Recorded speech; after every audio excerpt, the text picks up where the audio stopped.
here would be if Palestinians did have the right to return to integrate into Israeli society. I'm just watching. I'm sorry, I've been watching this. I don't think they would be justified in kicking all these people out because those people might or literally have voted people into power that fuck up Palestinians. I think at that point. Wait. Can you explain? I think I lost the. Okay, so thread I'm trying to make like a one-to-one here, where you're like, if we go back in, is it okay to ethnically cleanse the people who have established lives here because those people might vote for things that are going to fuck up our culture and our peoples, right? Like you said that Ukrainians might have justification for them ethnically cleansing as Russians. I think in the short term, like especially if it's very short, like it's like, oh, these guys just got here. They're very clearly part of this like a government agenda. Okay, maybe there might be some convo was Kino. Okay. What do you? This is still happening. What do you mean? Why are you typing that like you've seen the whole conversation? It hasn't even happened yet. Here. And no matter how different their agendas might be, you agree that like it's Russian citizens, right? It's not state actors, and they might have tons of different agendas, and they might be open to changing their minds on things and open to assimilation. I don't think. No. Fuck them up, big time. That's fuck them up. If they live here for 20 years, even if we take the country, like if we ever take this territory back in like 30, 20 years, and they're still there, fuck them up. You know? But like, so why shouldn't the Palestinians do that? I don't think they should, but it sounds like by that logic, if the Palestinians could ever have any Palestine, if they were to be able to have any sort of power in Israel and Israeli democracy, they should. No, it's not about they would. I'm saying should they, and it sounds like you're saying yes, they should. Well, thing is that Israelis there are not really, they didn't just come in like 10 years and occupied the fucking thing, right? It has. They have been living there. But by the logic, it's like, look, these people are going to vote for things that fuck us up. That's the native country. It's not like the other way around. It's the Jews who have been tossed out of the fucking place in the first place. So you're like again conflicting those two things. Like sure. But I understand what you're saying. But what I'm saying is, look, there's no question that Palestinians have been forced off land, right? And it's like as this nationalist agenda of Israel gets more and more power, there are consequences for the Palestinian people. They lose land. Can you unban me from YouTube, please? I've been banned for like 2 fucking years. I can't. I don't know how the YouTube bans work. I'm gonna be honest. I've had people email me before claiming they're banned or whatever, and I'll go through like all the hidden people on the channel, and they don't show up. So like I can't. They're just banned. Yeah, I can't. I've tried. I've legitimately tried to go through it. There's like impossible. I can't find their account. They don't show up as hidden, but for some reason it never works. Yeah. Listen, Talking Kick Chat. I need the money. Talking Kick Chat. There you go, loser. Fuck. What was your? I had a question. I don't remember it. I started an Obsidian. Is that what you were going to talk about? Oh no, but somehow that reminded me. On OBS, do you use the audio tracks function? The audio tracks function. Let me open it up and look at it. I'm guessing. Well, the answer is no. Supposedly, when you stream to Twitch, I don't know if this is with all platforms. Oh, I did used to do this. Yeah, you can split your audio. Are you does like every streaming platform by default not like play audio tracks 2 and 3, or are the VODs different? Or I remember there was some fucking software that you had to have, at least back in the day when I did it. It might be the banana software, but you might be able to do it with your mixer. Well, I know I can do it. What I'm trying to figure out is, does Twitch's VOD system, do you understand how audio tracks and all that work? Or I believe I do, yeah. Depending on the format. You're asking, does Twitch's VOD system automatically not bring over track 2 and 3? Basically, yeah. And the answer to that is I don't know. But the stream does. Yes. Interesting. Is that has to be a physical choice or an intentional choice by Twitch, not default like on YouTube? Is that the same? Or on Kick, is it the same? Do you have any idea? Nope. Because I think that 10-minute ad reads in chat keeps asking me to do separate audio things, but I don't know. I think he just wants you to split it. Oh, but you don't give him an actual VOD, do you? You don't download your own thing and then send it to him? He just grabs it from the... Yeah, I do. Oh. Well, then you could just split your audio there. Yeah, that's true. If you just split it there, then he'll be able to fuck around with it.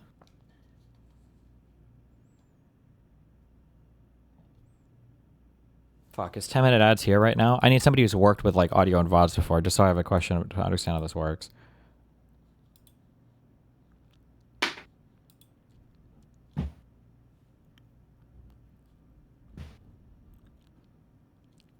Actually, you know what? If I read the OBS documentation, it's probably in there. They get bombed. They get pushed off of their settlements that are expanding into their territory. Yeah, that's fucked so up, yeah. by the That's logic of what fucked you're up. saying in Ukraine and Russia, it would seem to me that like it would be justified, and I don't agree with it. I don't want this to happen. But that if the Palestinians were somehow able to get any amount of power back from any of this land or be able to participate in the democracy, they should ethnically cleanse the Jews, because it's like, oh, the Jews, if they get power, they're going to kill us Push and they're them going to take our there, land, bro. right? But I think there. that They don't have a country. I can push Russians. I can push. We can push Russians, that right, settlers that came in to Russia. Where are we pushing Israelis to? So the only difference here is They don't not have another the country. ethnically cleansing would be okay if, let's just say, there was like Israel too, and it's like, okay, as long as you guys all go back to Israel too, Yeah, then then they would be fucking settlers that you all call them to be. They're not. Don't tell them to return to Brooklyn, by the way. Anti-Semitic as fuck. I heard you say that. You're not getting the pass. Okay, that was in frustration of like, damn, I really wish they didn't I'm make joking. Israel in Yeah. Israel. I wish they Yeah. made it in Brooklyn. Not, they should all go back now. Yeah, you don't. Where do you push them? To the sea? I don't know what they're supposed to do about viewbotting on Twitch. I don't know how you combat viewbotting at all, actually. I'm not sure. I don't think they want to. You think so? Why would they? Make their numbers look really bad. Do you think? Well, I mean, but you want your numbers to be legitimate, right? Like, I think if they had a switch they could flip to get rid of all viewbotting, and it would be like 100% for sure, I think they would do it. I don't know. I'm not sure. I really don't think that they would, because I think it would fuck their numbers up really hard. And I don't think that ad companies right now, at least I haven't heard, I don't think they really give a fuck. But they might.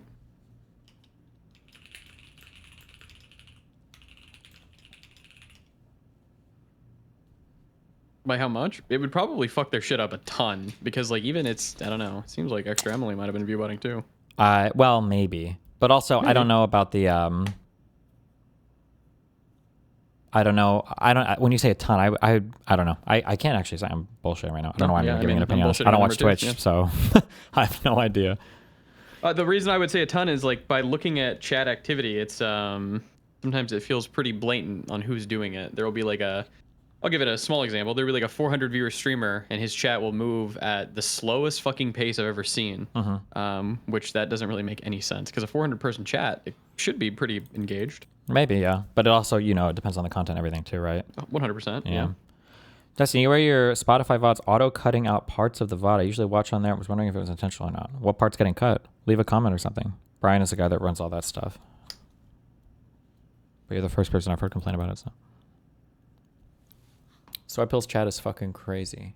Well.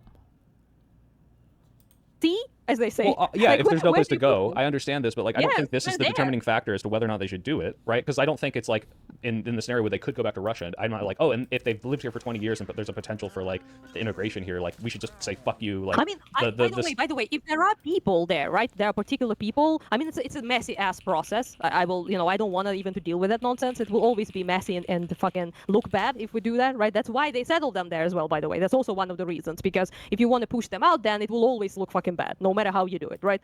Why do you think it's hard to stop viewbotting? They could just not count people who don't have an account. Well, one, I think at this point, you can automate account creation and everything. It's really hard to counter that.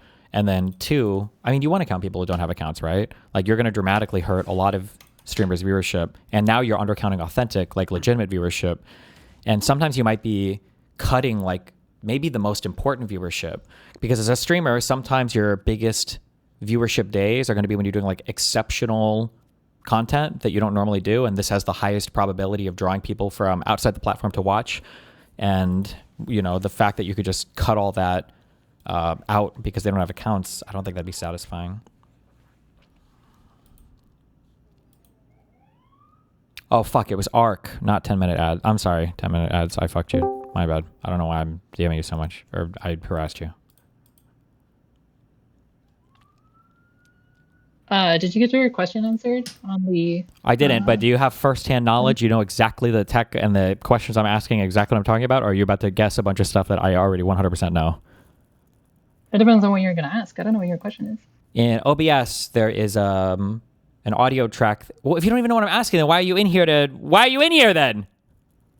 Now you better know the answer to my question. Stream, On okay, OBS, I stream it's with on, multiple I audio understand. Don't care. and I On stream to OBS, Twitch for that, so on I do OBS. use them. Okay, on OBS, if you look at the audio shit, there is. Hold on. Right click. Which audio shit?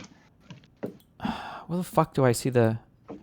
Oh, okay. On advanced audio properties on your audio mixer, there's 6 tracks for audio. If I were to open, I don't do any video stuff. I don't know anything with video.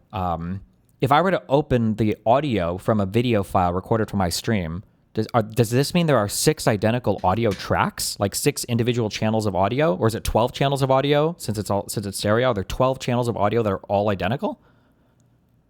I don't know about the stereo versus mono. Well, no, actually, it's the checkbox on the left, I think. It says mono or stereo there. And then the tracks in that list, that's just a maximum number of tracks, but the actual number of tracks for the recording, that's in the output settings. And then for the stream, that's another separate setting, I believe. So it's not all 6 of them. So for my recordings, I have 3 audio tracks, and then for the actual stream, I have 2 audio tracks. Wait. For streaming settings, audio track, right now it's blurred out because I have stream on.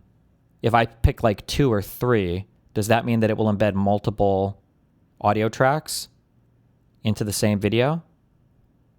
In the recording or on stream? I don't know. I'm looking under streaming settings. On streaming settings, you're basically, I think it's pretty much only limited to Twitch VODs being a separate track. I don't think you can do multiple tracks. This has nothing to do with Twitch. Other context. It's just not. This is just an OBS setting. Yeah. Oh yeah, true. Because you don't even stream on there. I don't think YouTube supports multiple audio tracks, as far as I know. No, what I'm asking is like, what is happening if I click 3 audio tracks? Does that mean that I'm sending a stream that has just 6 channels of audio embedded in the transmission, and then like YouTube or Twitch is only looking at the first 2 channels, or sometimes 4 channels, and it's saving the first 2 to the VOD and the last? Oh, you're thinking, okay, so the radio buttons in the streaming settings, that's basically selecting this is the track that goes out to the stream. That's the one that's broadcast. And then in the matrix, in the audio settings, where you have all of those checkboxes that went up to 6, that's where you pick like which audio sources should be routed to that first audio track, or whichever number you pick. So all the checkboxes that are ticked for a specific column with a number, that matches the radio buttons in your streaming settings. What? Okay, I got it. Okay. Did you? Or no, this is not the answer to my question, but I appreciate right. it. I need ARC. I love you. Be careful, okay? Okay, all right. I tried, okay? Good. Cooked. I'm gonna cook you, bitch. I've seen what you can cook. Let's just say I'm not worried. I'm gonna cook your mom's puss now. Yeah, well, it's fucking raw.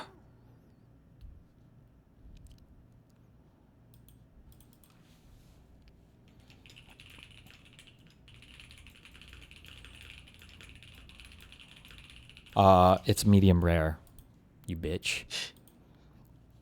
Okay, never mind. Chicken was not medium rare. What is the question? The recording should just have just join Discord. Art, wait, can you not speak?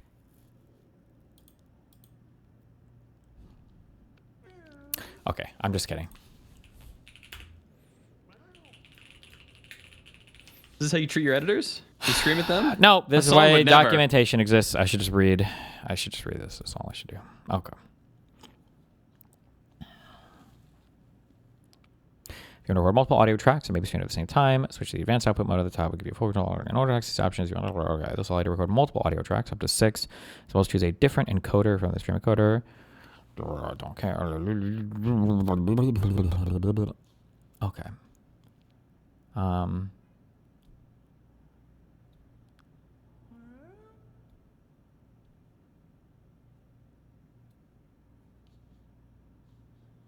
How does Twitch VODs not save music?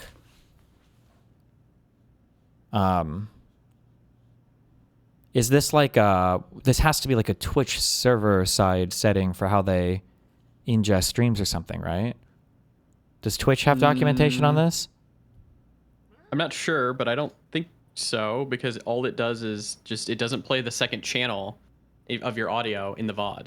The VOD gets that's what I split. mean. That means that the VOD Yeah. itself must not save. It must only save like audio track 1.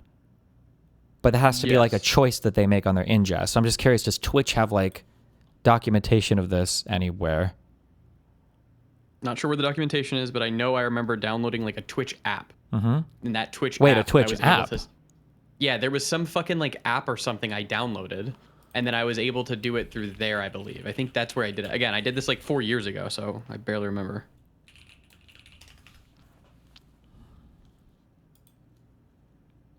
If you OBS, make sure you have stream set to advanced.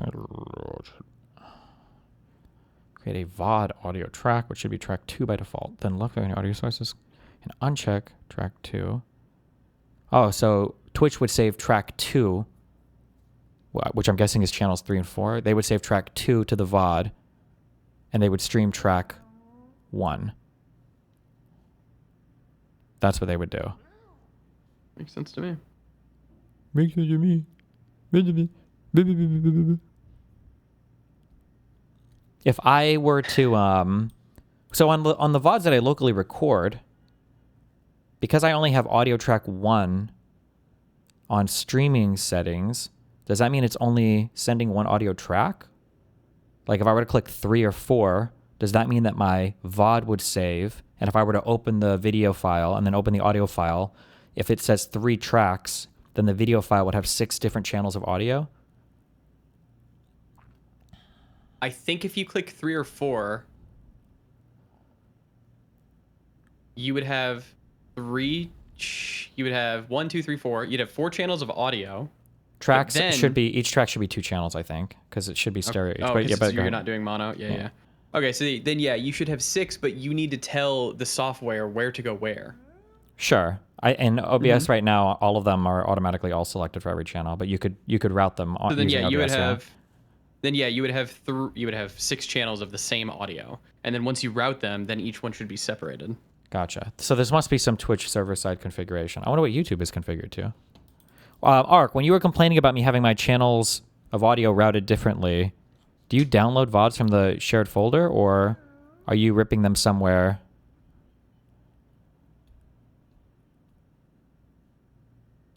Yeah, okay.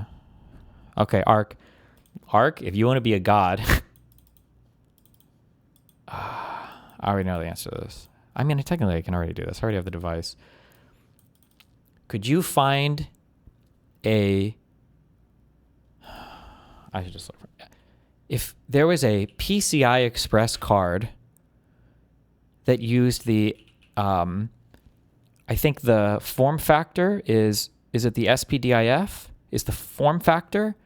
But the standard I need is ADAT, so that I could have multiple channels of audio coming out of my streaming PC, or I'm sorry, my gaming PC, then I would theoretically be able to have, like, if I ever had a game or something up, I could route the YouTube video differently, and then you could just not have that. But I could already do this. I have this device. I just don't like it because it's an external, it's just an external thing. So it's just messy. But I already have this device, and I can do it with this device.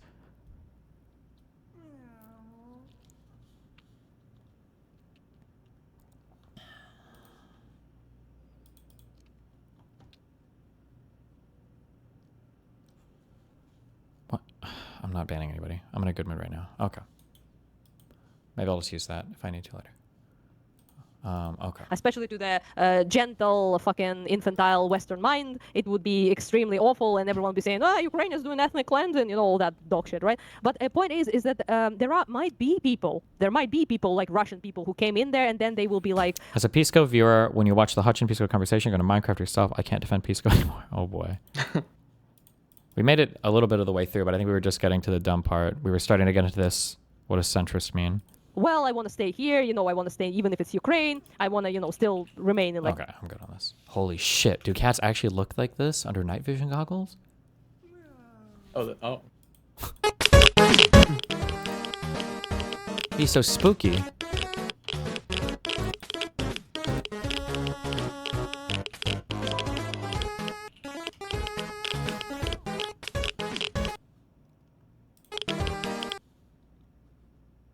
Why did Dan go live? Did you see trying to build a Havana syndrome device? Oh, did he go live earlier? He did. Considering you can natively send audio to different endpoints by application in Windows, I'd imagine it'd be easy to do this. I don't believe that Windows like natively supports that. I don't believe you. Unless something significant changed recently.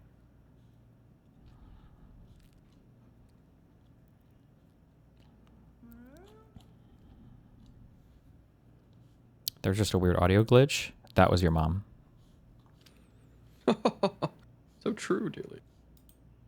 What do you mean? So true you are. Okay, we were just getting a centrist. Oh, I had a thought on this. What? Dan and I talked about it a little bit earlier. I think you can do this in volume mixer page in settings, no? Not, you mean having it so like I could play, so like if I had a stereo out or like a speaker out and this SPDIF out, I could send my Mugenic sound to one out and the YouTube sound to another out. I don't believe you can reliably do that in Windows. I'm almost positive you can't.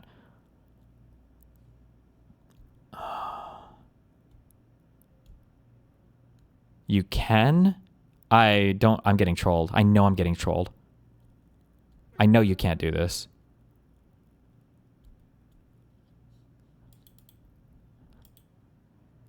Destiny with this. Oh. Never mind. I'm a retard. That's my bad. I'm retarded. Never mind. Sorry. When I say natively, I mean like with the OS, not like if you download like virtual audio cables or Potato or Voice Meter. Yes, I'm sorry. When I said natively, I just meant like using the Windows default stuff or whatever. Okay. All right. Wait, did you say you had a question? Yeah, I feel like it's retarded to call somebody a Democratic centrist or Republican centrist. I feel like you would just do you're like a moderate Dem or a moderate Republican, and then you can use like moderate and centrist pretty much interchangeably if you don't have the qualifier of moderate Democrat or moderate Republican. Do you disagree with that? Wait, I'm so sorry. Say that again. So if I say like, oh, they're a moderate, what does that, to me, that's interchangeable with centrist. Oh, no. You disagree? Okay. The issue is that like these terms are all highly contextual. Like that's it. That's the issue. So, yeah. If like a New York Times reporter was asking me about like, would you describe yourself as kind of a centrist? Depending on the subject of the article, I might say, yeah, sure. If I was debating like Tim Pool and he called me a centrist, I would say absolutely not. No, I'm not even close to a centrist. I'm very far left, especially compared to you guys. If I was debating like a socialist, I would also reject the centrist framing because everybody uses, these are terms of like relationship and people use them differently for different reasons. So, well, yeah, it's usually used as like a pejorative. Not necessarily. It can be though. But like people on the right, in my opinion, people on the right use it as a compliment. It shows like a political independence, right? Like, so all of like the podcast retards. Wait, what did you say?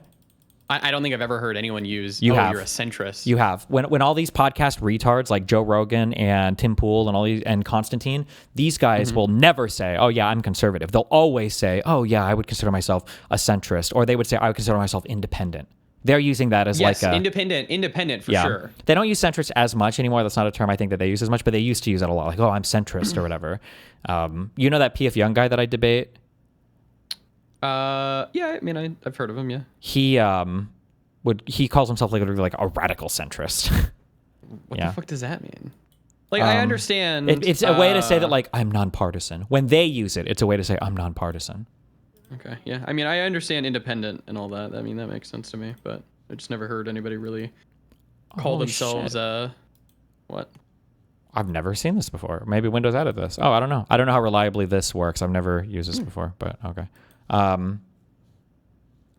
I still need that card though, because I can only, right now I'm sending one channel of audio, or I'm sorry, I'm sending 2 channels of audio out to my Army mixer, and I'm using a digital audio cable, but I believe the format is fuck, I don't remember the different formats.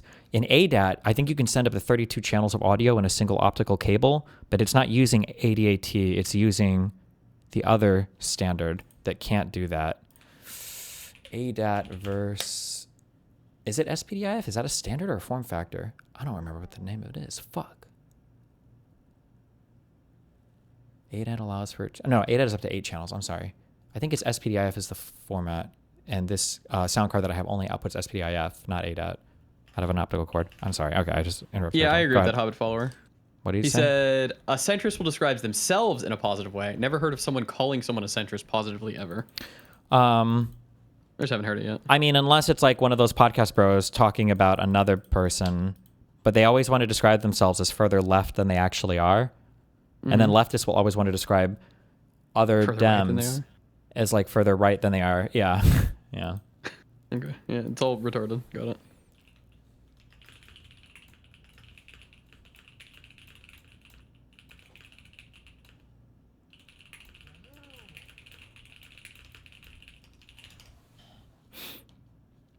Have words always had this loose of meanings, or is it a new thing in the past 20-ish years? No, I mean, everybody plays with words and stuff to get certain points across and everything else, right? Like, I mean, the Nazi Party is the National Socialist Party, right? Being chilling. Oh, boy.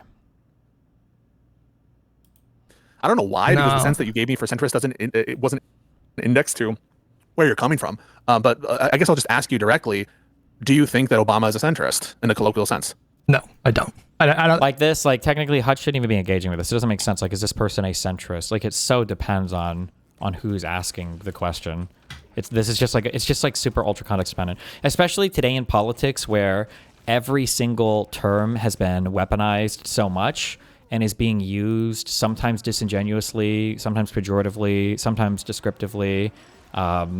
It's just, yeah, it's really, really, really difficult. Yeah. I think if you ask the country, just 100 people, if they consider Obama centrist, I think the amount of people that would say... The amount of people that would call Obama a centrist, if you polled all voting people, would be 10 or less, or 5 or less. It would just be the very he's obviously a hardcore. Democrat. Yeah, it would be very hardcore lefties.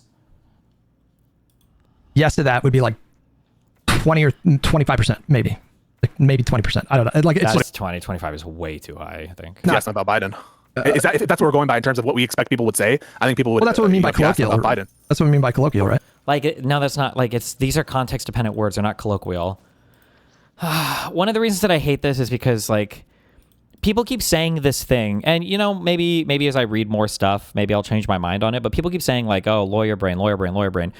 Like, in my personal opinion, this seems like just the opposite of lawyer brain to me. Like, especially in law, specific words have very, very, very specific meanings, and you never, ever, ever you would never take, like, a colloquial term for something in order to describe something. Like, it's just super stupid.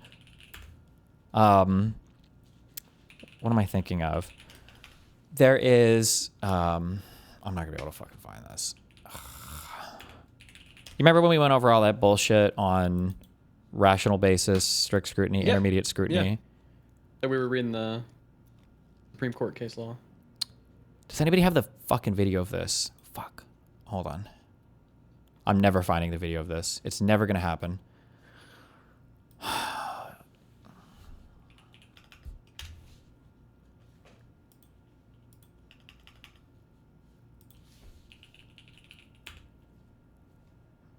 Never sometimes comes quickly. Just like your mom does. Oh!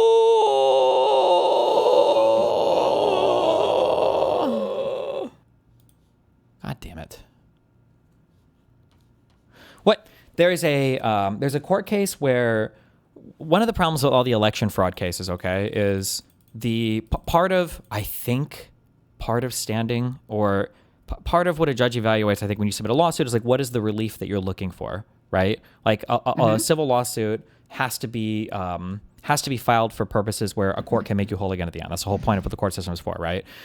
So as part of they did like a preliminary hearing for one of these trials, and the judge asks Rudy Giuliani, a question about like it had to do with the relief. They were requesting some kind of new law or thing from the state because they wanted certain types of ballots thrown out or something. And the judge asked Giuliani, like, what do you think should the standard of review here be? So for standard of review, like to like a normie standard of review, like, I don't know, how should we review a thing? Like, and Giuliani's answer is like, I don't know, I guess the normal standard, or I guess. And the judge is like, well, what level of like scrutiny should we use? And I guess scrutiny is what, how close you look at it? I guess, I don't know, the ordinary level of scrutiny. That was Giuliani's response.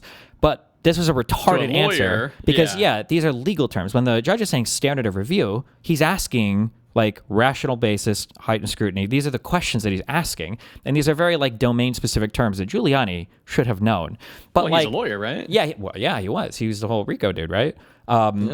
So the idea that, but like, there's no world where like if Giuliani was trying to argue, well, I wasn't embarrassed, like let me break out the dictionary and look and see what, what does standard and of and review mean? Like it wouldn't make sense because it's like, well, these are domain-specific terms that are being used within that specific domain by a person with expertise as a judge. Like, does that make sense? Yep, 100%.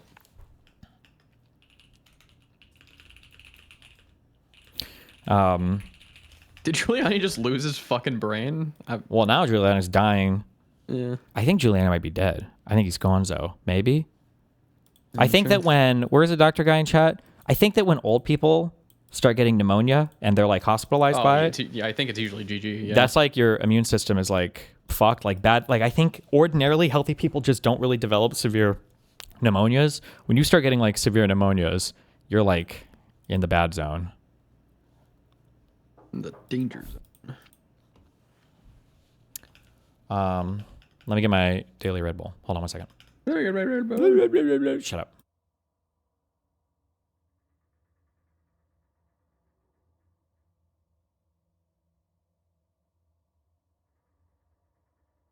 Trying to build my Legos, but I'm actually I just figured it. Don't let him distract you like that. Oh, disrespect me? Dear leader could never cast disrespect on me. I am but a worm to dear leader.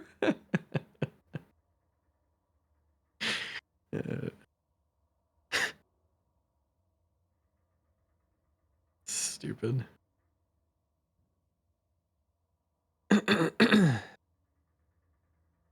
Did you listen to this convo yet? No, I was waiting for Steve to keep listening to it. Same thing with like if I ask you how much memory your computer has, you're always going to respond with the what part are you talking about? Sure, yeah, because it depends if I'm talking about my if I ask you how much memory your computer has, what are you answering with? I'm saying 16 gigs of RAM. Yes. Now, memory kind of, in my opinion, memory more accurately refers to what's on a hard drive.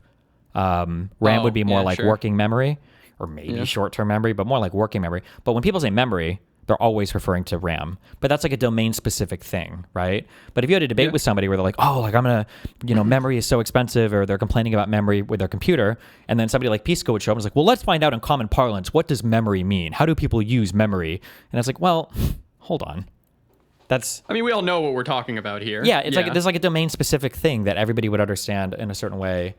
Yeah. Yeah. But, okay. All right. Fuck, wait, somebody had this. Clip.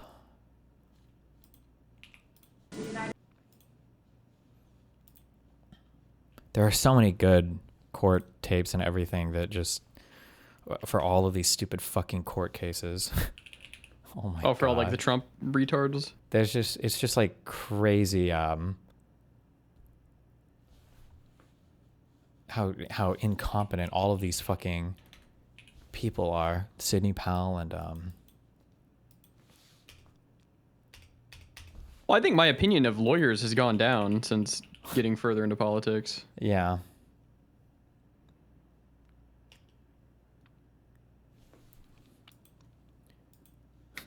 Actual allegations to be correct.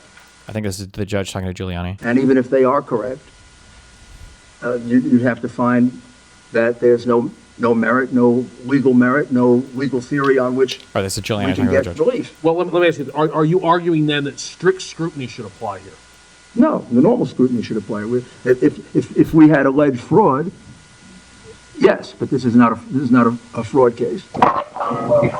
So like when the judge is asking what level of scrutiny should apply here, he's looking for like, because like they're talking about voting basis or intermediate kind of, scrutiny, yeah, right? because I think Rudy here, I think he's arguing for some type of legislative action that talks about restricting certain types of votes, which is implicating a fundamental right, which arguably is related to, this is like a strict scrutiny case. Oh, if that's so, what's this background noise?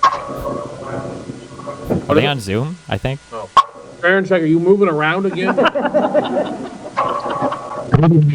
Yeah, and then before this, oh, and this was the second time he asked too, because before this, I think the judge asked, do you want the, what standard of review should we use? And Julian was like, the normal standard. And it's just like, yeah. But anyway, okay, sorry, this is way too much of a side. Okay. Right. When I say colloquial, I feel like it's indexed to maybe some normality, perhaps, but on the concept, right? The colloquial definition, not necessarily the application. The colloquial definition is more than just like saying, well, I think colloquially they wouldn't understand it as applied to Olivia Juliana. Colloquial in the sense of what the word. Like these terms that Pisco is using are such nonsense. I'm talking about the colloquial definition, which already implies we're not talking about like necessarily a dictionary definition. But then he says the colloquial definition, but not the applied one. What's the difference? What are we even talking about at this point? Hey, Dyson, I'm a huge fan of yours. Can you please say your name? Munib Shahid, welcome. I'm glad to say your name. I'm glad to shout you out. You're permanently banned from my YouTube channel. Stop spamming me. Bye. Fucking gosh. Jesus. Okay.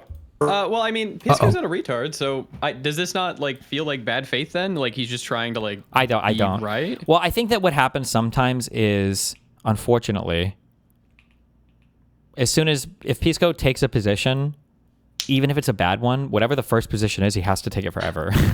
He's in. Yeah, unfortunately. He commits to the Baron play. I got it. Uh-oh, you froze. Oh, you're better now. You're better. Uh-oh. I have some drop frames. Testing 1, 2, 3. We're good? I can hear you fine. Yeah, the colloquial is indexed to like the understanding of the concept in the word, right? It's a semantic colloquialness. That is to say, I could show that the colloquial definition of a given word is whatever's in the Oxford Dictionary or whatever, and that is the colloquial definition. And it would still be the colloquial definition, even if, as applied, that word would be considered not appropriate by like a majority of people to a given context, right? It would be like saying, for example, do you ever have these conversations about communism where people will say, well, Stalinism isn't real communism, right? The USSR wasn't actually communist. Use is the only thing that matters when it comes to language, guys. You know how people, I don't know if I actually expanded on this because I was bored, but the, you know that question of like, is a hot dog a sandwich or whatever? Yep. What is your opinion on that? Is a hot dog a sandwich? This question is either really hard or really I would probably easy. usually say no, but I know the memes behind it, so that's why I stopped to think. Sure. So like, what's the rationale or thought process that you use to engage with that question? No one would look at a hot dog and just look at it and be like, oh, that's a sandwich. Exactly. Because, if you have a sandwich 100 looks people different, and you put a tray full of food, of different types of food, of hoagies and heroes and subs and hot dogs and whatever, and you are sitting someplace, you're like, hey, can you just bring me a sandwich? I don't care which one, just give me any sandwich from that. 100 people, probably not a single person would bring you a hot dog. It would be some, or maybe one would because he misheard you. So like use case, like it doesn't seem to qualify for some reason. Yeah. That's right. So there's a difference between using colloquial to refer to like the definition versus its application. And so that's all I'm trying to get at here. And I do think that there's a plausible sense in which you could call Obama a centrist. He was a moderate in many. What? Oh, I just want to say something. I think it was a few months ago you said you don't think Pisco's autistic. I'm not here to argue on that. I was just because I don't think it's good to like do that because it's such a in-depth topic. But like and I am not a psychologist. But I think it's okay. I think it's okay if somebody is to like. I think it can give you good understanding into their character. Yeah, but it's people. Okay, I don't want to take up too much time. I just wanted to say that like I really one thing I noticed in this conversation with Hutch, is it reminded me a lot about my conversations with a lot of my friends. I have this all the time, especially when I get into an argument and I get set. And I know your counter is that you've seen him, and I can't counter this obviously because you have information I don't have, except for like the stuff on stream. Is you've seen him be like not be able to like be like he's not sorry, I'm retarded. Like you've been able to see that he can not do this in real life or like other scenarios. So yeah, like, the usual counter when people are like, oh, I think that Pisco maybe is just actually like really autistic, is that it feels like there are times when if it's more suitable to him, he's not having these issues. That it's only when it's convenient to him that it seems like his understanding of language seems to disappear. Yeah, that's my big issue with him.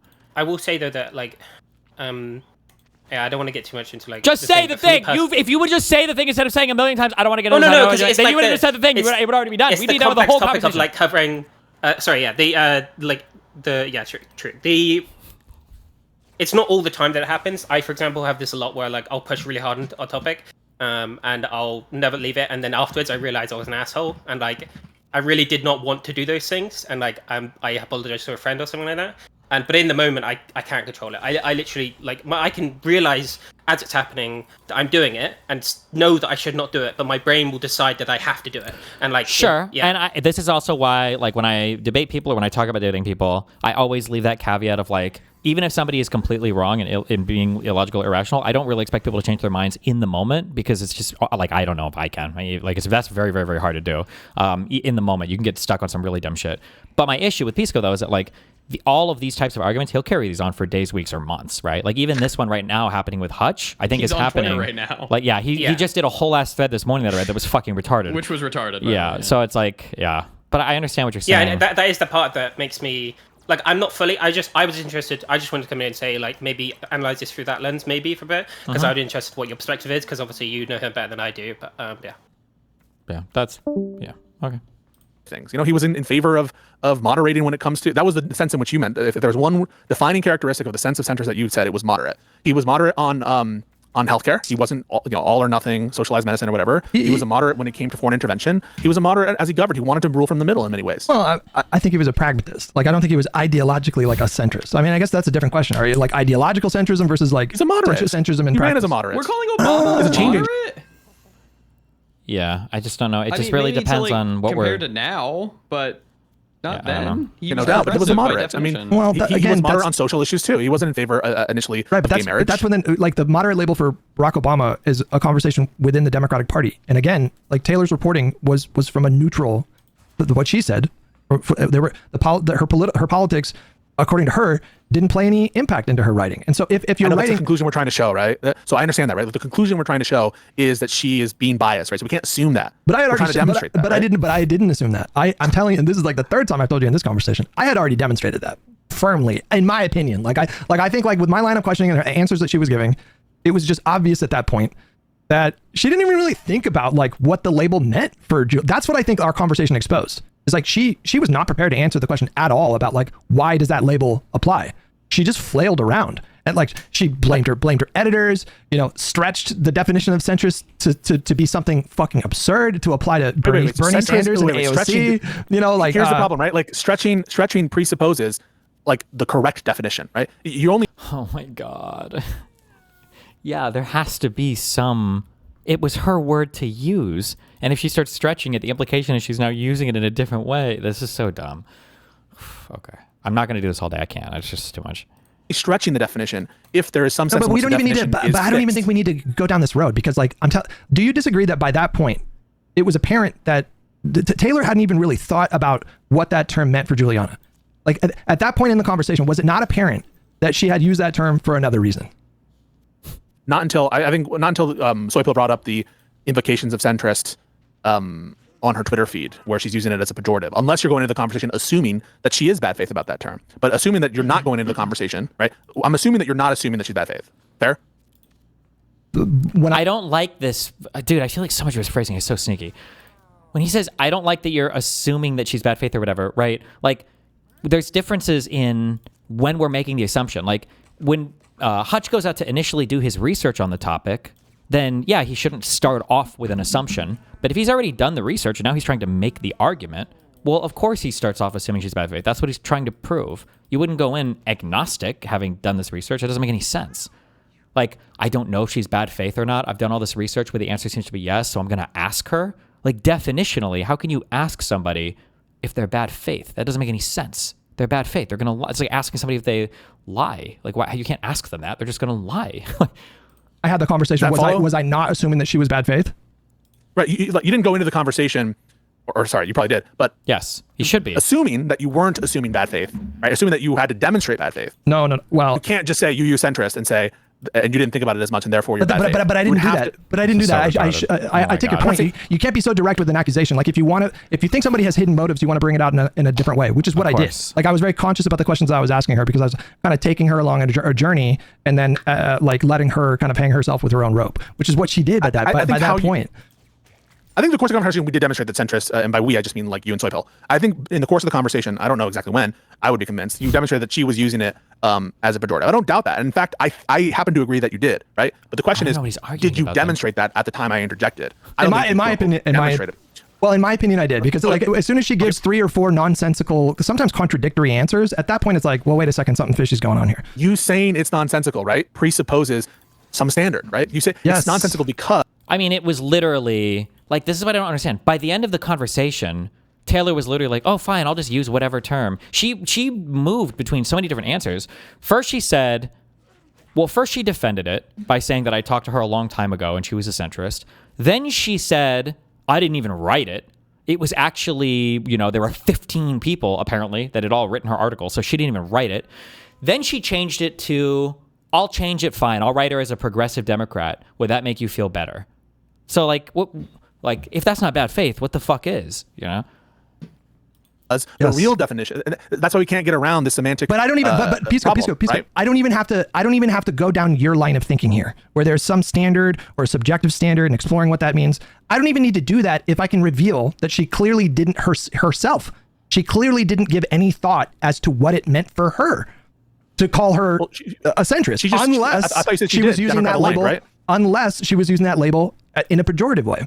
That's my point. Like, well, hang on. So you asked her. We should actually review what you said. But like, when you asked her, when you were using the term centrist, there, you don't think that she's actually a centrist, and she said, no, I do think that she is a centrist.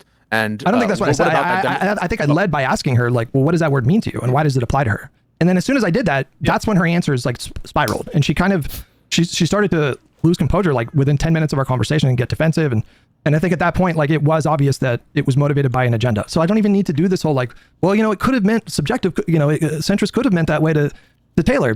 And again, I want to again, like, it shouldn't matter like what it meant to her as like positioned as a leftist or appealing to a leftist audience. If you're writing the article from a neutral perspective, you should use the word the way that like most people think of that word, not from the perspective of like an online leftist. Right. So we have to demonstrate she's in fact doing that, right? And not adhering. In my opinion, I did. Okay. I think Pisco, I think you stretched that conversation out.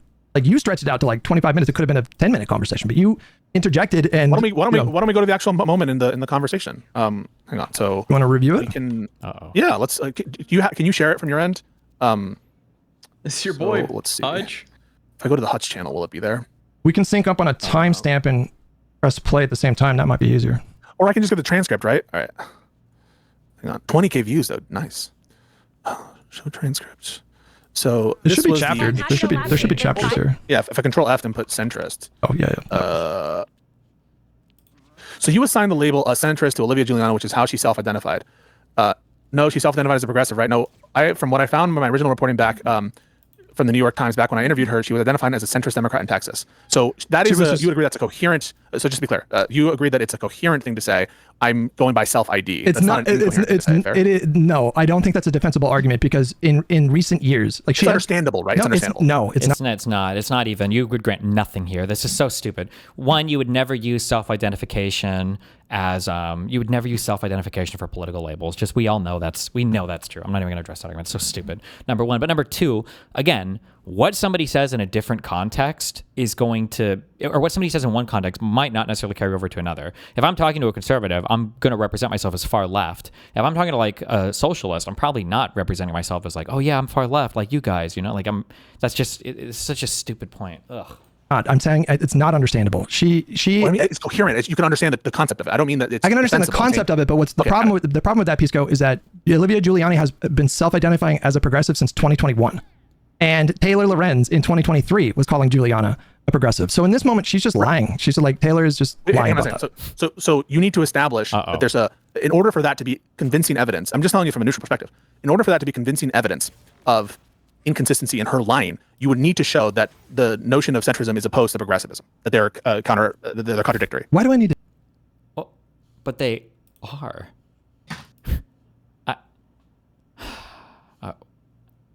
Does he... Is Pisco arguing that Hutch needs to, like, go through the entire, like, etymology of the word, go through the whole, like, historic philosophical investigations of language to establish, like, what anything means ever? Show You agree with that, right? No, I don't. Anybody watching a political podcast, I don't need to like explain that there's a difference between centrism and progressive. Why would I need to explain that? If you actually want to show that she's lying, it would have to be the case that it's that being a progressive means that you're not a centrist. That's just analytically required, correct? No. It is. It would just be assumed. You would just assume that. Every single person would just assume that. No. How can she be lying if it's not? Pisco, If both can be true at the same time. If anybody watching a political podcast, do you really think anyone in that audience needs to be I'm just focusing on the argument. Explained? No, but you're I don't know what you're doing. You're framing the argument from a way that makes no sense. Everybody listening to that podcast, a political podcast, understands that there's a material difference between centrist and a progressive. I don't need to establish that in the conversation. I am not. Do you hear me to say that I don't think that progressive and centrum as terms mean different things? No. But you're saying I need to establish that with the audience. But they know, bro. They're watching a political podcast. On Taylor's view, there are progressive centrists, and that. What the fuck does that phrase even mean? What the fuck is a progressive centrist? I would be curious if that is. Like, if you control F, like, with those things together and search, like, for any news article or YouTube video, does anybody ever use this term ever? That's not an incoherent concept. What? No. When did she say this? She said in the exchange that she views progressive sometimes as like a signifier that centrists use to group themselves in. Well, at that point, she was flailing, Pisco. At that point, she had debate broed herself into taking the position that, well, Bernie's centrist on some things. I mean, she was completely flailing at that point. I'm just trying to go into the real nuts, like the nuts and bolts of the argument. All right, but you're lending legitimacy. You're lending legitimacy to her arguments, and I don't understand why. You should watch Pisco crash on IRA today, maybe. You're like, well, in what sense am I lending legitimacy to it? Because you're saying, well, in Taylor's mind, centrists can be progressive. No, that's not true. She was just lying in that moment. She was just debate broing herself into a stupid position. Taylor's stated view. I'm not having to say that she actually adheres to it. Okay, her stated view is that someone can be a progressive and a centrist at the same time. But why do I care about her stated view if I clearly think that it's dishonest? Are you trying to debunk it? Okay, we're trying to establish that, right? Why is the burden on Hutch to literally establish every single possible thing, but then Taylor can just say, like, a random thing like centrists and progressives, there can be centrist progressives, and she doesn't have to justify that. It's taken as, like, fact, yeah? I don't know. This is just, like, goofy as fuck. I'm trying to establish whether or not you debunked it at a given point or not, right? We can't just assume you already did. I thought we were trying to walk through it, whether or not you established that she was lying or being bad faith at a given moment. No. You should assume that, though, because you are plugged into politics. Everybody in the audience is plugged into politics. Everybody heard her say that, and I'm sure most people in the audience that were listening across all those channels thought, that's a weird thing to say. Like, I don't need to flesh this out. It's just on its face absurd. Something being on its face absurd sounds like it's saying, like, it's self-evidently That's what I'm saying, yes. I think it was self-evidently true that she was lying in that spot. Something that's self-evident isn't justified. You understand that? Justification, it provides a basis by which to come to a conclusion via an inference. But self-evident is an assumption. Yes, I'm assuming that the vast majority of everybody that was listening to the podcast understood that she was contradicting herself. And she backed herself into a corner. That's what I think most people... I didn't need to flesh it out. It was just like, it was just laid there, right there for everybody to see. That's a very safe assumption. I'm just trying to establish, like, the kind of inferential steps that someone would need to draw to say, oh, she's lying, caught, right? Regardless of whether you stated them, right? Someone would need to immediately upon hearing that you called her a progressive before, in order to say, therefore you're lying, you would need to come to the conclusion that being a progressive is incompatible with being a centrist. Otherwise, it doesn't make... You wouldn't have to justify that on a political stream in this sphere. Every single person would automatically assume that by default, 100%. Makes sense as an own, right? It doesn't make sense as an own unless you can show that centrism and progressivism are like oil and water. Let's pause for a second. Do you understand what I'm saying? Not really. Let's pause for a second. I understand what you're meaning in the abstract. I don't think you do, man. I do. I think I understand what you're meaning in the abstract. I don't think you're applying it in a way that makes sense. Because if you had to guess, just ballpark, everybody in the audience that was listening to that podcast, what percentage of them, when they heard Taylor say that, the label centrist could apply to Bernie and AOC, what percentage of the audience collectively heard that and thought that was a contradiction that didn't make sense? I don't know. Probably a lot of them, the majority, but the majority of the audience already agrees with you. Then what are we talking No, so about? I think it was probably 90. A centrist. I think Bernie says. I think she said Bernie is a centrist on some things. Right. She was obviously stretching the definition in a way that no, was. but you agree Bernie's a centrist on some things, right? No, it's not what it means to be a centrist on some things. Like if someone, and it's like that's like saying like, are you a Nazi on some things? Like Jesus Christ, I don't know. I'm sure there's probably some policy that the Nazis had that we probably would agree with. Like I'm sure they had like fucking some kind of public infrastructure. So like, oh, I'm a Nazi when it comes to utility. It's just such a stupid. It's such a. Mussolini was good with the trains. Yeah, it's just so. It's so stupid. This is such a dumb way of using language. Ugh. So Bernie, for example, is he's into like protectionism, and he's not big on like anti-gun laws as far as I understand. So you agree that he's a centrist on something? But that's not him being a centrist on those things. That doesn't make any sense. That's just him having a couple views that are like out of the Democratic Party orthodoxy. But by and large, like holistically, everybody understands Bernie Sanders to be like functionally a progressive. Like I don't think actions can be like centrist in the way that you're kind of describing them right here. You don't think that centrist can be a more like localized description? Like he's a centrist on this issue. She's a centrist. Like you can describe things that way. It's just very cringe and very immature. Like what's your position? Like I can talk about like my positions on guns, but it's like, have I ever said, I think I've said that like I'm trying to think. Have I ever said like, oh, I'm a Republican on gun issues? Have I ever said that? I don't know if I even say, do I say I'm more conservative on guns? I'd have to go back and see what I say exactly. But like I said, like, oh, what's your position on guns? Like, I don't really agree. You know, I like guns. I don't like the Democratic Party tries to outlaw them so much. Like, I definitely am more like pro-gun. Maybe to the right of them on guns. When I say I'm a Republican on guns, though, I don't know. That sounds retarded to me. I don't know. Centrist on healthcare. He's a centrist on Israel. Is that what you think Taylor meant, or do you think that she was kind of she had backed herself into a corner? Okay, but Hutch, you know, I lean right on gun issues. I could say that. I could see that maybe. That I agree with you on the overall conclusion. What's the use in zooming out and say I agree with the conclusion? But you also agree get into the merits of the argument. No, but Pisco, you also agree that you said a majority. I think it's a vast majority of our audience understood that to be a contradiction at the time. So why am I going to sit here and waste time? Like, well, okay, I need to be really sure that I flesh this out, and the audience knows that like centrist and progressive are different. Also, Taylor understands these things to be not true, right? Because when Hutch challenges Taylor, doesn't he ask like, oh, like she identifies as a progressive, why'd you call her a centrist or something? And then Taylor contradicts Hutch and says, no, she identified herself as a centrist like 3 or 4 years ago. Then that right there is demonstrating that Taylor doesn't think centrist and progressive are the same thing. She thinks there's a difference. So even Taylor thinks there's a difference in the term. I don't. That doesn't make any sense for this setting. All I'm trying to say is the fact that you're saying, well, most of the audience understands it as a contradiction, presupposes that in order for it to be good evidence of bad faith, it would need to be a contradiction, right? You agree with that? Yes. It would need to be, okay, cool. Yes. So whether or not it is a contradiction and whether or not it's bad faith turns on subjectivity. But whether or not subjectively she believes them to be in contradiction, and whether it's plausible that they wouldn't be in contradiction. So you're saying right? it would have been turns on them. So you're saying it would have been a good use of my time to spend extra time having to convince the 5 to 10% of the audience that maybe weren't aware that centrism and progressivism like this is like a contradiction. It would have been a good use of my time to focus on those people and flesh that out. Why would I do that? I'm just like, just move on at that point because like the audience knows what's happening. Okay, I'm not making the claim that it would be a good use of your time to flesh out the thing that we're doing right now about the epistemics of, the meaning of these terms in the relation that we're describing right now. What I'm saying I think is a better use of our time is to ask her directly, what do you mean by centrist? And why does it apply to Olivia Juliana? But I did do that. Yeah, I know you did. Accept what she says as the meaning. And instead of fighting on whether it is factually true or not, that Olivia Juliana in some objective sense or some colloquial sense is, instead of like fighting on that, to just use whatever meaning she is to eviscerate her, right? Which is to say, if what you mean by centrist is X, Y, or Z, then why would you call out Olivia Juliana as being a centrist? That makes no sense, right?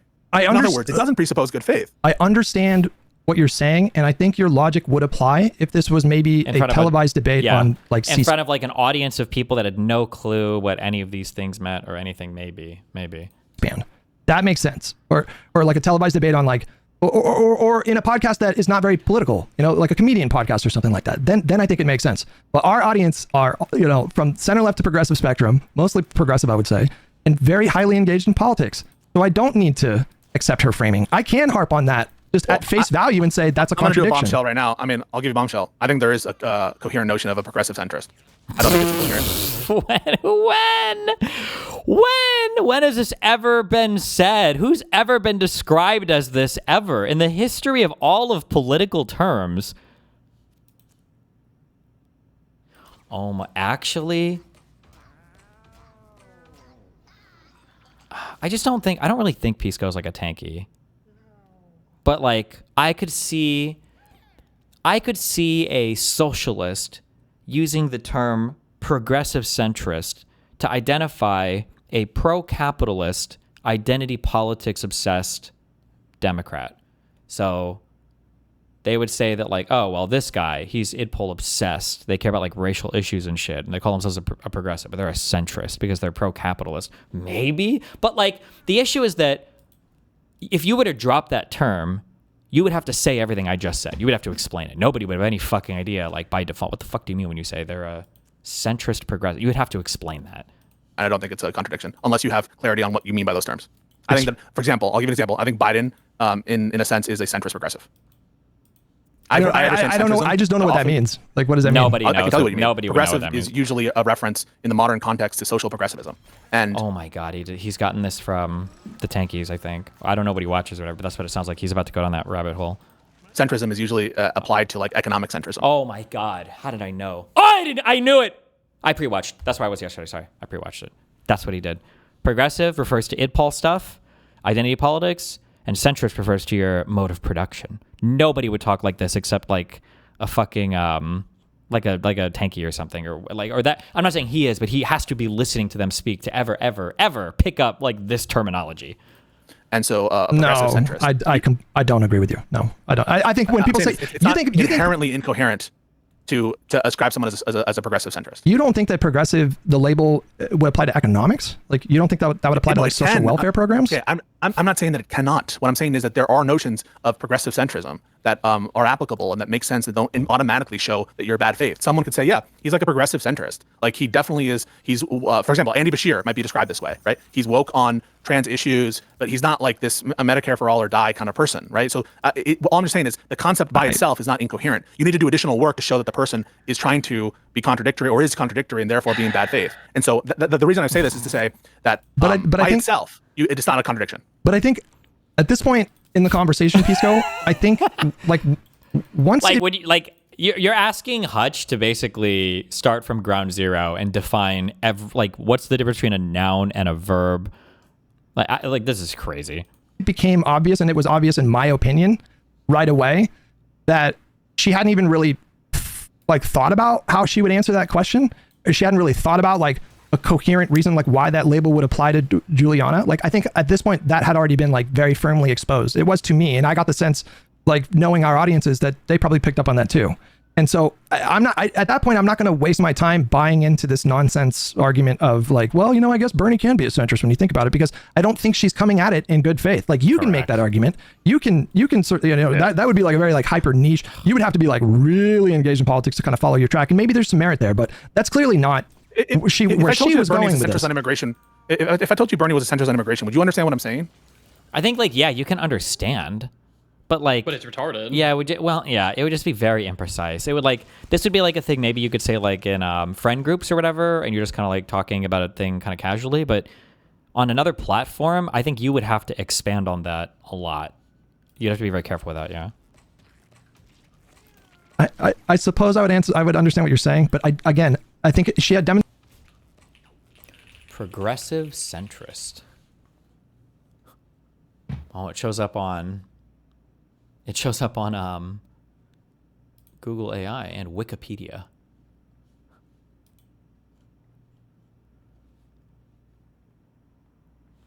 Or wait, do they have progressive centrism in here? Oh no, wait, fuck. Why do they cite this? Did the AI hallucinate that?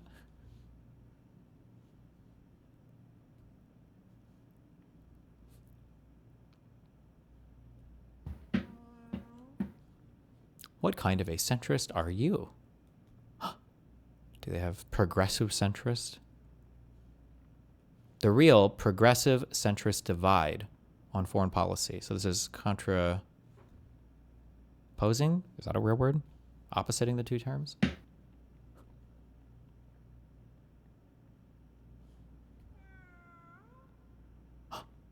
Oh, 2003. Hold on.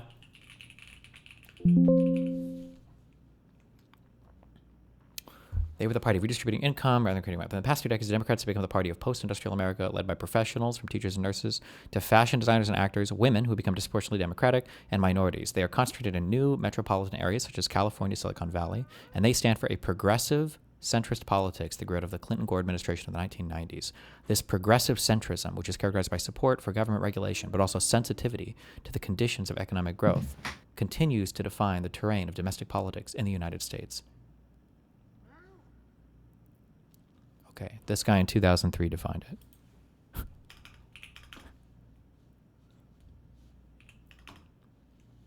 What does it mean to be a centrist today? This is goofy as fuck. Demonstrated through her language and through our conversation that she was not approaching it in the same way that you are right now. She was not. She was looking for like an escape valve. Like she was looking for like an out in that conversation. And she had backed herself and she had backed. Well, if you agree with then that, why then are you I don't arguing? understand. Like I think most people that was watching understood that.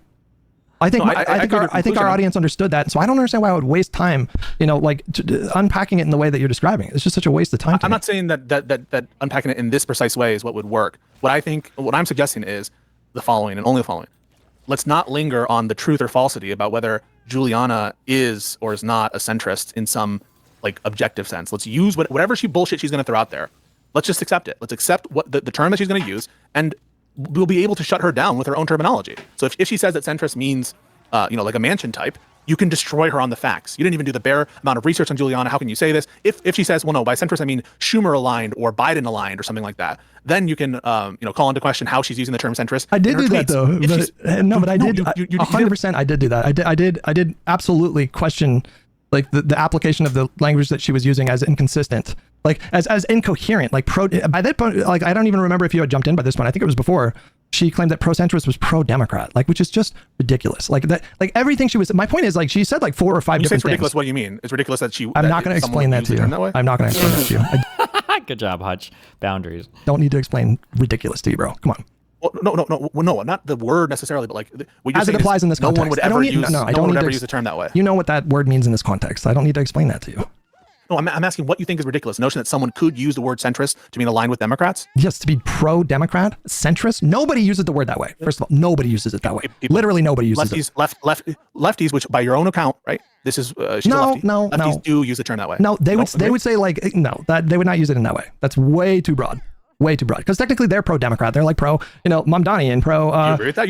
I thought you said that they're not pro-Democrat. They're anti-Democrat. No, using that ridiculous language is my point. That would make them pro-Democrat if they're like pro-Mamdani, right? Well, no, I thought that you just said that even lefties wouldn't use centrist to mean Democrat aligned because they're pro-Democrat and they wouldn't call themselves centrist. But I thought your whole contention is they wouldn't stop it at just pro-Democrat. That's just so broad. It's so absurdly broad.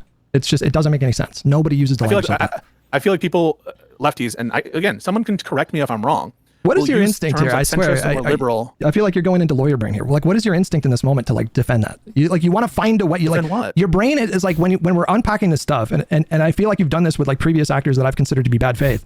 You're like stretching yourself to find the most charitable read of the things that they're saying, past the point that they've demonstrated that they're being good faith. That's what I get confused about sometimes. I'm not trying to extend to Taylor Lorenz a assumed branch of good faith. That's exactly what I'm not trying to do, okay? I'm trying to say whether or not something has been demonstrated in virtue of like the arguments and the inferences that one can reasonably draw from.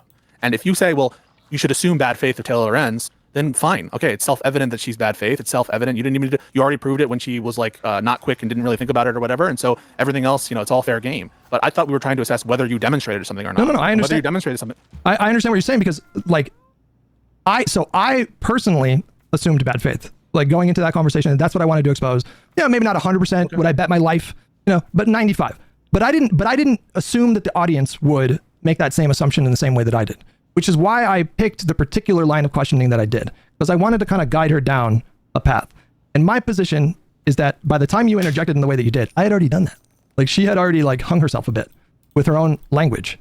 But you're saying, so no, in an effort to make your argument sharper, you should have, you know, like conceded her definition here, and but I'm saying like at that point, I think it was obvious to most people that were watching that what she was presenting was not quite lining up. It didn't really make sense. So I Whatever assumed call- that, and then I'm not saying that.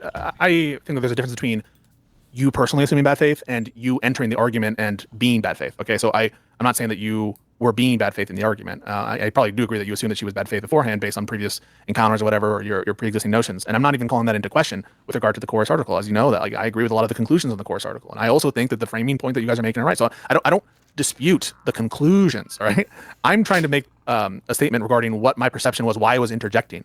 And you can say you had already demonstrated it to any reasonable person's satisfaction that she was bad faith at the time I interjected. I mean, I'll have to go back and see exactly when I interjected or whatever. I remember being incredibly frustrated with like circling on whether Olivia Juliana was in fact a centrist. That's what I remember motivating me to speak about. Like, dude, this is fucking dumb. Like, well, can we just like focus on her and focus on her framing? Like, I even say in there, like, let's focus on whether she was being bad faith. Let's ask her. That's what I did though. I feel like Let's ask her if she was being bad faith. I did that.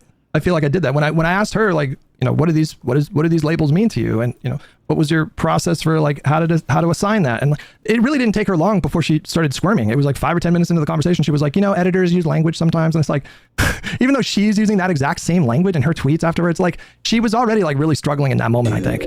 And so when you jumped in the way that you did, it was like I had a list of other descriptors that I wanted to get to, but we got bogged down on that, I think, in no small part because you were interjecting. Like I wanted to get to that. I'll also say that sometimes lack of progress can be like demonstrating a pretty important point. Like, even though it probably felt frustrating to everybody involved, I think that the conversation was actually really good because I think it did demonstrate a lot of insanity from Taylor Lorenz. Like, if Taylor Lorenz is admitting on stream that 15 people were involved in writing her article and she doesn't even know, what they ended up putting in it at the end of the day, that's a pretty crazy concession to pull from her, right? Because she's flailing on why she included some term or why she labeled some person some way. And then if fuck, what was the other one? It was, she claimed she didn't write it because there were editors. Oh, and then when she claimed arbitrarily that she could just change it or whatever, like she was willing to throw it away that easily. Like, I think these are good concessions to pull, even though the argument felt annoying or they were just running around in circles not accomplishing anything. I think that these are meaningful concessions, even if they don't want a minute. Well, I mean, so like, I have like a whole like notes of prep here, and there was this other influencer named Barrett Adair who she described as pro DNC, and when I went to their TikTok, it was like, I don't know what the fuck that label means here. But you're saying like I prevented you from raising that? Like, yeah, when you interjected the way that you did. Well, we don't. I mean, it's a 2-hour podcast. I also didn't want to take up the whole thing. Like, I didn't think it would go literally into the 2-hour mark.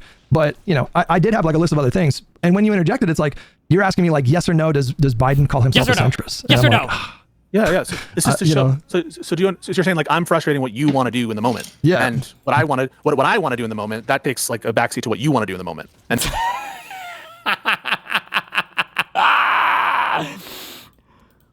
holy shit! That was the like, what are you doing, babe? And it's like, oh, I'm at home. The game is on tonight or whatever. And it's like, oh, so you think the NFL is more important than our relationship? And it's like, I'm sorry. Do I need to kill myself? What do you want? What do you want from me? What am I supposed to do? Yeah, is this what we're doing right now? Like, Jesus, fuck. Whenever you get hit with one of the, oh, so this is more important than us? It's like, I guess so. Well, that just means that she's mad about something like no, yeah, 6 I know, months but it's ago. like that's not like a real question. But like, yeah. No. So when Hutch was like, well, I'm interrogating somebody, and I feel like I'm getting far, and then you block my line of questioning, and PISSCO's like, oh, so your line of questioning is more important than my line of questioning. It's like, what? Do in the moment. Yeah. And what I want to do in the moment, that takes like a backseat to what you want to do in the moment. And therefore that means I'm trying to protect Taylor. Like what I want to do in the moment is call out what I think is like a bad like focus, which is on like the truth or falsity of the underlying claim. And you're like, you shouldn't have done that because you distracted me, you did this, you wasted too much time. Like I don't understand, or you were doing this to defend her. And you don't think it was worthwhile to flesh out if she was being if she had a different kind of agenda when she was using those descriptors? I absolutely think it was worth time doing that. I want to be clear about that. I do think it's worth time on that point. What I'm saying is not that is a waste of time. What I'm saying is how one demonstrates that point isn't by fighting on the truth or falsity of whether she is in fact a centrist. That's what I'm saying. Just accept what she's going to say. Like, what did you mean by this? Okay, I meant this. And then use that to demonstrate your point. That's what I wanted to do. I didn't want to derail from the point of bad faith. That's what I wanted to concentrate on. I don't even really know what PISSCO is asking for that was so much different than what Hutch even did. I'm not even sure like what the difference is. Like, it feels like, because he's saying, like, well, you should have done this, and then it feels like, isn't this kind of what he was doing? I don't even know. I'm not sure. And if you go back to the actual transcript of what I said, you'll see that that's what I say. Let's not focus on this. Let's focus on the accusation of bad faith. Do you think it's the direct opposite of what you're implying? Do you think that Olivia is a centrist? Would you call her a centrist? It depends on what sense. Oh my God. Would he give the same answer for Nazi or tanky? Like, is Destiny a tanky? Well, when he talks about seizing, X's servers from Elon Musk, that's a tanky position here. Like, it's, I don't even know, bro. It's like, just you. I'm just asking. In the sense of however you want to interpret it. It's different. It's a different answer, right? It depends. Is the answer and what sense? But whatever you want, like by a reasonable standard, a colloquial standard. There are multiple reasonable. Well, pick one and go with it. I don't know. Like, the reason I asked is because, like, I got the sense that you maybe thought she was a centrist, so you're kind of agreeing with Taylor. It depends in what sense. In some. So first of all, I don't know enough of her. How about in the sense that Taylor used it? On some of the senses. In the sense that Taylor used it in the article. So in the sense of overall political ideology in the world of ideologies, yes, she's a centrist. I assume anyone who's oh my God. Represented by the Democratic Party is a centrist on that view. On the view, nobody talks about politics like this. Nobody talks about politics on a global scale. Like, nobody does that. That's not how we think about things. We think about them with relation to the parties in our own countries. You have the internal set. What? I want to unpack that. What do you mean? Like, so what do you know about her? That is it literally that she has stumped for Democrats? So it's because the Democratic Party is, in the grand scheme of ideologies, in the full sense of ideologies, from fascism to communism and Marxist-Leninists, the Democrats are considered a centrist party. That's in what sense. And so being aligned with a Democrat on that view, on that sense, is centrist. No. And so in that view, I would say, I don't. Like, nobody, like, even in that sense, if you were somebody who viewed every liberal, like, broadly speaking, liberal as like a centrist, you would just call them a liberal. You would say, oh, these guys are liberals. They're libs. These guys are libtarded. They're libs. And then centrist is like the slur that you use. I don't think so. I don't agree with that at all.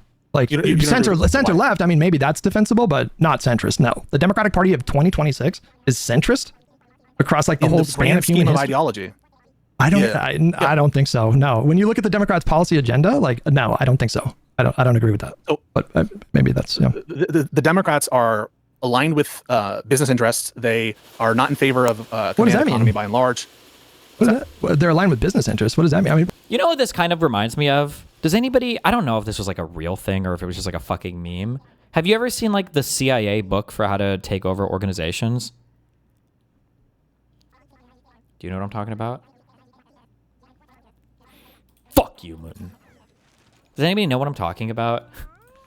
CIA guidebook for how to destroy organization. It reminds me of like shit you would see in here.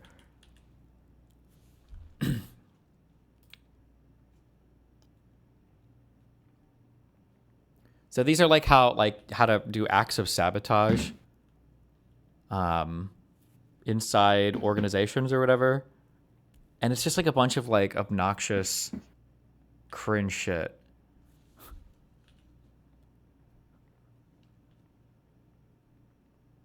Like, specific suggestions for simple sabotage. It will not be possible to evaluate the desirability of simple sabotage in an area without having in mind rather specifically what individual acts and results are embraced by the definition of simple sabotage. A listing of specific acts follows, classified according to types of target.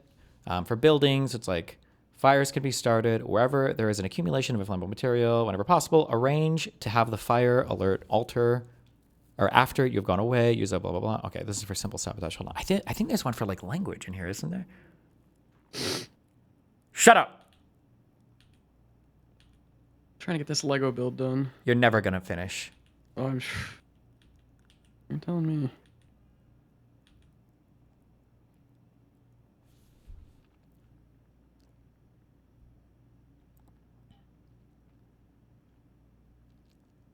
Simple sabotage. Communications. At office, hotel, and exchange switchboards, delay putting enemy calls through, give them wrong numbers, cut them off accidentally, or forget to disconnect them so that the line cannot be used again, hamper official and especially military business by making at least one telephone call a day to an enemy headquarters. When you get them, tell them that you have the wrong number, call military or police officers, and make anonymous false reports of fires, air raids, bombs in offices and buildings used by the enemy, unscrew the earphone of telephone receivers and remove the diaphragm. Electricians and telephone repairmen can make poor connections and damage insulation so that cross talk and other kinds of electrical interference will make conversations harder or impossible to understand. Put the batteries under automatic switchboards out of commission by dropping nails, metal filings, or coins into the cells. If you can treat half the batteries in this way, the switchboard will stop working. A whole telephone system can be disrupted. You can put 10% of the cells and half the batteries of the central battery room out of order.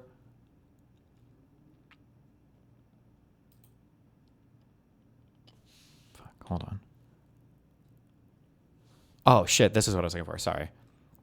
General interference with organizations and production. Organizations and conferences insist on doing everything through channels, never permit shortcuts to be taken in order to expedite decisions, make speeches, talk as frequently as possible and at great lengths, illustrate your points by long anecdotes, and accounts of personal experiences, never hesitate to make a few appropriate patriotic comments. When possible, refer all matters to committees for further study and consideration. Attempt to make the committees as large as possible, never less than 5. Bring up irrelevant issues as frequently as possible. Haggle over precise wordings of communications, minutes, resolutions. Refer back to matters decided upon at the last meeting and attempt to reopen the question of the advisability of that decision. Advocate caution, be reasonable, and urge your fellow conferees to be reasonable and avoid haste, which might result in embarrassment or difficulties later on. Be worried about the property or the propriety of any decision. Raise the question of whether such action as is contemplated lies within the jurisdiction of the group, or whether it might conflict with the policy of some higher echelon. Manager, it's just like a whole bunch of like obnoxious, annoying, small, little, stupid fucking things like this. I don't know. It's not, when I hear Pisco talk, it sounds like some type of like CIA fucking mindfuck thing or whatever. Gee, I don't know, bro. Like, what about Lena Khan? Like, that was like the most pro-consumer, like pro-labor administration in like fucking 3 decades. I'm not making normative claims here that being aligned with business is bad. I want Democrats to have good relationships with business. I'm a capitalist. Okay. Do you mean pro-capitalist? Don't read in like business interests. Oh. I don't think so. No. When you look at the Democrats' policy agenda, like, no, I don't think so. I don't agree with that. Oh. But maybe that's, yeah. The Democrats are aligned with business interests. They are not in favor of command economy by and large. What is that? They're aligned with business interests. What does that mean? I mean, like, okay, this is tanky stuff. Pisco does not read political theory. Pisco does not know much about like politics in general, and he just used the phrase command economy. He got this from a tanky or far, far, far lefty person. I don't know who he talks to, who he watches, but that 100% came. You're not finding that in any standard, like whatever random political stuff. Like he's watching far left content. He has to be using that term. Also, the idea that you're a centrist because you're not in favor of a command economy. So he's just talking about all liberals are centrist. It's such a pointless definition. Like, what about Lena Khan? Like, that was like the most pro-consumer. Also, he's using a negative loading of being pro-capitalist as well. He's not saying like this person is in favor of a capitalist mode of production. He's saying they're business aligned. Jeez. We're like pro-labor administration in like fucking 3 decades. I'm not making normative claims here that being aligned with business is bad. I want Democrats to have good relationships with business. I'm a capitalist. Okay. Do you mean pro-capitalist? Oh, see, Hutch identifies it. You mean pro-capitalist, right? Not like, why would you say business aligned? Yes, that's what I mean. I mean that they're aligned with private businesses. They want private-public partnerships. They're interested in market-oriented solutions first. They're in favor of some regulation. How would be not wanting to end capitalism? How is that centrist? So I understand centrists as is used in the ideological sense to be economic. No, I don't think so. But it's just like so weird. I don't know. Economic centrism, referring to the amount of controls in on the economy, is where like economic centrism, like you can have like different modes of production, I guess. I mean, everybody has some form of basically like mixed economy with a free market, more or less today. But I've never heard. I mean, could you put economies or could you put modes of production on like a left to right axis? I don't know. This is like I don't understand. Being on the right is like more anarchic, right, and less business control. And I understand the left to be a lot of control. Yeah, Destiny. Why wouldn't you assume that an American journalist writing in an American publication about an influencer funding program based in America started by an American political YouTuber to help the left party in the current American political landscape is using the label centrist in the sense of all recorded political ideologies on the planet Earth across all time? Are you being bad faith? True. Well, over the economy, a lot of regulatory stuff, and less where being on the right is like more anarchic, right, and less business control. And I understand left to be a lot of control over the economy, a lot of regulatory stuff. And Like, what does that even mean? Because if you go far left enough, there are no businesses, right? It's all cooperatively owned. And then by PISSCO's own definition, stateless. So isn't that more anarchy? You know that you do have like anarcho-communists, right? That these people would consider themselves to be very far left. I don't know where libertarians or anarchists necessarily fall on the political axis. It depends sometimes, but like, it's retarded. So in that sense, right, the Democratic Party is oriented towards market solutions by and large. They're in favor of regulation on some things, but their default assumption is to try to find public partner. On many things. Well, I mean, that's what abundance was all about. Like the Democratic Party, when you give the Democratic Party a trifecta at the state level, isn't abundance of... I don't think PISSCO, or I don't think Hutch realizes the depths to retardation that PISSCO has sunk to in this argument right now. About like ending the what they consider to be like burdensome regulation, over-regulation maybe?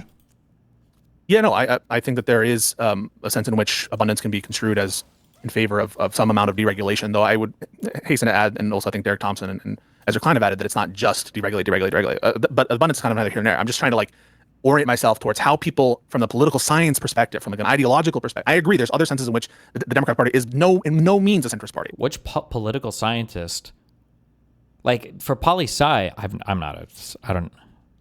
care. I'm going to make shit up because apparently that's all we do here, okay? Obviously, I'm a college flunky. I don't know. But I would be surprised if in poli-sci classes, whatever the fuck class you're taking, if they're speaking about like, well, the Democrats are centrist or whatever. First of all, I don't even know if these terms would be used. But if they are ever having conversations like this, then the conversation is probably happening like with respect to historical political theory, like with respect to all of politics and history or whatever, or compared to the political system probably that preceded it.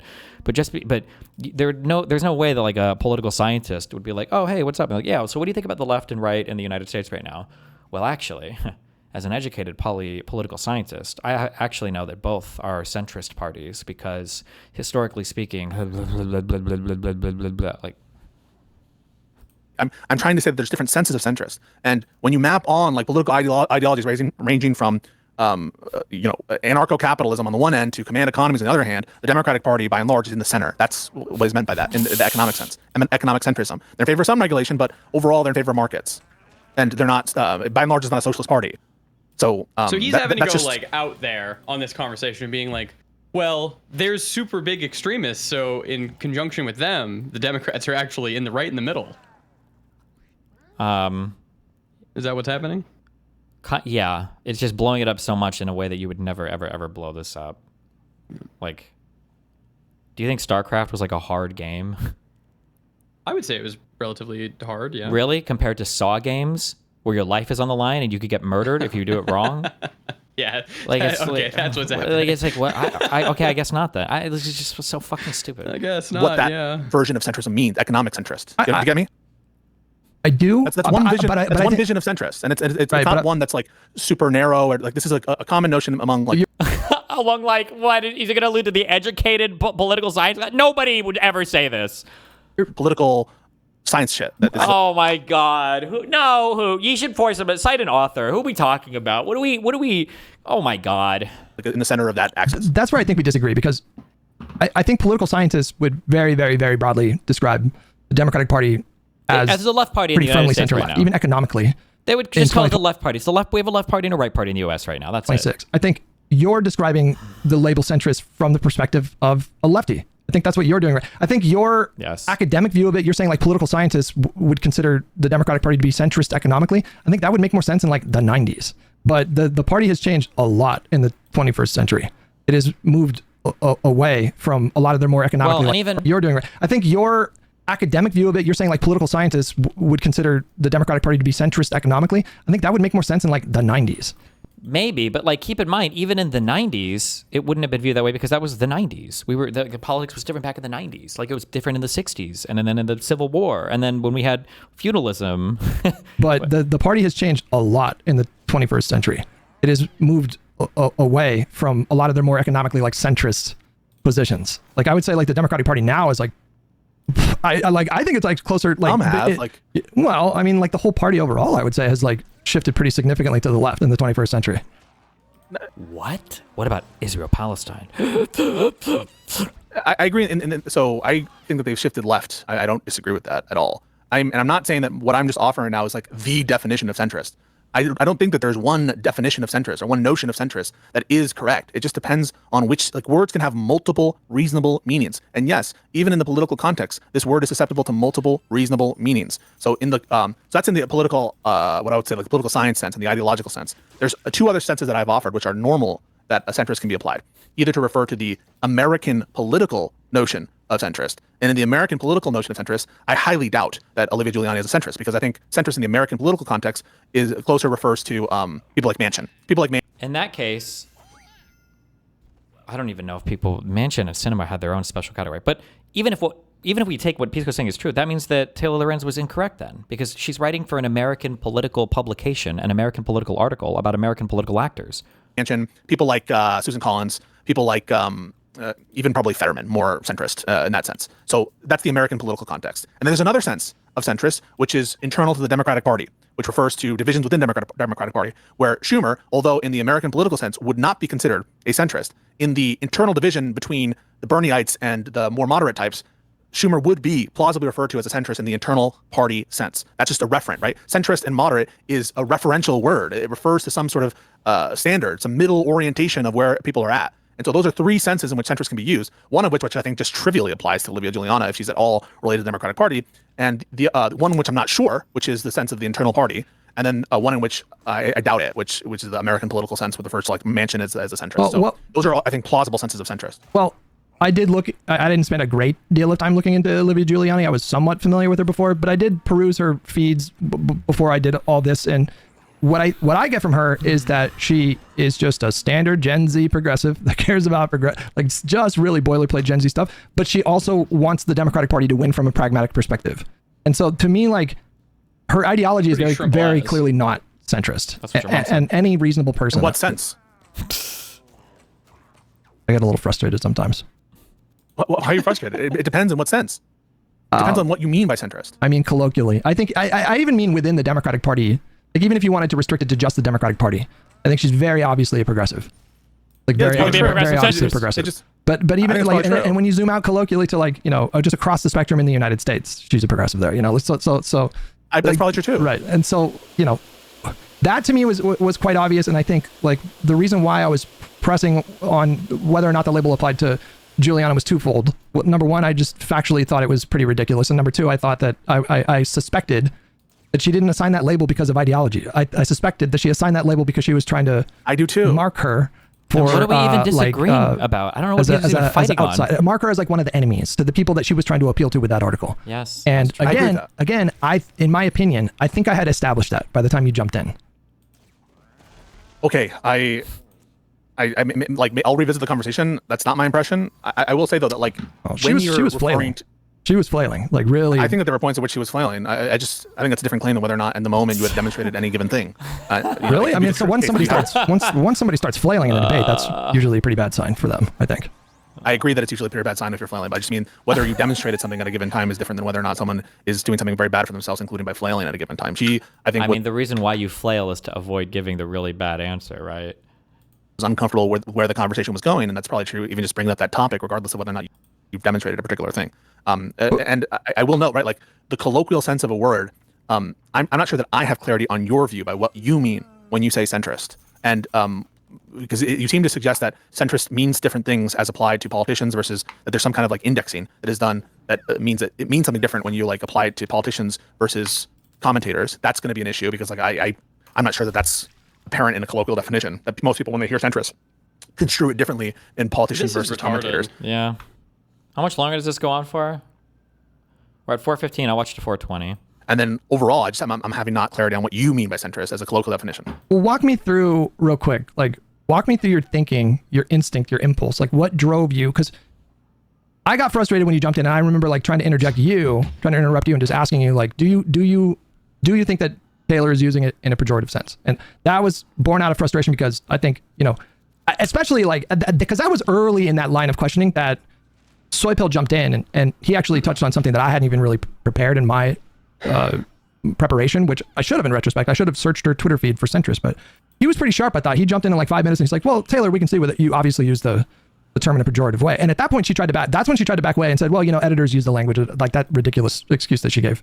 So, like, right then and there, I just feel like that, like, bam, like, she's She's pretty nailed. Like, and if you agreed in that moment that Taylor uses the word centrist exclusively as a pejorative, and that informs our evaluation of like why she used it in that article, then I struggle to understand why you wouldn't jump in and join us in, like, you know, like in unpacking that. I'm happy to answer that. Yeah. First of all, that's what I thought I was doing, but I'm happy to answer that. Is there? I just want to be clear, because I won't ask it again. Is it you don't want to address what I asked you about what is the centrist? But I thought I did answer that question. Like, I think didn't I answer it like right when we first started? You said moderate in some sense, but not in a sense that would But apply it's more. to Obama. I said it's more or less kind of synonymous with moderate for a lot of people. It could mean that somebody has a hybrid sort of set of policy prescriptions. Maybe they're pro-gun and pro like hawkish foreign policy, and then also like pro like strong social safety nets. You know, like yeah. I think that's what most people understand when they hear that word. If that's what you mean by centrist, that like a kind of moderate that might have a hybrid solution to things, then it's not clear to me that Juliana is not a moderate. But you just what do you know? Well, what do you know about her? I'm not saying that I know that she is a moderate. I'm saying it's not clear to me that she's not a moderate on that view of centrist. Didn't you say that you don't know much about like her politics? I'm not claiming that she's a moderate. I'm saying it's not clear to me that she's not a moderate. You understand that? Well, I don't have a strong view. I don't have a strong inclination. But that's because you don't know anything about her politics, though. I know. That's what I'm saying. It's not clear to me that she is or is not a moderate on that view.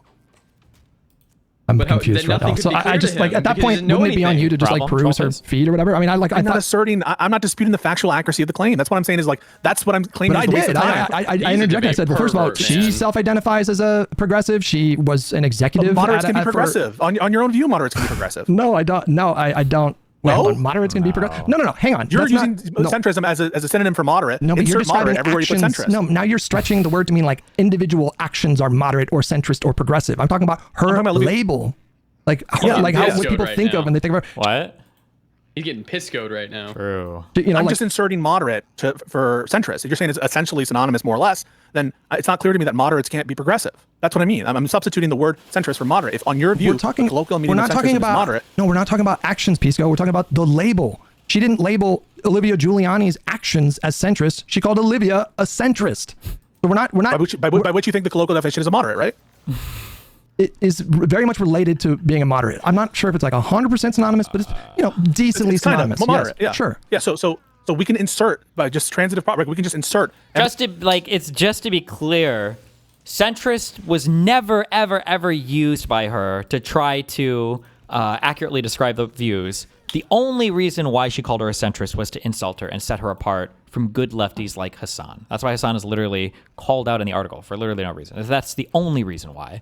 Any other reading of that is delusional. I'm sorry.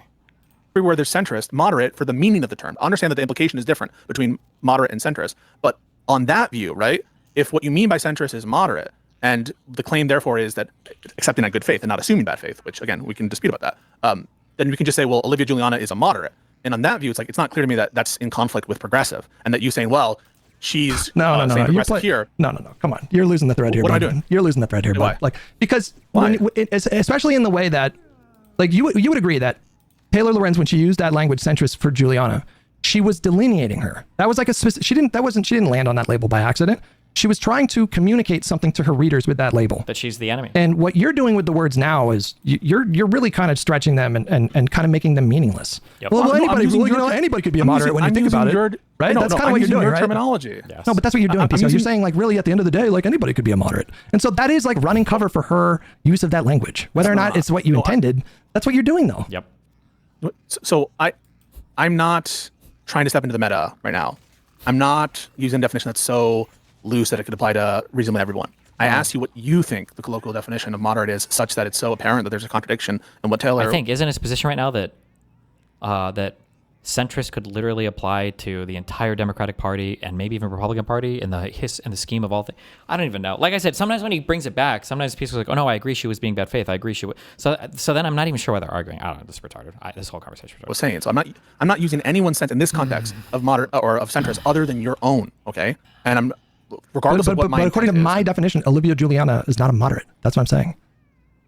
Okay. And she's not a moderate. Got it. No, I don't think she is. No. All right. But why is that in contradiction with progressive? Help me out there. Because that's the kind of the claim that she contradicted herself and she proved she was lying is because she called her a centrist, and centrist means moderate, and then she's previously called her a progressive. And so if we're going by those definitions, there needs to be some contradiction or some kind of like tension between moderate and progressive. Pisco, I think you've lost the plot here a little bit. I think the tether's cut and you're kind of floating around in outer space. Because you're asking me Why are you like, saying that, man? I think that's disrespectful. What do you mean? well, I'm trying to be direct with you because you've now reached a point where you're like, well, you have to establish that there's a difference between moderate and progressive, and it's a political podcast. So I just what are we doing? Ben. Like this does not need to be explained to our audience. Well, you have to establish there's a difference between moderate and progressive. No, I don't. I don't need to explain that. That is firmly understood by everybody who's watching. I'm trying to understand in your view, right? Like, I'm not saying that you need to do the conversation in this way and suss out this difference between moderate and centrist. I'm trying to follow your train of thought and showing. And you said that it was obvious by that time that. You're not trying to find my train of thought. You're bogging the conversation down to like now you got to demonstrate that progressives and moderates are different. True. Like if you're following my train of thought, then I don't need to do that. That's ridiculous. True. Well, then I'm not sure in virtue of what. How is it ridiculous? Define ridiculous. Was discredited when she called her a centrist in one breath and called her progressive in another, unless there's some basis on which to determine that is an indication of bad faith. I think you need to show that. So you're saying that Taylor Lorenz, and it wasn't just that she called her progressive, by the way. In 2023, she, the exact quote, like it wasn't just like, so the person asked her, so let me just bear with me. Let me read a paragraph here. So she was in an interview with someone. Don't know the full context of this, but she says, this is Taylor. Oh boy, I would start by engaging with people. And I assume this is a conversation about democratic outreach with influencers. It says, oh boy, I would start engaging with people, not just approved content creators. I think one thing that specific political parties, especially like liberal politicians, have really shied away from is engaging with more progressive activists because they want to stick to these neutral party lines. And I get that, but I think to perform well on the internet, you've got to engage with everyone. I'd be dealing with Twitch streamers and content creators, and I would really go out and use social media to try to engage with people, and especially these progressive influencers on the internet. I wouldn't say we're just not dealing with those people because they're too radical or they're too progressive. I would try to bring them into the fold and use them to my advantage. And then her interviewer says, would this include Olivia Juliana? And Taylor Lorenz says, yeah, I think people like her are exactly who we're talking about. These Gen Z activists. Well, that was a different context. Some commentators and people with followers. I'm ready for it. So this was just like a couple of years before she wrote that article.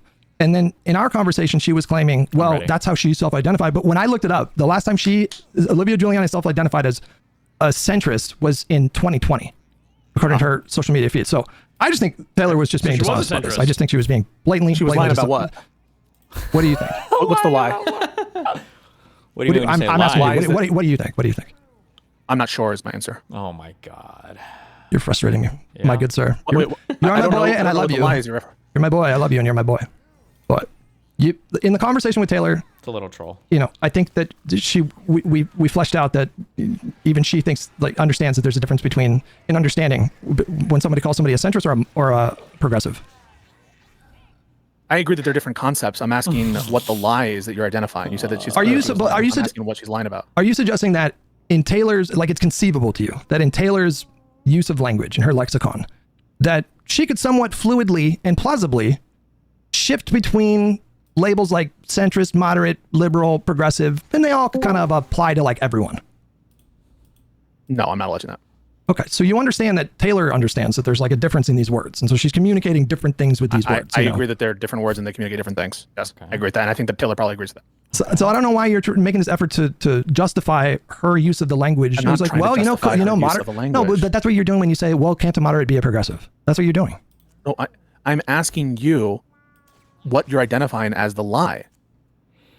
The lie is that Olivia Juliana is a centrist. That's the lie.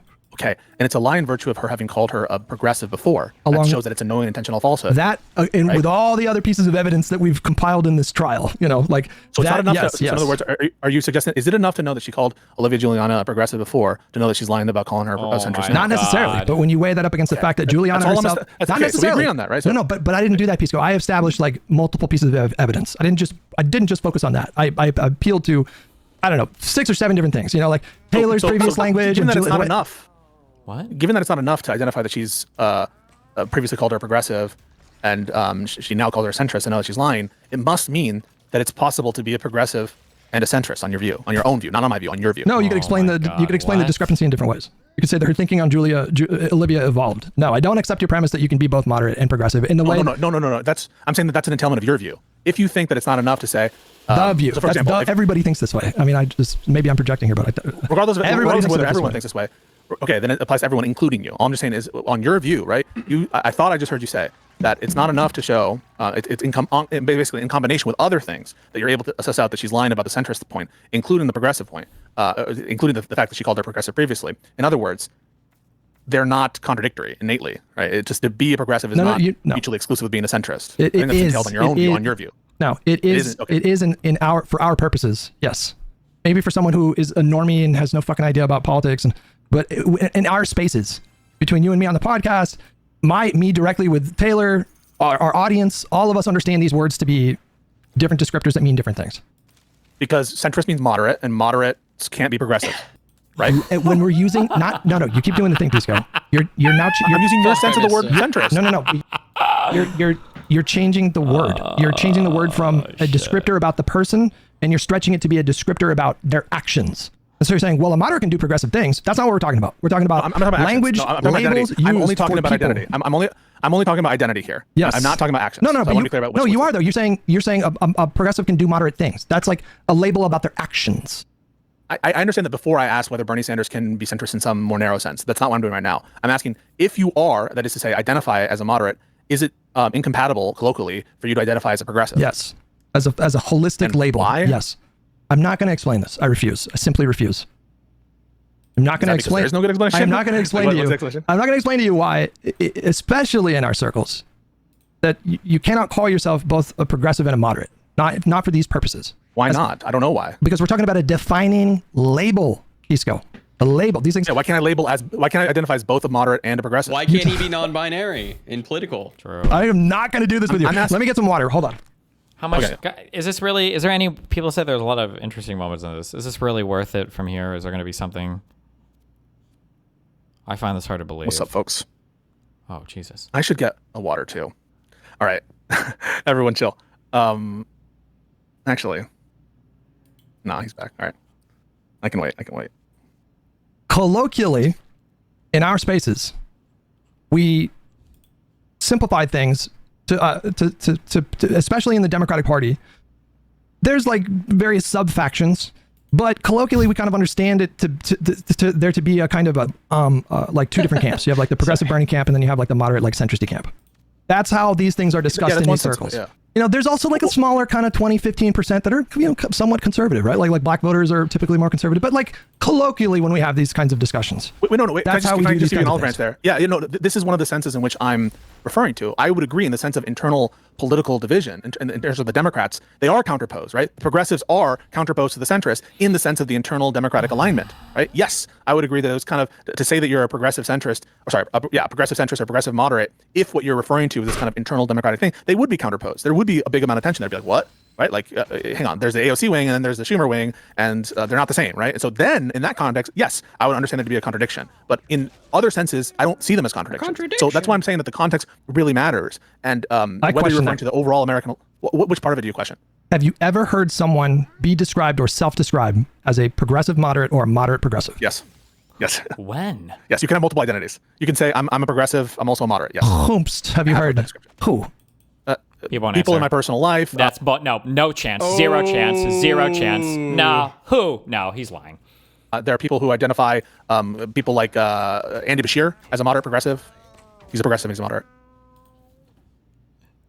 Do you see the tricky trick? This is, by the way, this is how this is why I don't trust like the autism thing. It's because there are too many intentional tricks. Well, no. Because he just did a tricky there, right? He swapped it right around? Well, no. What was the question that Hutch asked?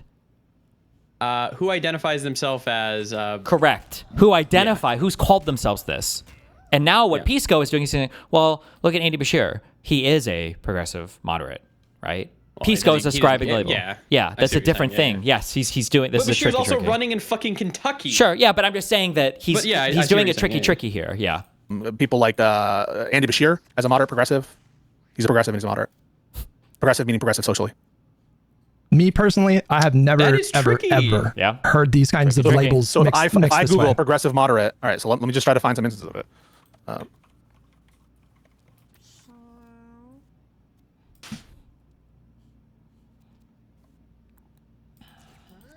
And find an example of this being used to self-ID. Dude, if you're debating, you gotta be or to identify. What would that it. show? If I'm able Jesus. to demonstrate that.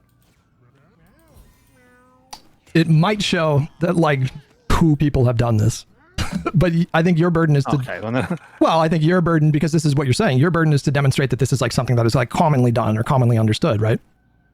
It's the internet. I can find people that are fucking, their kink is like watching zebras get covered in mayonnaise or whatever. That doesn't really matter much. Like, you would have to show that this is like, so, you know, everybody knows like you can be a progressive moderate, right? all right, then I'm gonna put that aside then. If By the way, Pisco definitely Googled there, and he definitely couldn't find even a single fucking example, by the way. That's he what moved just on? happened. Yeah, that's what just happened, by the way, in case you were keeping score at home, folks. But if I'm able to show that Olivia Juliana has ever described herself as a moderate, would you then, on your own view, colloquially, would you concede that she's a centrist? No. I would not. Wait, how does no. that not 'cause it logically depends on what in what he's about to- context. follow by your own view? Because people's politics can evolve, Pisco. They're fluid. Like if you described yourself as a moderate in 2020, like why would that be the basis if you're a No, journalist? assume the same temporality. He's also moderate is a much. I'm sorry, moderate is a way. He's done like a weird transitive property thing.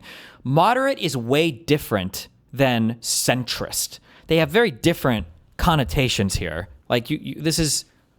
I don't. Do I even have to say this? This is retarded. Assume the same. Assume, What do you assume that she did. Assume that she has at one point described herself as a moderate, and that's like after the whatever development phase, right? Like after whatever what you're calling the development. You're always She says developing is moderate. my point. Like there's, you know, you're not like stuck in stone after a while. People change their politics into their 40s. And again, like when I looked at her Breaking Twitter news. account, What? Breaking news. Uh-oh. J-Doctor has informed us that trusted flared users are now safe from !mute links. Wow. I found a tweet from her in 2020, specifically rejecting the label of a centrist. Like specifically, like rejecting that label. Hold on. It was a tweet from her in 2021. Please explain. I don't know what transitive whatever means. So there is. Oh God, how can I explain this? The transitive property? This feels stupid. I'm about to explain something like really complicated, but we all understand this intuitively, okay? You know when you're like in 4th grade and you learn what a thesaurus is? Did you guys have those? Yep.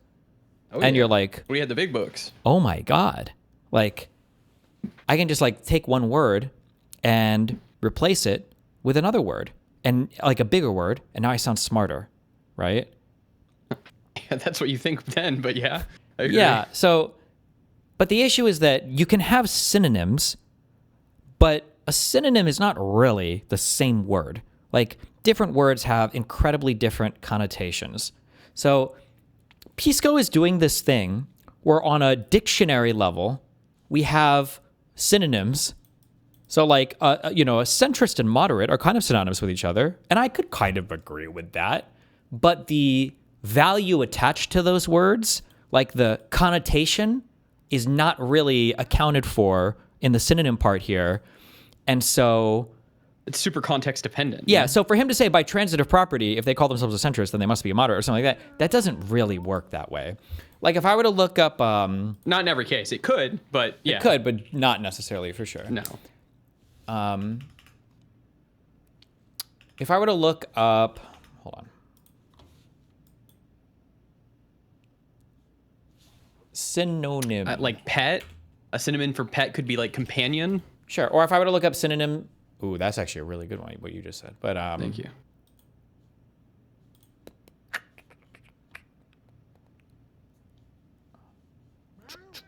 Fuck. Hold on. Why do I get an AI overview? I just want the things. Hold on. Oh, wait. Thesaurus.com. No.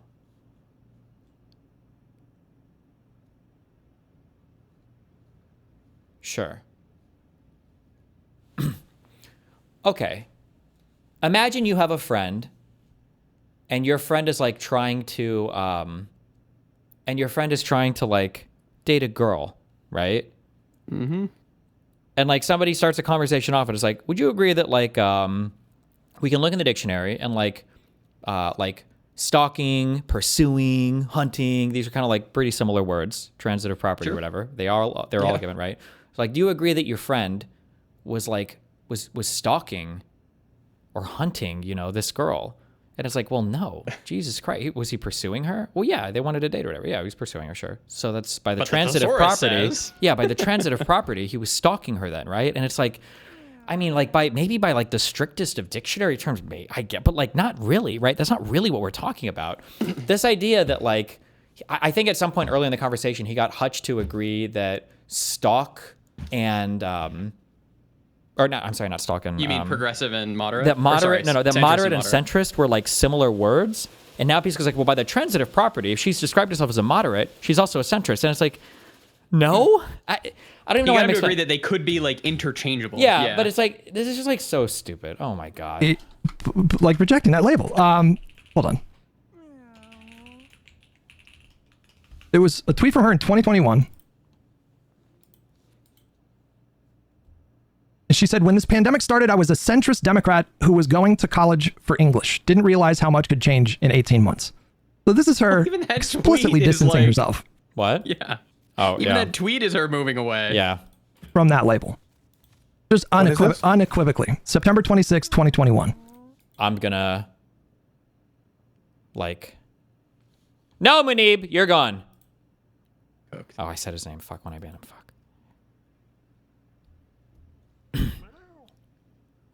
Oh, yeah, that's another good point. Artie's Corp fiction. Lawyer versus counsel. Yeah. Did you bring counsel with you to the meeting? Yeah, I did. Here he is.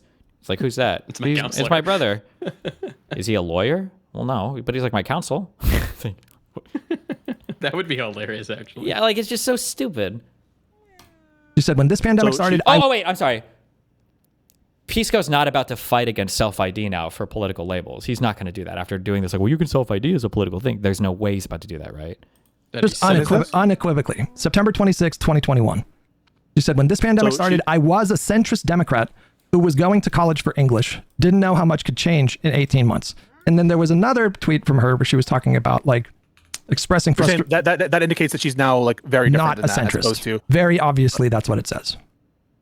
Don't pick that apart. Don't debate, bro, that one. That's very obviously what she's saying there. Uh-oh. And then she could be referring to... No, don't do it. Don't do it. Stop it. Well, I'm telling you, Hutch, this is kind of saying I have to make the point I want to make, right? If I want to make a point, you got to let me make the point, right? Well, can I read you another tweet before you make the point? Can I read you another tweet? Why can't I just make? Why can't I address further making the case? I'm further making the case. I'm just going to head off your argument. Let Pisco say some retarded shit. I want to hear it. I like to get triggered. Do it. Okay. Like this is how your brain works, Pisco. Like you see this. Like I just want to do it one by one. You just like impulsively you have to like explore the thing, and I'm just telling you. Like I have a tweet. I have another tweet to show that she is assigning herself the progressive label. Okay. Show me. Yeah, give me that. No, but that's the whole thing that we're like disputing, right? Is whether you're disputing it. I'm not. I'm saying she's a progressive. You're disputing that. And by progressive, you mean as counterpoise to moderate, right? I'm not gonna continue to explain. Respond to that? No, I'm not going to because we've already been down that road. I've already explained it.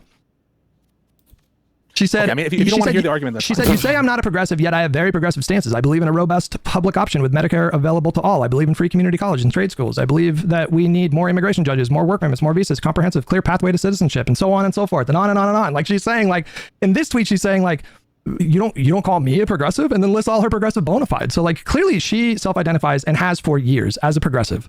And Taylor's whole thing was like, well, mutually exclusive of moderate. Yes. Okay. Obviously, yes. Okay.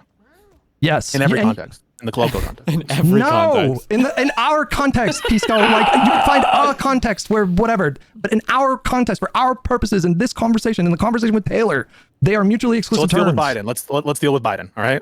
So this is why I brought up the Biden example. All right. So Biden, this is what you would agree, is a moderate. Floundering.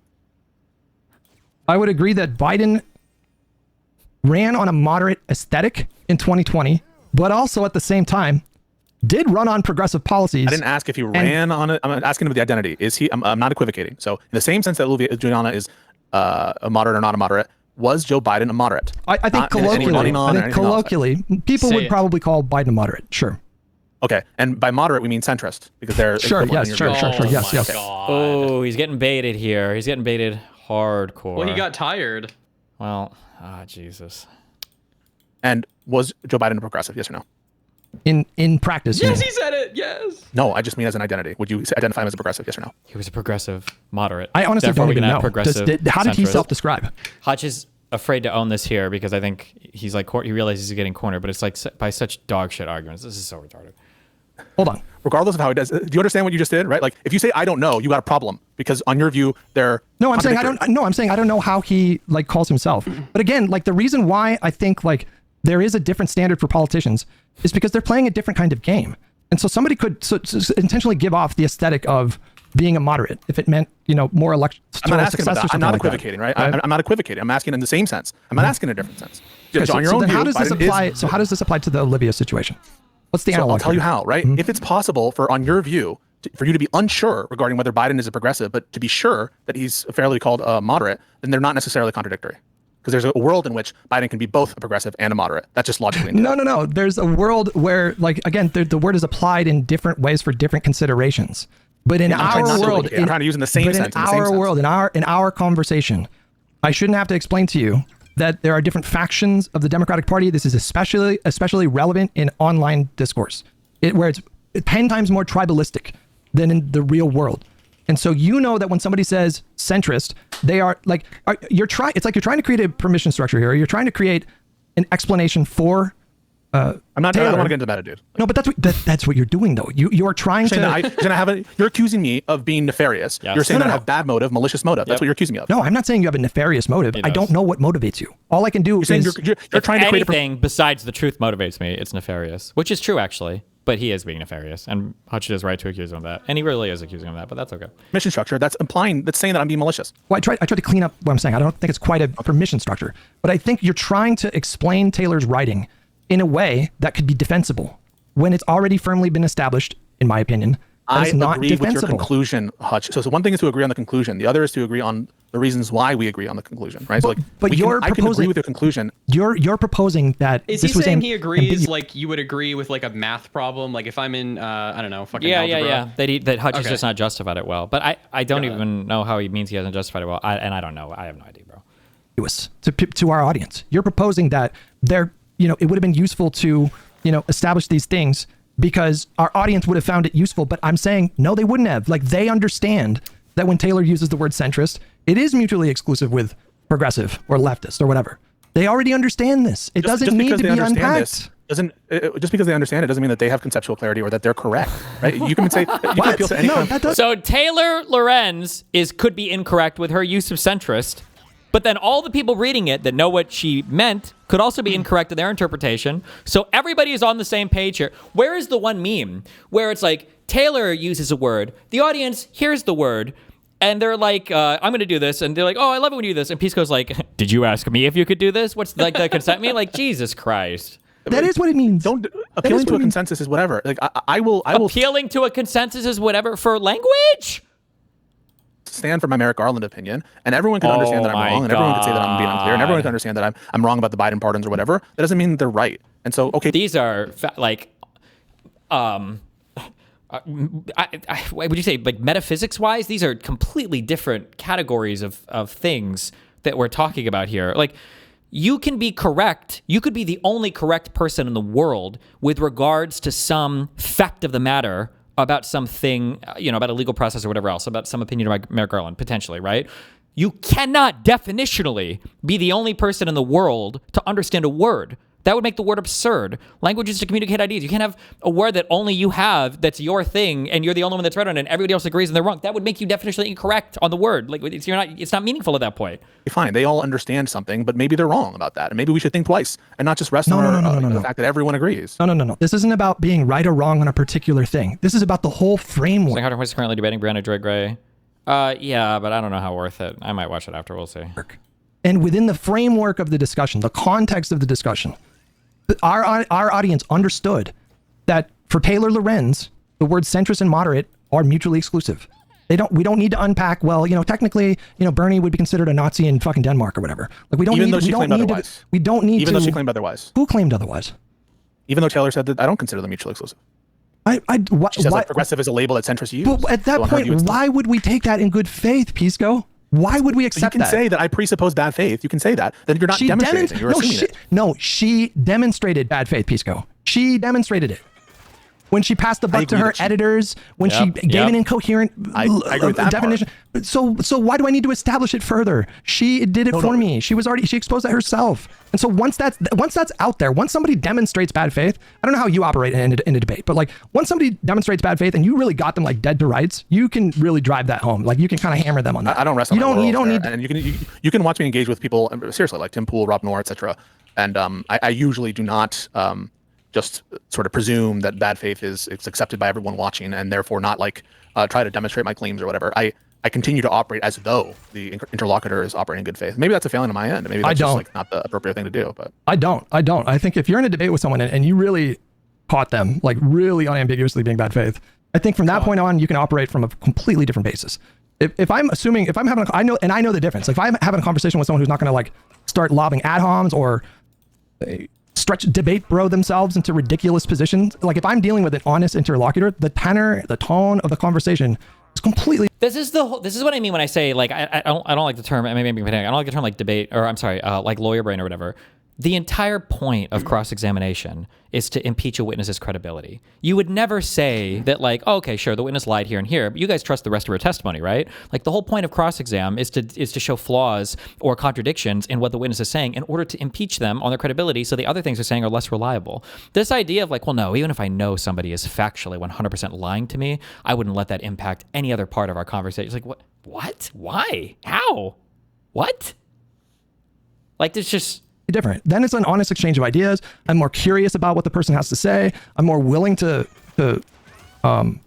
explore those things and consider those things or challenge my own perspective. But as soon as I discover in a conversation with someone that they're operating in bad faith, something shifts in me because that is like an on or off kind of thing. Yes. Like I don't think like there's no such thing as like a little bad faith. Like once someone demonstrates that they can be dishonest in that way, at that point it calls into question everything they say. And so why would I treat them? No, I mean, yeah, if you put your like credibility in issue, and if you're acting a certain way, yeah, no, I understand that it might justify viewing them a different way or whatever. But like I'm just being honest with you and straightforward that like I don't operate or I don't try to operate differently, except maybe to defend myself against possible like bad faith attacks or whatever. I will let you know though, and this is not just me trying to make an unfalsifiable claim or whatever. But there are a couple people, 2 people in my private life who watched that encounter are not dead ender communists and socialists who are not like clued in on who Taylor Lorenz is, who like you are or anything like, or like don't have like a strong foundation on like no, he's lying 100%.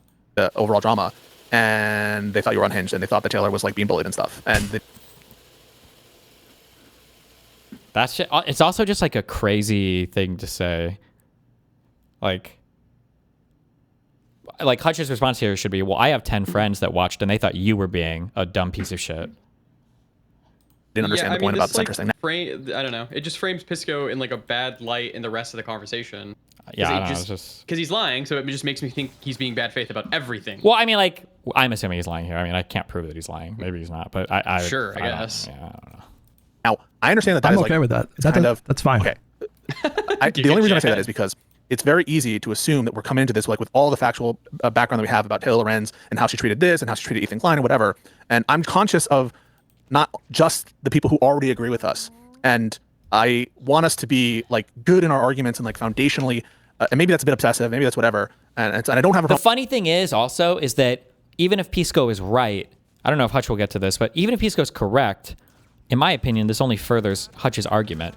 If people thought that it was unhinged, it was only because Pisco kind of like stepped in to defend her, which made it look like, I guess, Hutch is being unhinged. If even Pisco is having to step in to defend her from Hutch's crazy attacks, like this is what I used to complain about this all the time. I've complained about it now, and I've complained about it in the past, that when I debated Nazis, the most annoying thing about debating Nazis was having to go through all of these weird centrist type people first, who would say that they're like in the middle just asking questions, because it would always give me the appearance of being very, very far left just because I'm debating Nazis.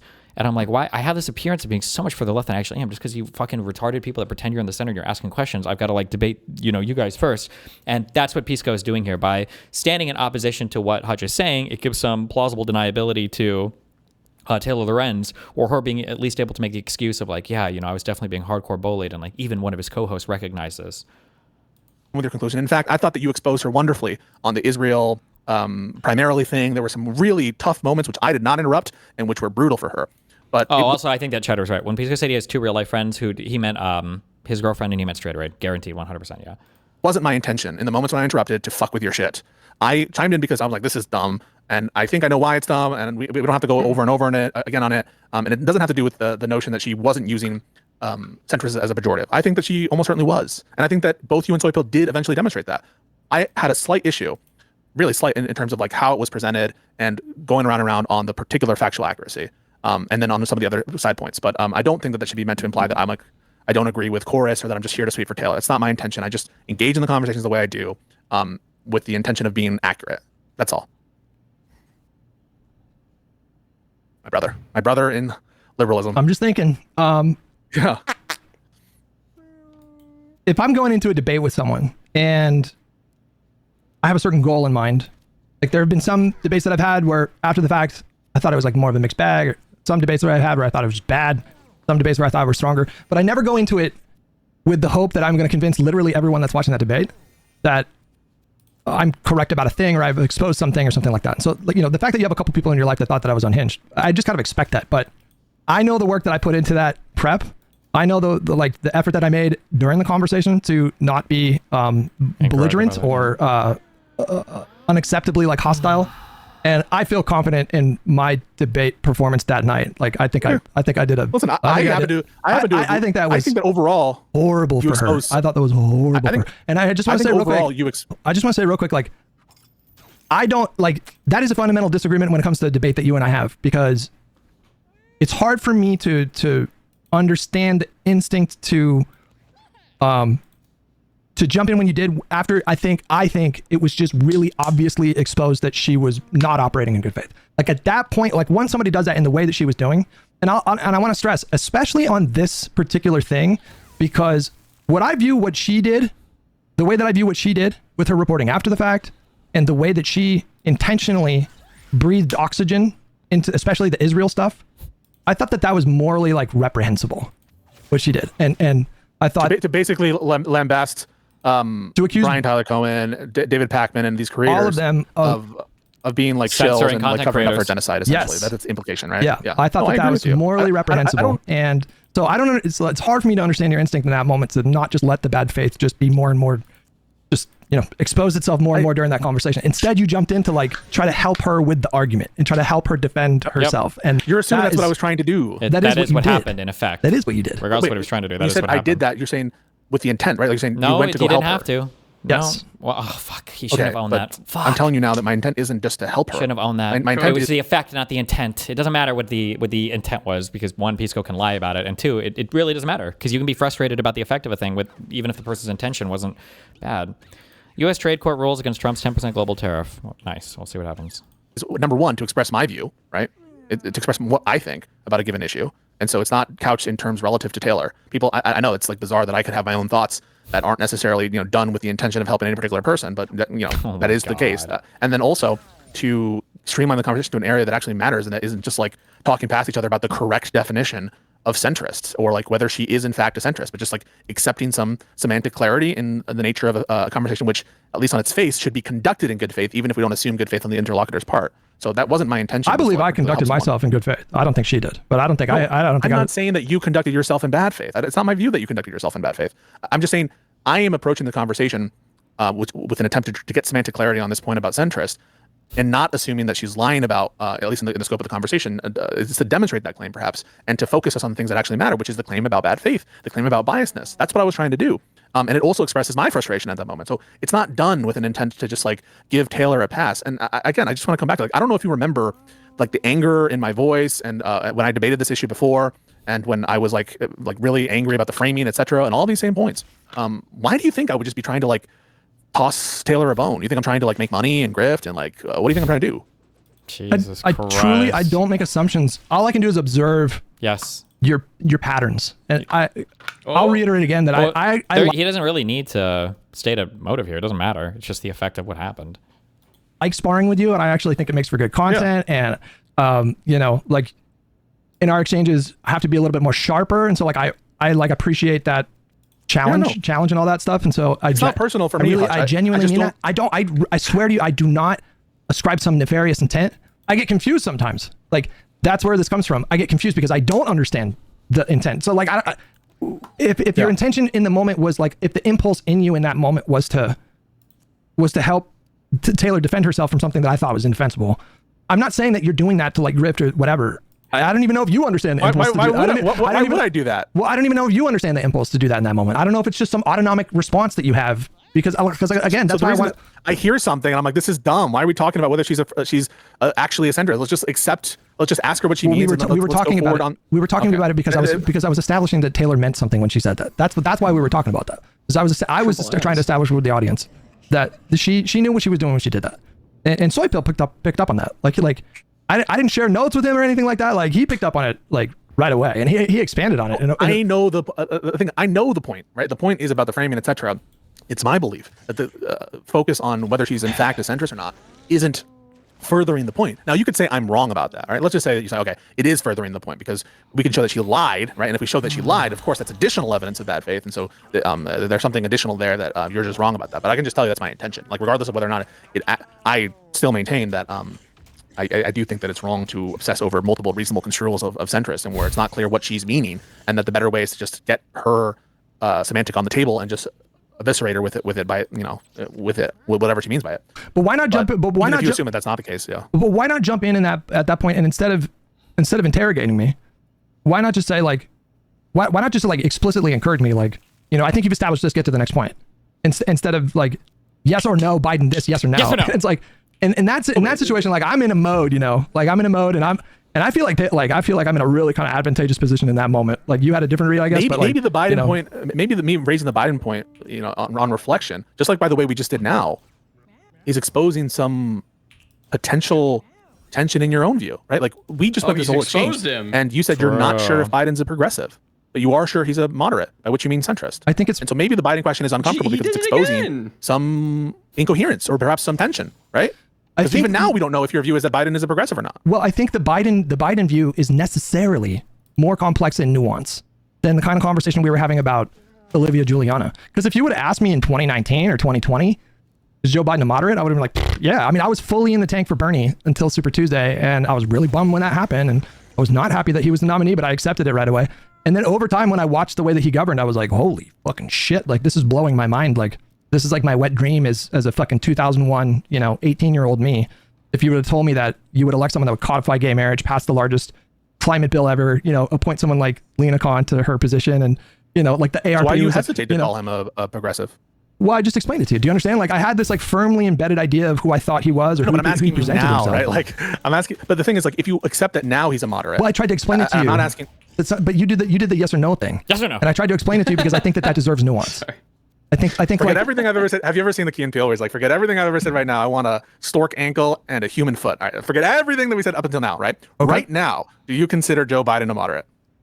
We're back to no, I don't. Okay. But I'm sensitive to what the audience, like that's what colors my perspective. Like if I say that, like I have to make that case. And so maybe there's some hesitation there. But like, I don't think he's as a moderate. What does that mean? Joe Biden is a moderate. I don't know. I don't know if anybody knows.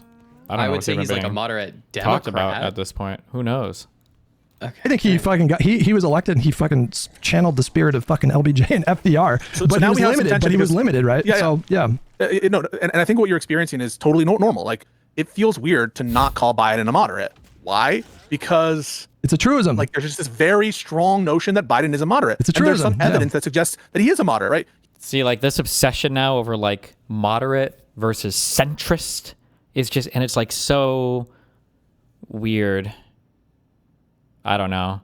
I almost wonder if this definition is like, it really depends on how you define it. It almost feels self-referential. Like, could we not argue definitionally in some ways that every single president ever has been a moderate? Because like definitionally, if you're winning the presidential election, you've won the majority of the votes from your political party. So the majority of your political party finds you agreeable to be a president. So your views, like, would it make sense to say that like you elected a president and the party views that like that's an extremist position in the party? Well, it must not be if you win the election. All this is just so fucking stupid. I don't know. Like, but there are good reasons. What?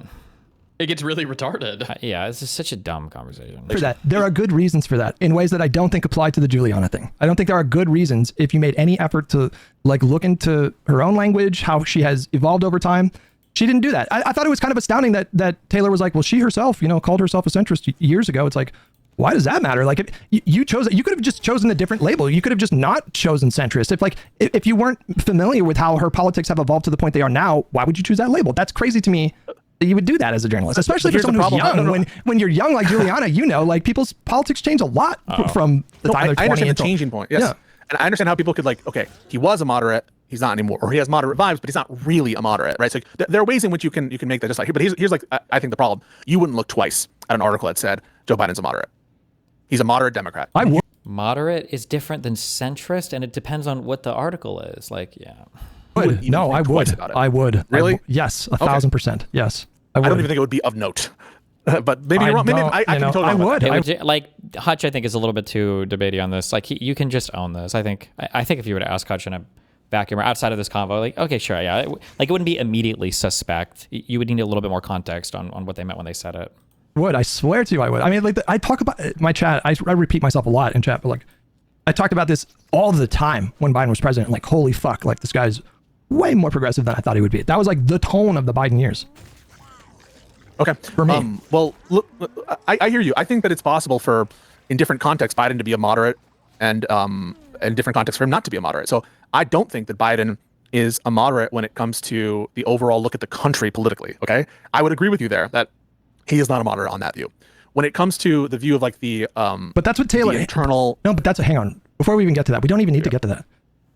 Do you acknowledge that Taylor, when she spoke about our article, and I specifically asked her this because I wanted her to commit to this because I felt like it really weakened her position. I asked her do you think your opinion is present in this? That's why I asked her you mentioned before that if you're going to do journalism, you should disclose your partisan leanings. But how does that apply to you? Should you put that in your should you put it in your article? That was the point of that questioning. Because I was trying to get her to say that her reporting was not opinion based and that it was neutral, which she did. And then once she did that, then at that point, that gave me a lane to really hit on her for the descriptors that she used. There were literally 7 other descriptors that I wanted to get to besides centrist. I thought I skipped a lot of them because the pro-Israel stuff I thought was more punchy. And I thought you made a great. Is it? Can I be done with this, guys? Is there progress? And you really exposed stuff with that line of attack. I thought that was very effective. I'm not even claiming that all of your attacks are ineffective. Right, but you're noticing a singular problem that I thought was apparent to me. And at least even if you don't agree with my assessment there, that's what I identified. That's what I was trying to get to. That's why I interrupted. But so in the context of Biden, you want to explore the term in terms of moderate, progressive, in different contexts from the perspective of the whole world and human history, the United States, just the Democratic Party.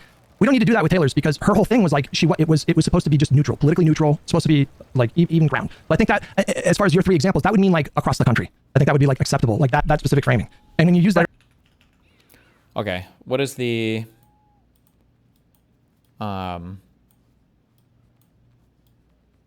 said he talked to IRI about this morning. Is there a timestamp or this isn't another, I'm not listening to another 2 hours of this. What, you don't like this evasive dodging bad faith shenanigans? Not for this long. We also got a spicy ABBA video. What happened there? Someone mentioned that, but I didn't see it yet. Okay, we'll take a quick break to this. Hi, my name is Libby. Uh-oh. And I was a girlfriend of ABBA from ABBA and Preach. We were together for 5 months and involved with each other for about 8 months total, but 5 months of that was a serious, committed relationship. I know when someone thinks 5 months, they think, what can really happen in 5 months? But I think most would agree the first 5 months of a relationship can feel very intense and be filled with a lot of love. And that means you can feel the opposite of that intensity if things are not aligning or if things are not compatible. I'm going to be talking about a pregnancy in which ABBA ultimately walked away from. And I'm going to be talking about the difficulties and the emotionally harmful interactions I've had with ABBA. I want to acknowledge something up front, and that is I know exactly who I'm speaking about. I know exactly who ABBA is. ABBA is articulate. He is persuasive and he is calculated. ABBA is the king of receipts. And anyone who really knows ABBA would not willingly put themselves in the position I'm putting myself in right now, unless their experience was significant enough to speak on. I'm not here to cause spectacle. This is all informational. and I'll just leave it up for interpretation. I met Abba July of 2025, last year, and it was really fun. Of 2025, last year, and it was really fun, and it was really interesting, and it was honestly full of love. 4 months into the relationship, I start to see shut the fuck up.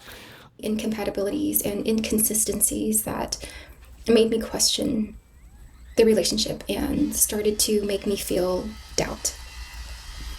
Ironically, as I started to feel those doubts, I found out I was pregnant. I was very nervous, but I knew I wanted to keep the child.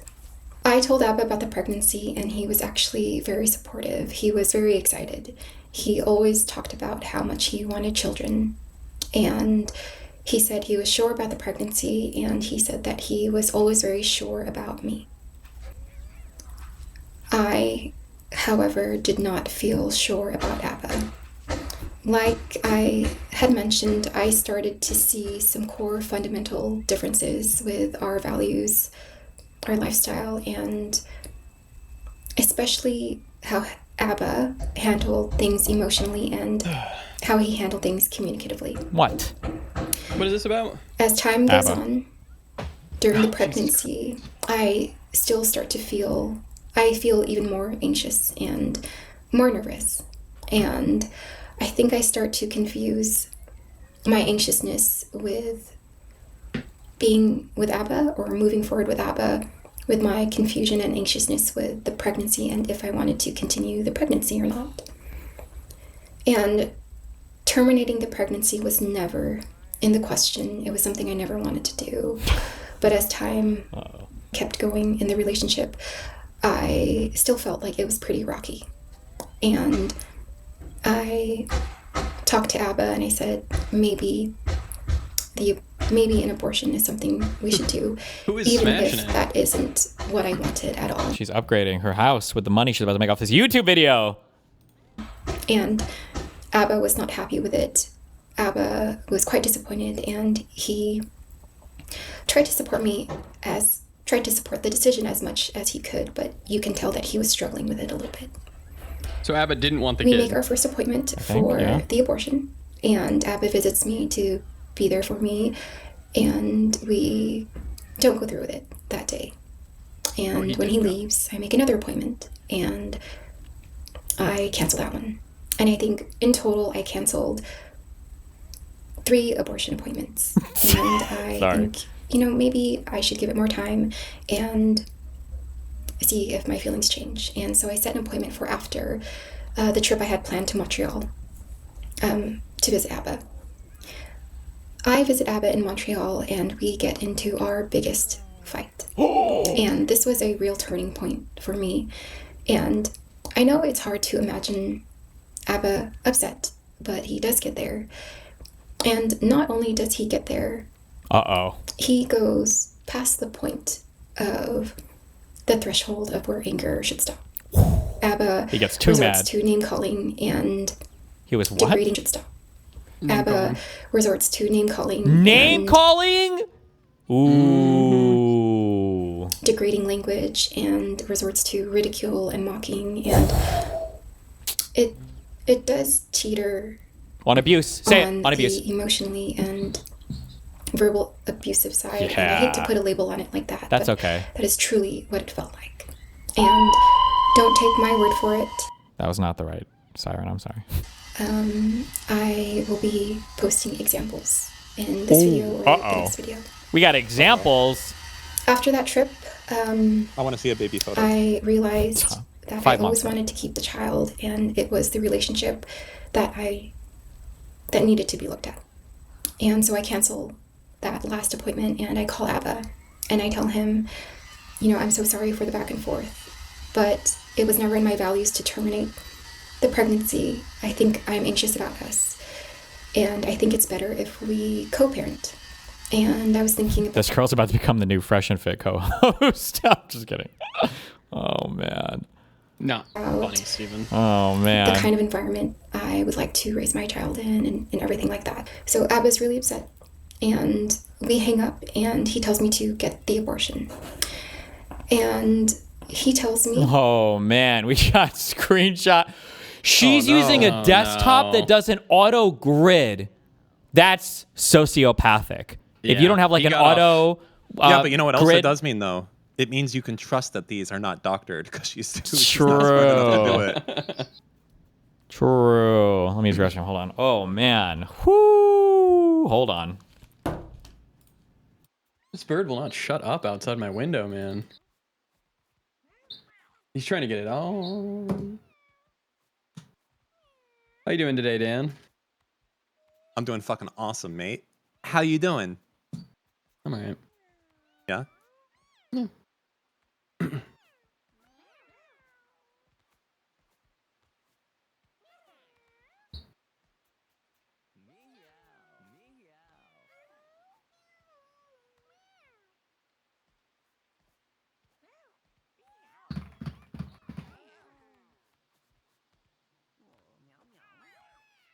Dan, that's racist, by the way. What, towards Australians? Or to British people?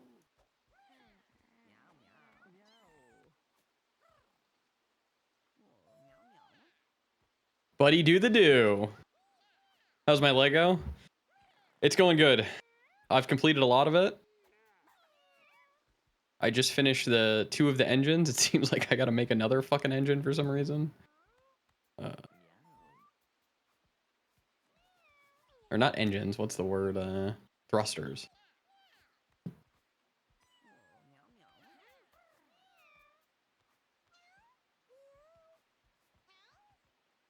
Show us. I can't. I can take a photo. Alright, I'll take a photo. Alright, you pulled my leg enough.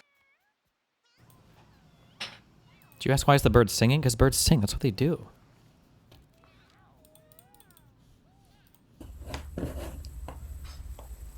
I don't have anything to say, just get the abortion, and I'll wait for the abortion. Buddy, do the do. You're not blocked, but I don't have anything to say. Just get the abortion. Please respect my wishes about not wanting to receive any more long messages. I won't anymore because you asked me not to. I'll wait for updates, for the updates on abortion. Oh, jeez. I don't have anything to say, just get the abortion, and I'll wait for the abortion updates. And I said, I will consider keeping you... Oh, sorry, I will keep you updated. I will consider what you said over the phone about having the abortion. My values were to ultimately not get it. And he said, just so we're clear, if you change your mind for the 10th time, I will not be involved. And then I kind of snap back a little bit, and I'm like, then don't be. And then he blocks me. I'm sorry. If I decide to have it, you won't be involved. Got it. What? I said you were laughing about something else? That's what you're supposed to say here. This isn't funny. This is serious. No, this is funny. Look at the 12 messages she sends like after you blocked it. You know what you should be doing, by the way? You should have the game small and this. No, I've done that, and people complain for other reasons. This works. Trust me. And he blocks me for an entire day. And oh, you tell him, dear leader. Thank you. I'm so sorry for the construction in the background. I have to make sure to speak loud. Sorry about that. I said, hey, I need to talk to you about the baby. I'm still blocked, and I tell my cousin to message him to unblock me, and he says, hey. You're so freaking immature just to keep blocking all the time. Hey, I unblocked you for a second just to say, stop contacting me. Regardless of what you decide, I'll never keep contact with you. I blocked your cousin. Deal with this on your own. You're not my responsibility. Now don't reach out to me again. Damn! I unblocked you for a second to say, stop contacting me. Regardless of what you choose, I will never decide to keep in contact with you. Damn! You're not my responsibility. Now don't reach out to me again. And then if you guys are reading this, I'll mention what's going on here in a minute. But I said, why? I said, what kind of construction? Is that a carpenter's pencil? What is going on in our background? I said, why? I said, what? No, the fucking pencil. Yeah, I don't know what the fuck is. Yeah, Jesus. Like she's just having this like heartfelt thing, and there's some guy like there's some random guy. Let's take down the wall here. I need a 3/16 bit Anyone got one? I don't know. By the way, I just had a big idea for you. You know what you could do? What? You could have your YouTube and Kick flipped. So your Kick, if you wanted to see this Why video did you big, block me after you wanted updates? He says, because I don't want updates. Sorry I wasn't clear, so I'll be clear. I don't want to ever hear from you again. Damn. He says, keep it or don't. I don't need updates. If you do this solo, good luck. If you don't, keep it. Great. And then he blocks me again. And I am so exhausted at this point on how ABBA handles. I'm just going to say, I mean, like, no shade or judgment to ABBA, but if you hang around people like this and then you bust in them unprotected over and over again, I mean, like, this is kind of what's going to happen, you know? Like, you should be expecting this, and it's just completely, you know, I'm just saying, you know, this is just how it goes. When you mess around with these... Is that what he said about you? When the, what? What does that have to do with anything? Is that what he's... Oh, okay. Who said anything about that? What? Why would you assume that? I'm just saying, if this is how how you conduct your life and everything, eventually, you know, shit's going to get back to you, you know? What are you going to do? Conflict and how he resorts to shutting down. On a semi-serious note, unless you show something significantly different, this is 1 trillion% a baby trap. Easily 1 trillion%, unless you show something significantly different. But we'll see. And avoidance and stonewalling, and especially at a time that we had all the words there. Shutting down and avoidance and stonewalling, and shutting down, avoidance, and stonewalling. God damn. Especially at a time that is very critical and sensitive. I just want to show you this. So this kind of will show you an example of ABBA's volatility a little bit. I think within the span of 4 months of our relationship, I think I was blocked like 100 times. Yeah. What the fuck? Wow. That's how it is being friends with Steve, by the way. He just sometimes just doesn't respond anymore. Not funny, Dan. Sorry. I'm trying. Okay, you're not trying at all. You're not blocked. I blocked the new number you're using. I blocked your email. Babe, you still have me blocked. So I blocked to give myself space. I expect to be blocked. I won't write you anymore. Last year. And I typed in the word block in my search history for my messages. And the first time he blocked me was in August. So at the beginning of August. And I think we met in the middle of July. And this was just 3 weeks after we met. And so then he blocks me again at the end of August, and then a few times in September, and then October and November and December. And anytime that you see the word blocked on my end, I'm just telling him like, hey, can you unblock? You're not blocked. Hey, I unblocked you. I blocked the number. Block me. You still have me blocked from Instagram or something. And that doesn't stop there. I now type in the word blocking, which is different from blocked, but I still have. Blocking me was crazy. Sorry.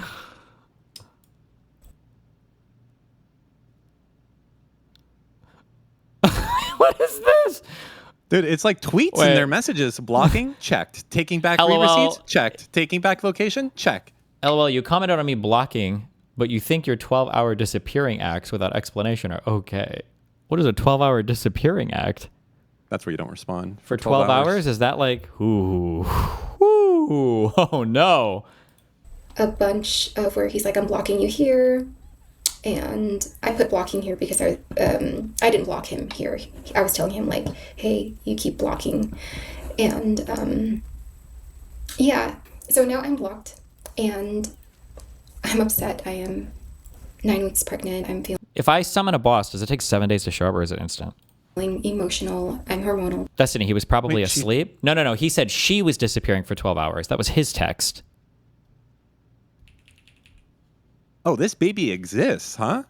She said, or this was, I think, if I'm reading this correctly, right? This is ABBA texting her. Wait, what? She just said she was 9 months pregnant when this was happening. This baby is out there. There's an ABBA baby out there.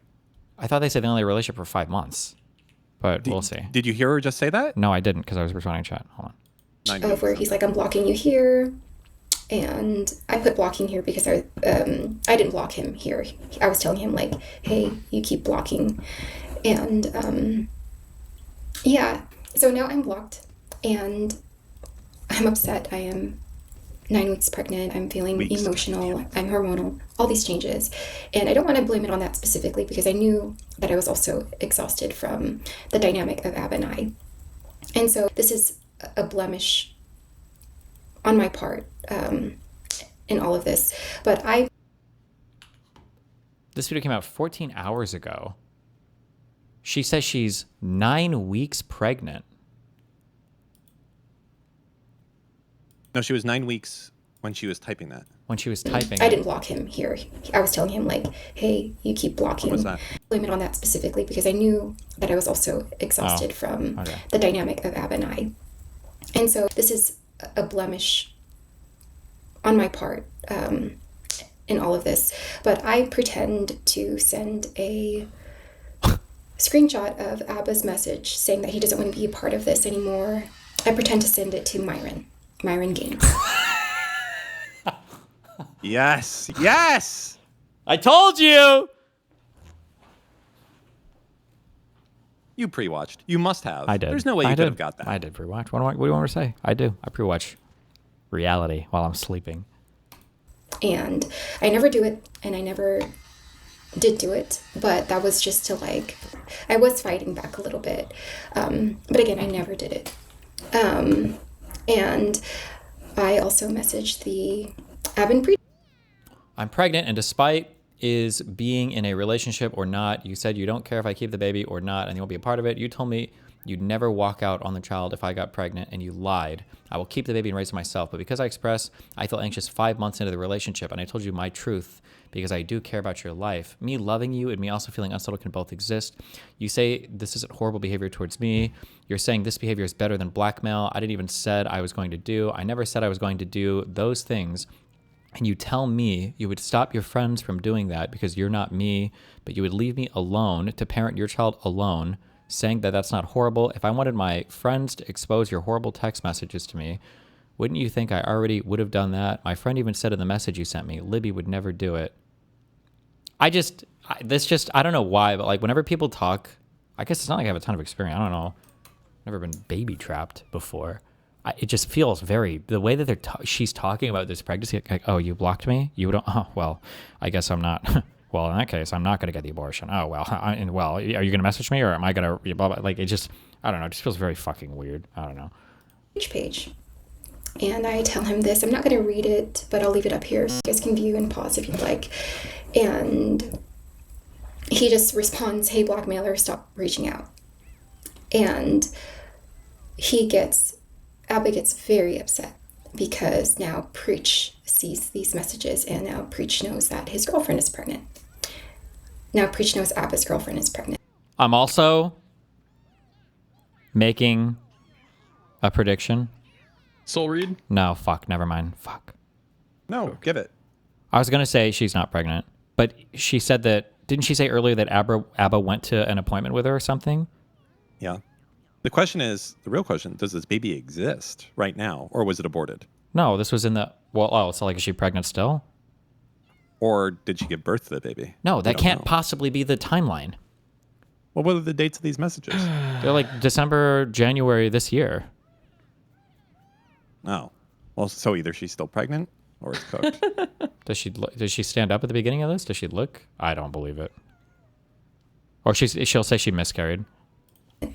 And Abba calls me at some point, and this is just another example of how Abba does talk to me when he does get upset. So I don't answer because I'm trying to get something to eat. I'm hungry and I'm like sick. I'm in my first trimester, and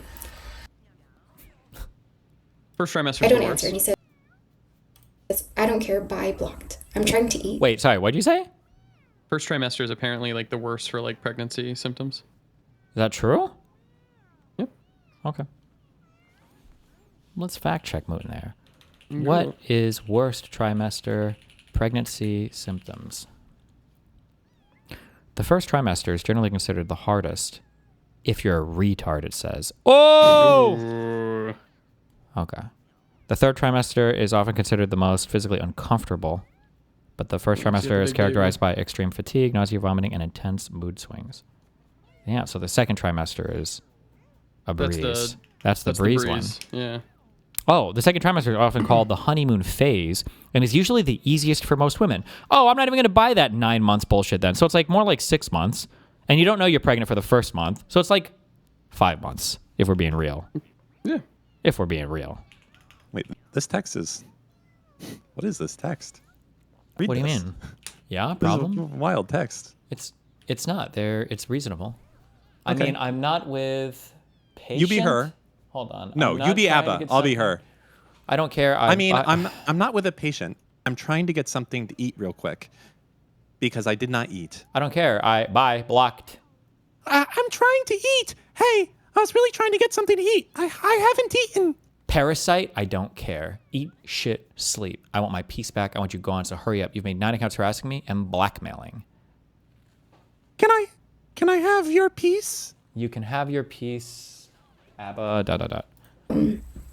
ABBA does talk to me when he does get upset, so I don't answer because I'm trying to get something to eat. I'm hungry and I'm like sick. I'm in my first trimester and I don't answer. And he says, I don't care, bye, blocked. I'm trying to eat. Hey, I was really trying to get something to eat. I haven't eaten. He says, parasite, I don't care. Eat, shit, sleep. I want my piece. Parasite. I want you gone. So hurry up. You made 9 accounts harassing me and blackmailing. So he's talking about my cousin reaching out and sending him messages. And I finally, he calls again and we finally get on a phone call. This is the most brutal phone call. And it does reflect everything that I had mentioned before, that it was verbal and emotionally abusive and contain a lot of dehumanizing language and degrading language. And I actually have the phone call right here. Oh, no!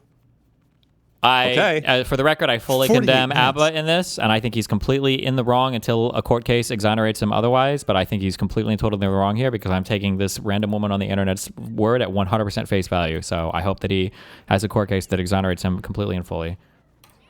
But I cannot play it because ABBA can file legal action against me. No! File legal? What? Against me. And in this phone call, he also says, I will never meet the baby. I will never look at the baby in the face. I will never know its name. And if I do, I will make sure to tell them that their mother was disgusting and horrible. And he says that he will make sure he's never a part of the baby's life. And I know you can't picture ABBA saying this, but he does say it. And after that, I never hear from ABBA again. Damn! 3 days go by.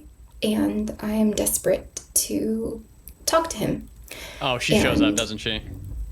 She has a reason she needs to talk to him, okay? What? Why? What's your problem, Mootin? What's your problem? But she's 100% about to start stalking him in real life. She is, absolutely. I contact Preach through Instagram, and Preach doesn't want anything to do with it, which is understandable. Because that's his boy. And I just kind of leave it alone after that. Until? Week 1 goes by and I don't hear anything from ABBA. Week 2 goes by. I don't hear anything from ABBA. And then now we're at week 3. Uh-oh. And that's the big one.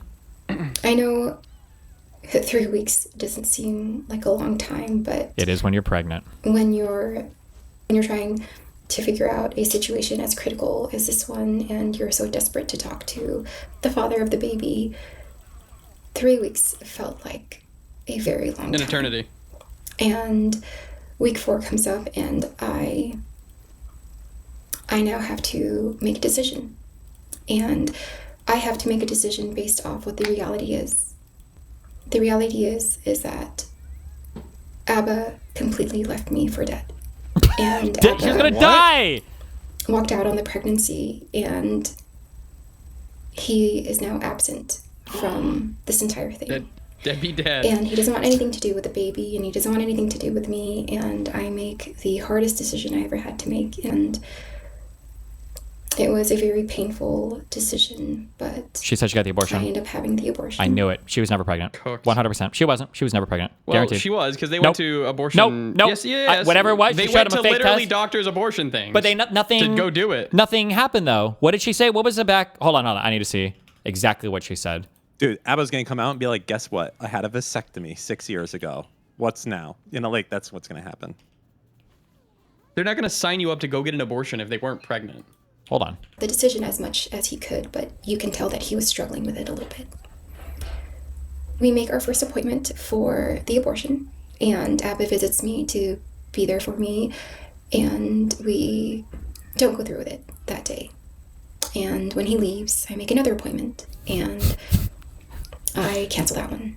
And nah. When she says we don't go through with it, she makes it sound like they went to the abortion clinic, they got tested, saw she was pregnant, decided not to have an abortion. I bet they didn't even go.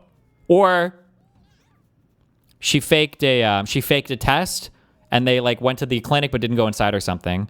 I don't think I think she was never pregnant. Guaranteed. Block if you don't keep it. Guaranteed. Right. And then he blocks me again. And I am so exhausted, verbal and emotionally. And then now we're at week 3. And I know that 3 weeks doesn't seem like a long time, but when you're trying to figure, I have to make a decision based off what the reality is. The reality is that. Do you think she faked the pregnancy to stop him from breaking up with her? Yep. Fake baby. Always works. Guaranteed. ABBA completely left me for dead. And ABBA walked out on the pregnancy, and he is now absent from this entire thing.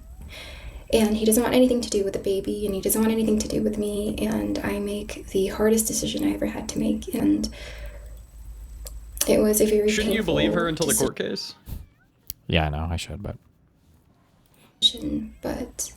I end up having the abortion, and I grieved very hard. And I was also grieving the relationship with ABBA. I knew that I found all of these incompatibilities, but I did still love him a lot. And I was... Like, I'm sorry. When did she say they made an appointment? It would have been at week... what of the pregnancy? 5 or 6, right? You can still do a pill at that time, I'm pretty sure. So it's pretty odd that they would do an appointment. Yeah, I don't know. Yeah, I was feeling very lost and truly some of my darkest days.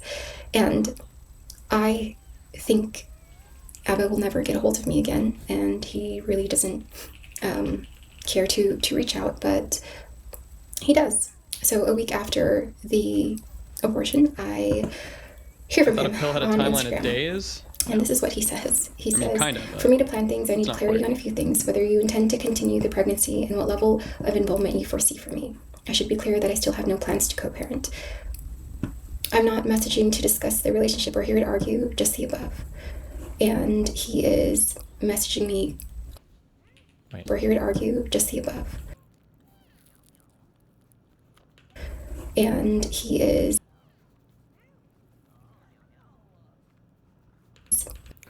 Tried calling a few times. I want a resolution where we fully part ways as soon as possible, but if you're intent on not giving this and continue to contact people around me, why are you messaging people saying you're my partner? Hi, Preach. I'm ABBA's girlfriend. I'm sorry to be introduced to you under these circumstances. I'm seeking help. I know you'll have to let ABBA know I reached out to you eventually. If you do, would you please do it after I show you a few things first? Ooh. A lot, and... I have no idea how to put an end to this. I don't understand why you're going to such great lengths to undermine me and tell folks bad things and then want to co-parent. I wish I was capable of the same blackmail tactics, contacting your job, hitting up the people close to you, and other nonsense. I'm not. I can't get even, and I don't even want to do so. I don't even want to. So do you want money? Do you need an apology? What do you want to get your win? Oof. Feels bad to be in a position where you're a public figure and you have absolutely no leverage because the other side can just be an unhinged, crazy fucking loser with nothing in their life to lose. Must be a horrible experience. And he is messaging me a lot. Days after your behavior hasn't ceased, so what do you want from me? And it's because I'm not responding to him. And Hope you enjoyed all this. Okay, you win. If this is how you want to do it, I'll do the same. You wanted to drag me in the mud with harassment, blackmail, and contacting people close to me. I'll send your job the evidence of your ongoing blackmail campaign. I'll contact the cops in your area and start the police process. Don't forget, this is something you started when all I wanted was to separate from you without conflict. I'm not going to engage in this type of communication. And one thing I Starting the process and calling Kaiser. Ooh. realized about ABBA So do what you want. ABBA thinks a certain way. ABBA also likes things done a certain way. And if things are not followed through in the way that he wants, you will see a reaction from him. Ooh. And, you know, this is one of those times, like, I'm not responding, and he is insulting me, saying I'm doing all these things, and I'm not, you know, doing those things. And I'm like, I'm not going to engage with this type of communication. But he does lash out. And I thought about the pregnancy, and I thought, ABBA never cared about the child. Wow. He only cared about, you know, this dream that he had. Oh, no. But that's not really how it works. We both have this responsibility. And I didn't do it the way he pictured it. And I can understand that also. But, you know, this is so far removed from what he would support on his channel. Wow. and promote. Hypocritical leftist progressive guys, contrary to their values or whatever. I wonder if there's some fucking foreign op or some like Republican thing that like manufactures these women that like print out like this one and Pixie and Lauren and De Laguna or whatever. I wonder. On his channel. And so I said I left you alone since I reached out to Preach a month. I have left you alone since I reached out to Preach a month ago. No, you haven't. I've been receiving calls still. Are you curating this messages? I have never called you.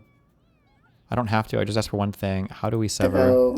And he's saying like, no, you're like still calling me and I'm still trying to reach him. I said, no, I never called you. I said, I've left you alone since like my last contact with Preach. He said,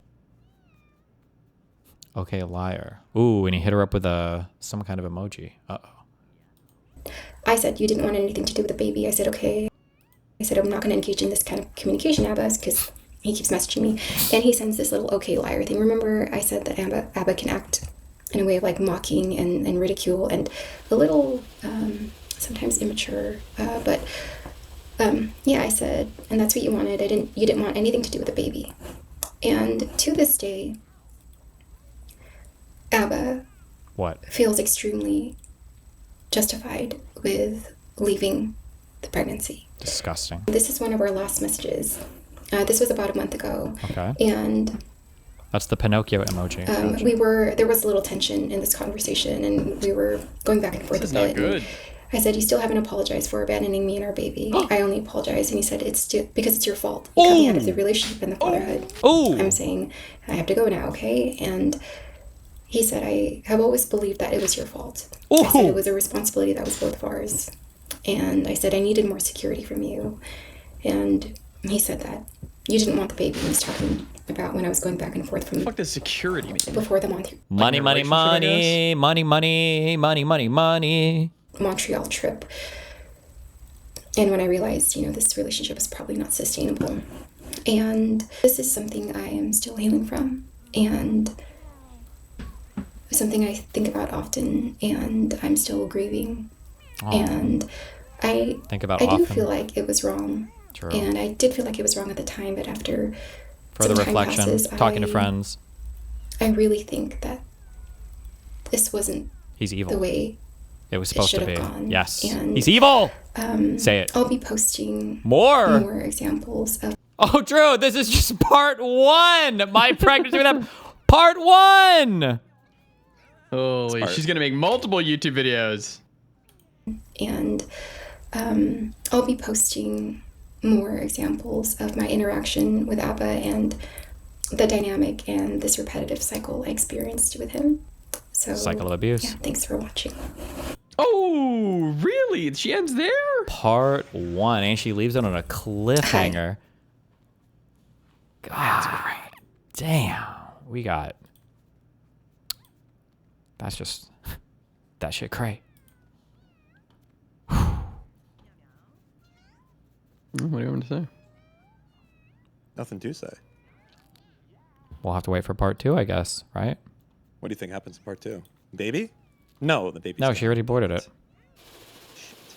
I bet part 2 is Abba gets back with her. Part 2 is what wait. if this lady Oh, is a sorry. deep Myron psyop? That'd be Like pretty Mossad funny. Operation. Caroline Kwan talks about her sexuality. Oh my god. Boy, you're What? gonna make some insults today. Uh-oh. This is a good one, dude. Uh-oh.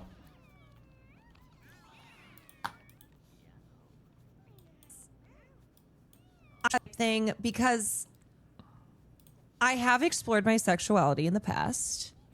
I've tried to. And unfortunately, it's led me still to men. Okay.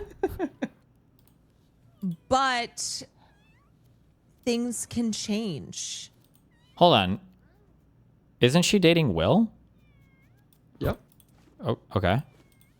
So it's one where it's one where you never know, and maybe there are things in me that are still suppressed where I will be free. I don't know. What is she fucking talking about? So it's not a like I don't know, we'll see. I have tried to explore my sexuality, especially as I became just more kind of free and lost the restraints of Midwestern Catholic repression. Yeah, wait. Is she? We're gonna get her gay conversion therapy. It feels like a video where she's coming out as straight. I don't understand. Okay, I don't know. Don't worry, Steve. I We're just gonna make don't her even, gay. Yeah, I don't even know. Very, very soon. Jesus fucking Christ. We got some HASLOP.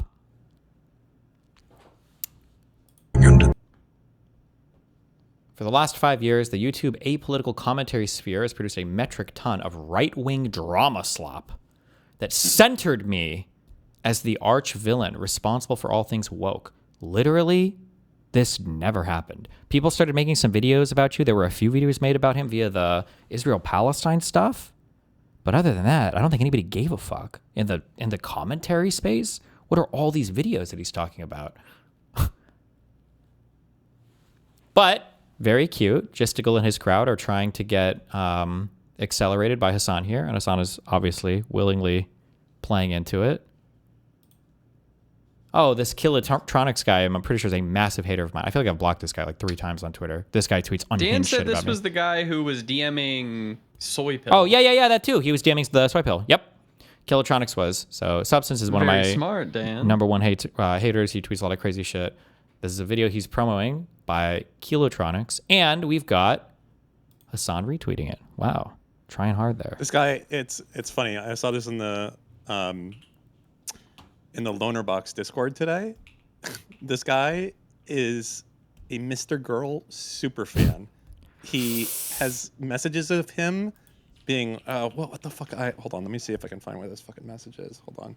It's a classic. Hold on. Kilo and the Substance were in Soypill's YouTube chat during his talk with Juice Dogger. Nice. Fuck. Does the crossout thing I mean, even this have a is heart, what or he said. I mean, this is true. I get called a pedophile regularly.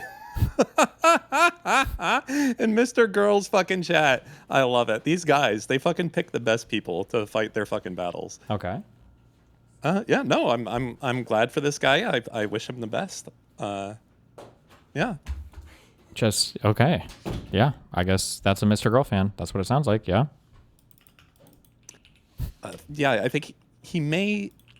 It's hard to say. It looks like he has thousands of messages, so he may have been a moderator as well. You got to be really. That sounds like the average Mr. Girl fan. He would have. You got to be the messages. Mr. Girl. You're on the mission there. You know. Yeah. All right. I'm watching more HASLOP. Here we go. I have no support from the Democrats. Call it out. I have no support from the broader leftist movement who say I'm a fucking Zionist. Meeting yesterday with high I just got you in my district. My chat. That's it. This bitch said my name before. Every lefty org comes out to simp for him. So I only have you guys as talent agencies get him articles written by every mainstream media outlet in the United States of America. I only have you guys as Ryan Grimm and the entire drop zone or gray zone or whatever will come out to show for him, as Mehdi Hasan and the entire Zoteo network will come out to show for him, as the Majority Report and every leftist will come out to show. Like, oh my God, bro. Candace Owens on the anti-Semitism bill. Israel, the hate in the streets around the country is unacceptable, as Mike just pointed out, and I'm grateful for his leadership here too. When you talk to young people, the people are pointing fingers instead of actually getting to the facts. And I'm our so resolution alone, is really dude. focused on we've got to take the temperature okay, down. bro? This kind of hate speech is unacceptable, and whether it's on social media or in the halls of Congress, we have to condemn it. People like Hasan Piker and Candace Owens shouldn't be out there campaigning with elected officials and being used and propped up as heroes when you have, Piker saying things like Jews are bloodthirsty pig dogs and inbred. I've never said that. America deserves I never said Jews are bloodthirsty pig dogs. This is fucking bullshit. We need to happen on both sides, and Dan, we've got did to you say stand up, that? and that's what Mike and I, and by the way, 20 of our colleagues who stood with us in this legislation, that's what we're doing, is standing up to this. All right, Congressman Josh Gottheimer of New Jersey and Mike Lawler of New York, thanks to both of you. What do I fucking say? What do I say to this, dude? Jesus. Sorry, brother. So alone. Okay, wait, hold on real quick. Is there like a guide for what the fuck these things mean? So I see the symbol is I imagine if you've cleared the area once. The cross I thought was you cleared it on hard, but then what is the X in the bottom right corner? What the fuck do these things mean? I hate this shit so much. Is he skinwalking me when I complain how I'm kind of like politically isolated? God, I hate this shit so much. He seems fuck Jake Think he's Tapper. stressed out? Fuck Mike Lawler. Fuck Josh Gottheimer. Bought and paid for by Israel. Bought and paid for by AIPAC. Okay. Same thing.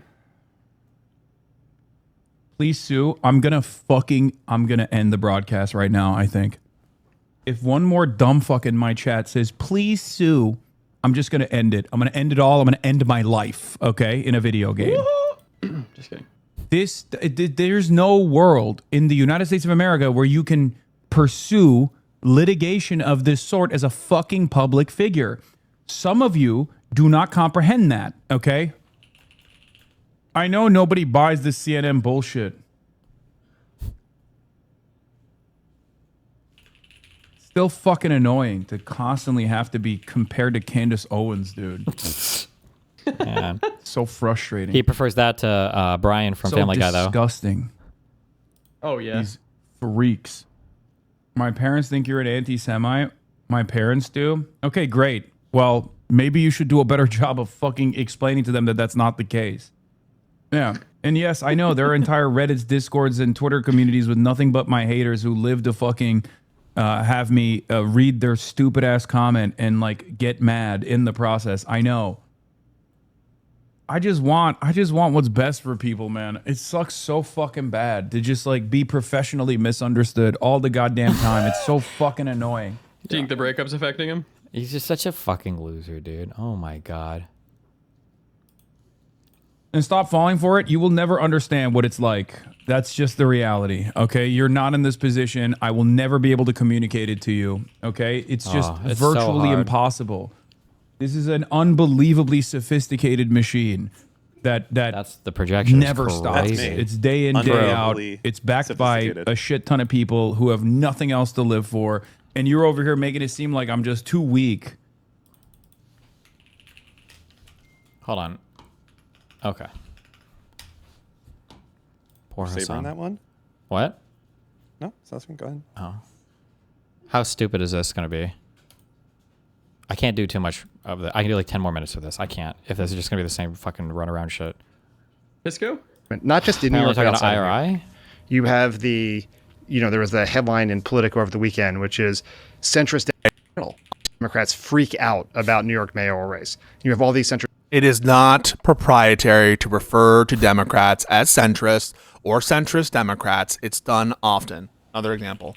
On the topic of Democratic strategy, Wall Street Journal has a big story about a possible revolt brewing against Chuck Schumer from within the Senate Democratic caucus. It leads with an anecdote about Chris Murphy musing over a dinner about the number of senators who want new leadership. Goes on to say that Murphy, Tina Smith, and Elizabeth Warren are part of a group known as Fight Club, who complain about Schumer on. Oh, he's going over his Twitter thread that he made earlier to prove the centrist. You know, now a candidate, Democrats being ones. We got dictionary definitions. Like scrutinizing. Oh my God! Did you perfectly do this? What's a timestamp? Use a proprietary sense of centrist and that are showing her being progressive. That you look. It has this framing thing, and I support. Damn, she even showed up in Pisco's mention saying like, "Hey, like I don't agree with this. I don't agree with this." Oh my God. Chorus, and there's a great crash out that starts at 1:13. How do I join call? 1:13. Okay.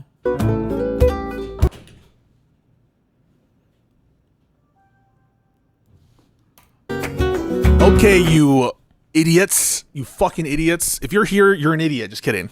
If you're here, that means you're cool.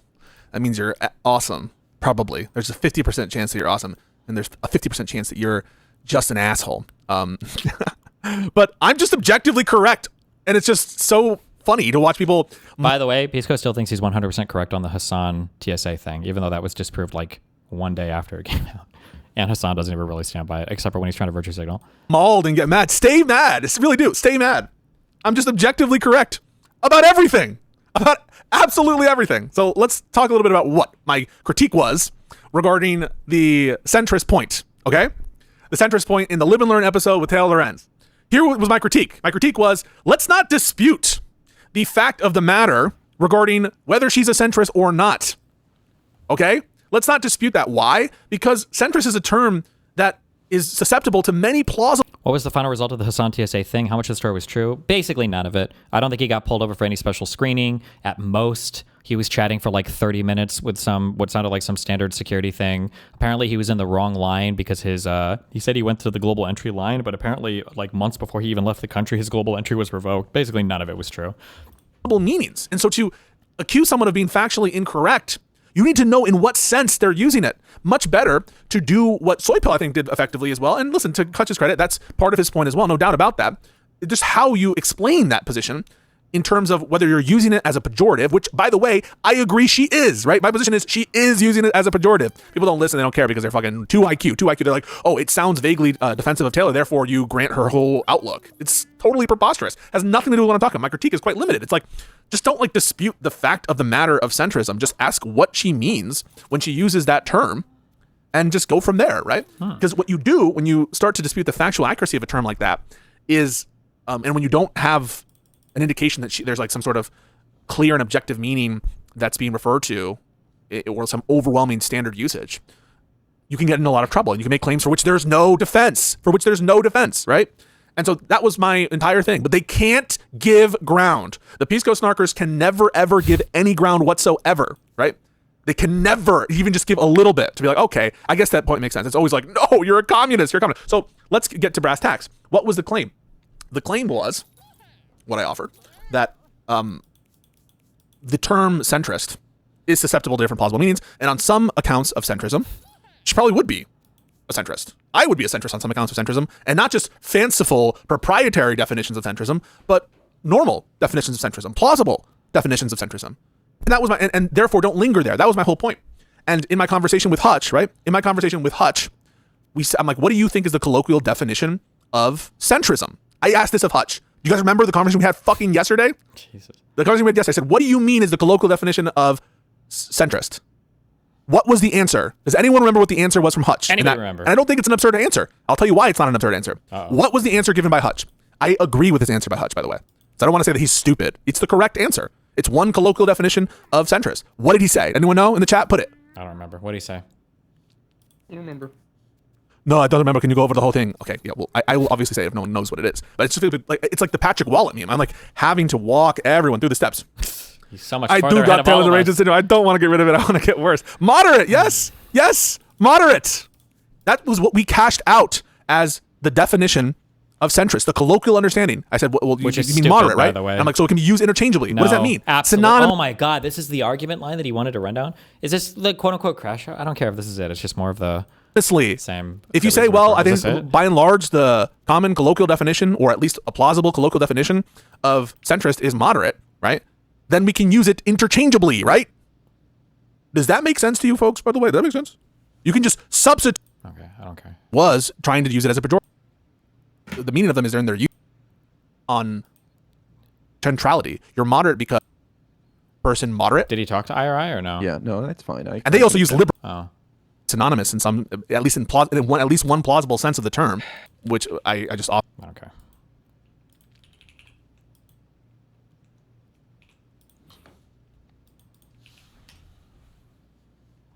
And what is this? Just another one?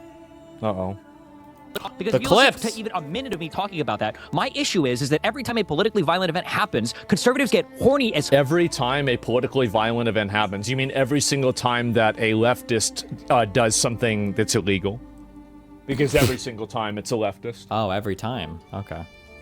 to talk about the oncoming civil war and to talk about all the violence that's about to happen and that we're going to get even and blah, blah, blah. And my comment there is that when left-wing people talk about political violence, generally speaking, it seems like there's like a healthy sense of fear, which we should all have. We shouldn't want to live in an assassin. Well, if there's a healthy sense of fear, then why are they still doing it? What do you mean they're afraid? They're the ones that are advocating for it too. Nation environment. It's not even but true. every time there's a killing, conservatives seem horny as to beat the war drums on it. And I think yeah, I think that they should. I think that whenever there is a killing, I think that we need to go really hard on this. I think that. Oh my fucking god. It's crazy to me. Conservatives don't go hard enough. I think he's right about this, but the problem is that he's not right enough. The reality is that, yeah, I think conservatives should, like, after Charlie Kirk, they should have gone after all of these Discord groups, all of these Facebook posters, all of these people that were advocating for more assassinations. You should have packed up every single one of those people. And it's not because they're conservatives or Democrats or something like that. It's because they're literally breaking the law, advocating for shooting and killing elected representatives and other people. That's it. Debate or shut up. It's kind of funny. One of the things that I said to Blair White was that the reason why conservatives don't feel the need so much to at least feel like they have to go out and enact violence, although they do, and they have more than the left, at least in the past 30 years in this country. But one of the reasons why I let them feel like they don't have to is because the state does it on their behalf. And look at how cute that whole ramble was by Asmongold, that at the very end of that, he was able to very neatly summarize it all up as, if they're breaking the law, I mean. If they're breaking the law, I mean. Right? Or something like that. It's because they're literally breaking the law, advocating for shooting and killing elected representatives. Oh, so when he says they need to go as hard as possible, then that means that they just need to be arrested for breaking the law? Are they not doing this? Are there people that you think have broken the law that the Trump admin is not going at them? They've gone after so many lawbreakers and now they have to issue indictments to Comey and Letitia James. Is that really where we're at right now? And other people. That's it. Debate or shut up. I don't do debate. He doesn't do I'll watch debate. clips and respond to them, but I don't want to deal with somebody interrupting me. Yeah, I like interrupting me, and then they're gonna say things that I don't know anything about, and they probably like might have a different factual understanding. Like, it's just easier when I have this very sterile clip in my echo chamber. I can just look at it, pause, respond to what I choose to respond to in the way that I choose to respond to, and then carry on. Constantly. I'd like to just think out what I'm going to say and then say it uninterrupted. And if somebody wants to respond, that's up to them. What do you mean? When Luigi Mangione took out the healthcare CEO, you want to talk... I don't want to like have somebody, I'm trying to say something and then they just interrupt me in the middle of what I'm saying. Why would I do that? That would be terrible. It's annoying. Terrible. About horny, every leftist woman in America every single wet person, her panties every over that single and still person is did collectively. That. You think Ben Shapiro's comment section is full of left-wing people? That was Well, everybody. we can look at because polling, every single Stephen, person and has been attacking. the polling does show that that is more of a left-wing phenomenon. It's not more of, it's overwhelmingly more of. It's like twice as common. Okay. And you can also look at what happened. Like the Palisades fires were started by somebody that was inspired by Luigi Mangione. That's the California wildfire, the big one. Wait, was that true? Yes. What do you mean by yes? It is true. It was they're charging someone with that. Damn. What a fucking loser. It's a leftist. It is. It's obviously a leftist. For The Mangione, Mangione I'm pretty thing. sure there was decent bipartisan. I'm sure. Oh, a story just came out this week. Gotcha. Sure, it skews a little bit more on the left, but I'm sure there was decent bipartisan support for. Oh, no. Sorry. The warehouse fire. Is that what you're talking about? No, I'm pretty sure it was the Palisades fire. Which? Okay, hold on. I have to look it up. I'm sorry. I shouldn't rely on chat for this. I'm retarded. Sorry. Okay, let me look. Okay. I don't know why I'm reading chat.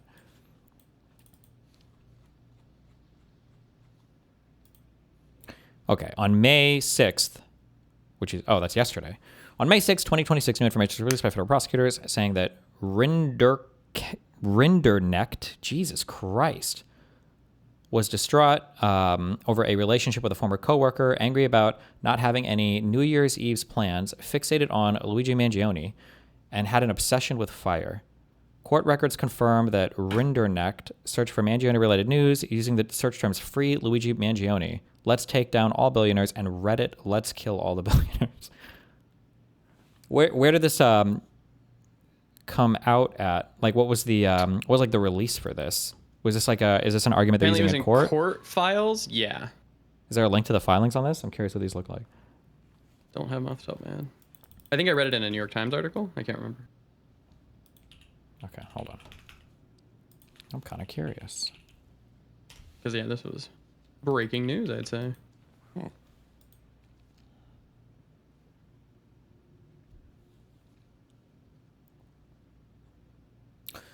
Federal prosecutors say the man accused of starting one of the most destructive fires in California history was fascinated by fire and by Luigi Mangione, who became a populist hero to some after he was charged with murdering a health insurance executive.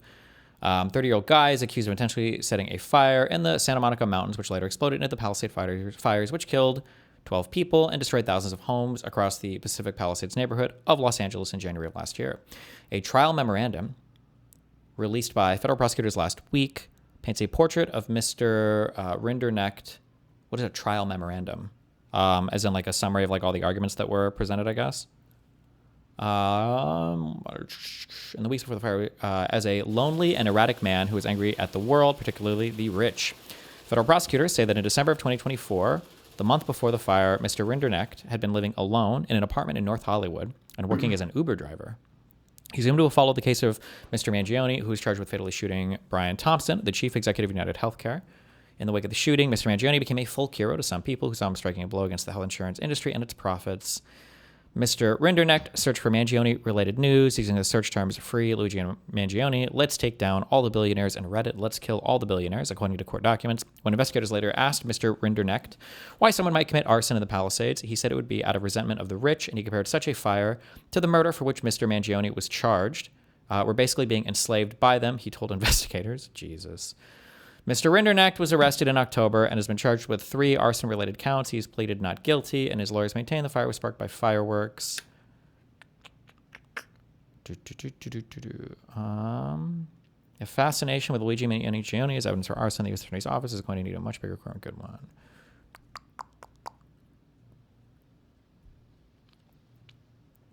Prosecutors pointed to other factors that might have affected Mr. Rinderknecht's state of mind on New Year's Eve, just before prosecutors say the fire was set. Mr. Rinderknecht was unable to secure plans for the evening and exhibited extreme anger, indignation, and frustration about that. According to an affidavit, he was upset about his relationship with a coworker whom he had dated earlier in the year. He shared information about his feelings toward her with ChatGPT more than 50 times, according to court documents. On December 30th, the woman asked Mr. Rinderknecht for space. He then left her 2 manic voicemails, according to the affidavit. He reached out to 2 other people to try to make alternate plans, but neither came through. On New Year's Eve, he drove several Uber passengers who later recalled that he had been driving erratically, ranting about Mr. Mangione, capitalism, and vigilantism. He dropped off his final passenger in Pacific Palisades and hiked up a trail where he listened to a French rap song about despair. The music video for the song shows the singer lighting things on fire, prosecutors note. He was obsessed with fire, prosecutors say. A few months before the Palisade fire, he asked ChatGPT to generate images of people running away from a burning forest.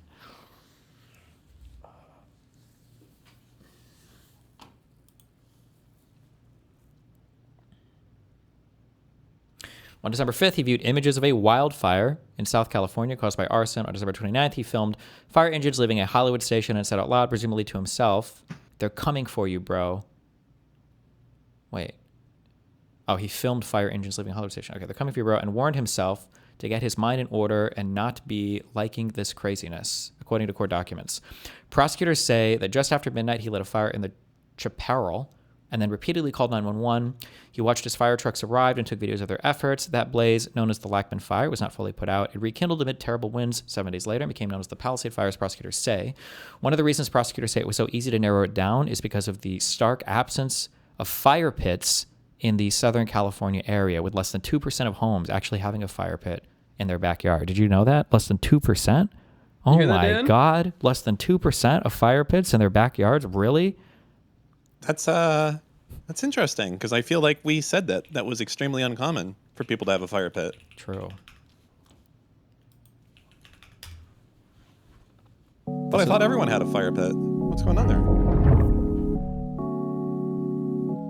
This is what he was watching.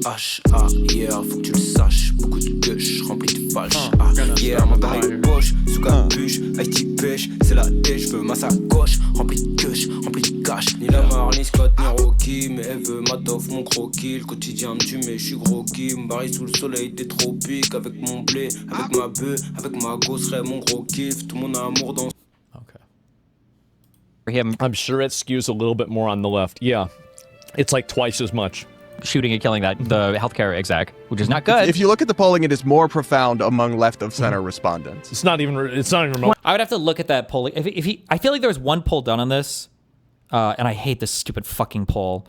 It was like, do you think it's ever, the wording was vague enough. It was like, do you think it's ever necessary to engage in political violence, or it was something like that, or is it ever justified, or something. That the answer to that question, if you really think about it, the answer should basically be 100%.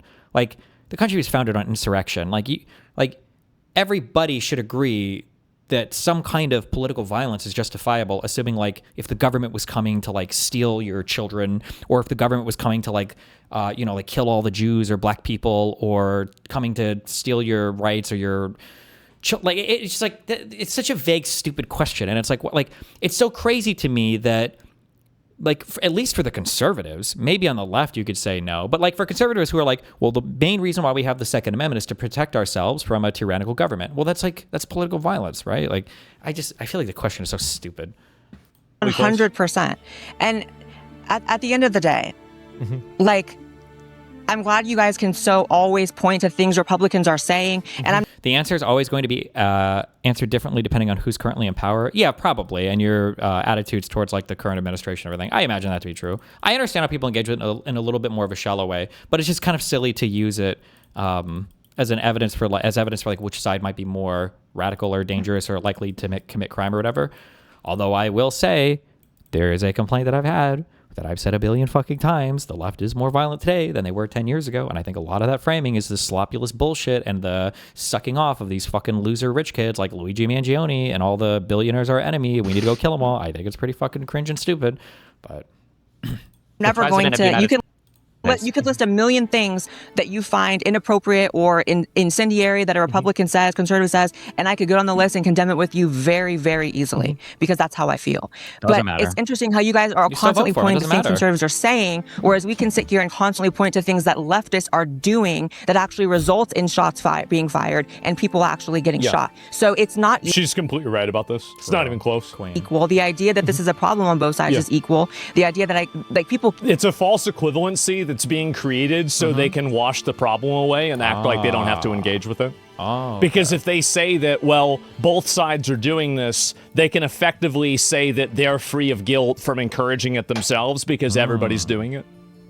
Continue to say it is, and yet it's not any leftist podcasters getting shot in broad daylight in college campuses, thank God. It's you guys not won't even Biden. acknowledge. There have been multiple terrorist attacks, either attempted or actually against, Democratic lawmakers. I think I remember the Minnesota ones, but it's just such a.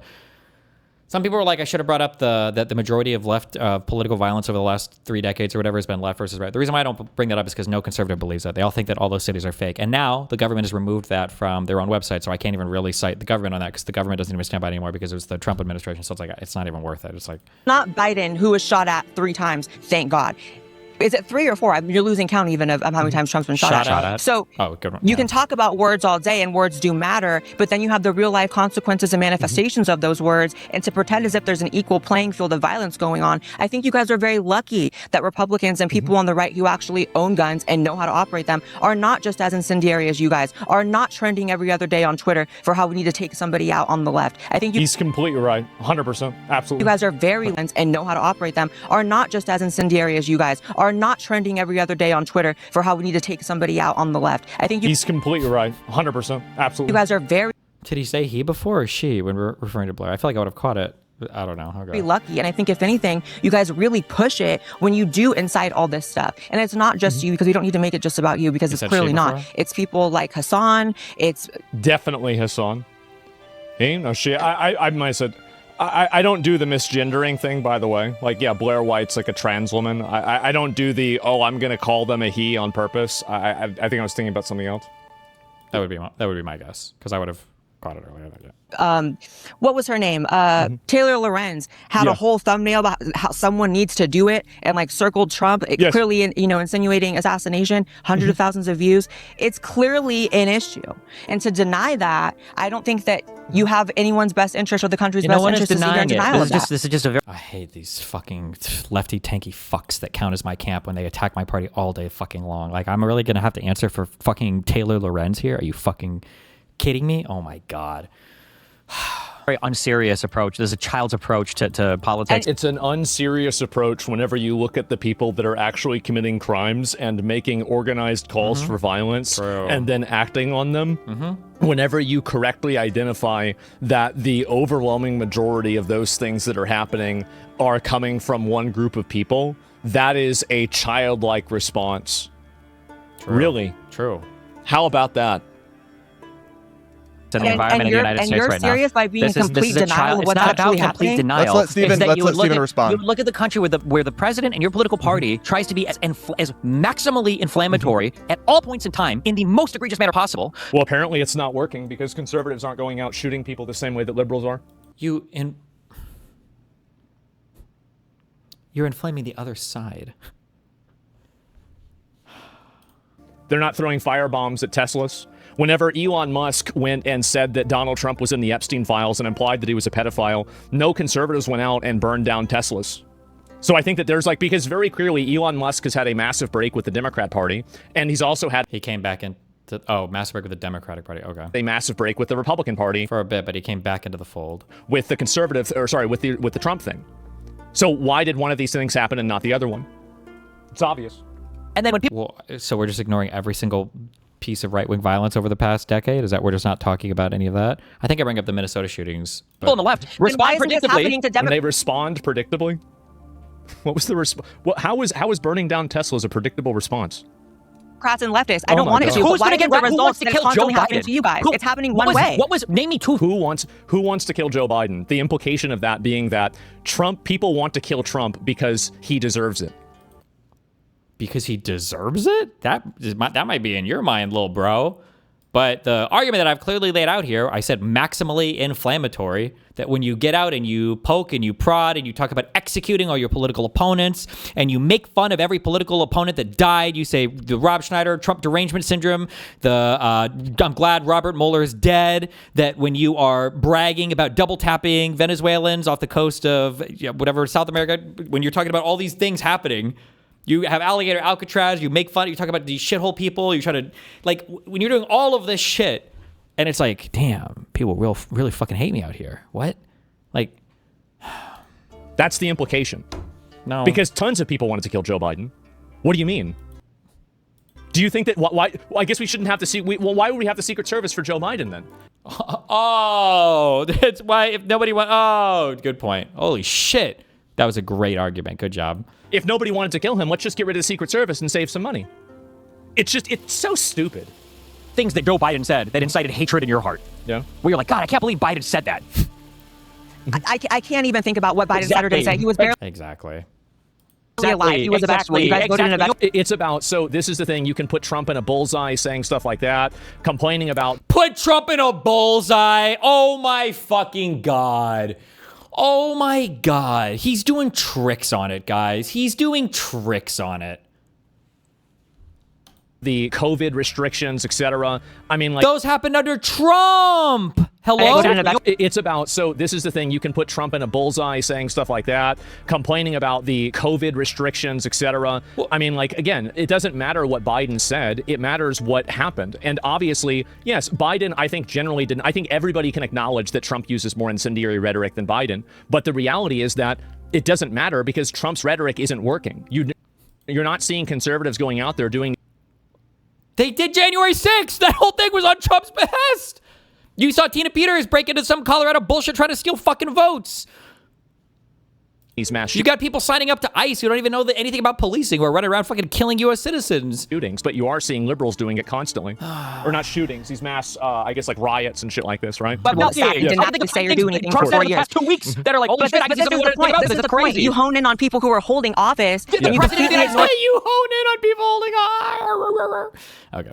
The entire culture and the consciousness of the collective around you. So this is not even a real conversation. This is something that Destiny does, and he's trying to do this really, really hard. Is he's trying to say that because Trump is divisive, that it's okay. Divisive. He's just divisive.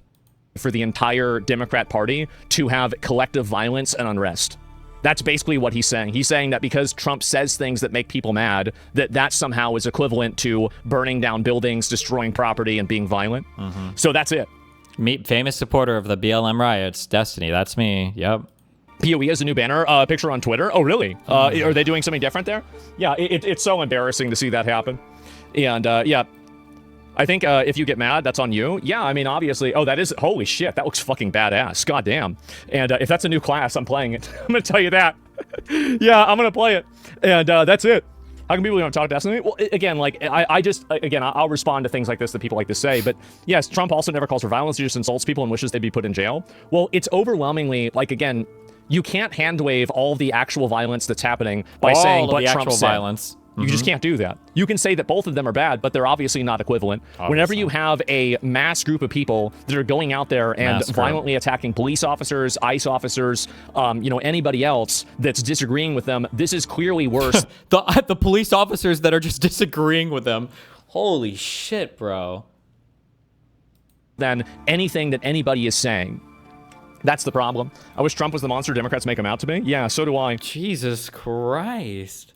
What about is always cringe? Yeah, exactly. And because they know they can't defend it. And Harry, it's embarrassing to see this happen, but there's a lot more of it. And what is this here? Is this fan-made derangement syndrome? What is this about me? Tectone was right.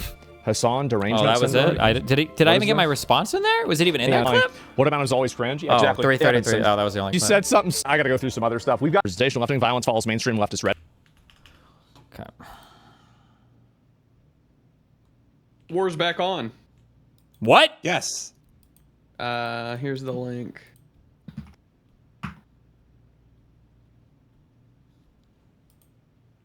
And thank God. That means that they don't have to do the war powers thing or whatever, right? Because it's a new war now, so the 60 days doesn't apply anymore. I mean, that seems fair, right? Shrimply true. I think it's yeah, true. I agree. War ended. Yep. Problem. Trump tells ABC News the ceasefire's underway. It's in effect. Wait, this says the war's over 2 minutes ago. Well, I mean, they were apparently bombing fucking Bandar Abbas, which is a city in Iran, according to NBC News. It was a little love tap back and forth, okay. U.S. strikes at least 2 locations in Iran, American officials say. Do you? Oh, God. Scott, please. The 2-minute war.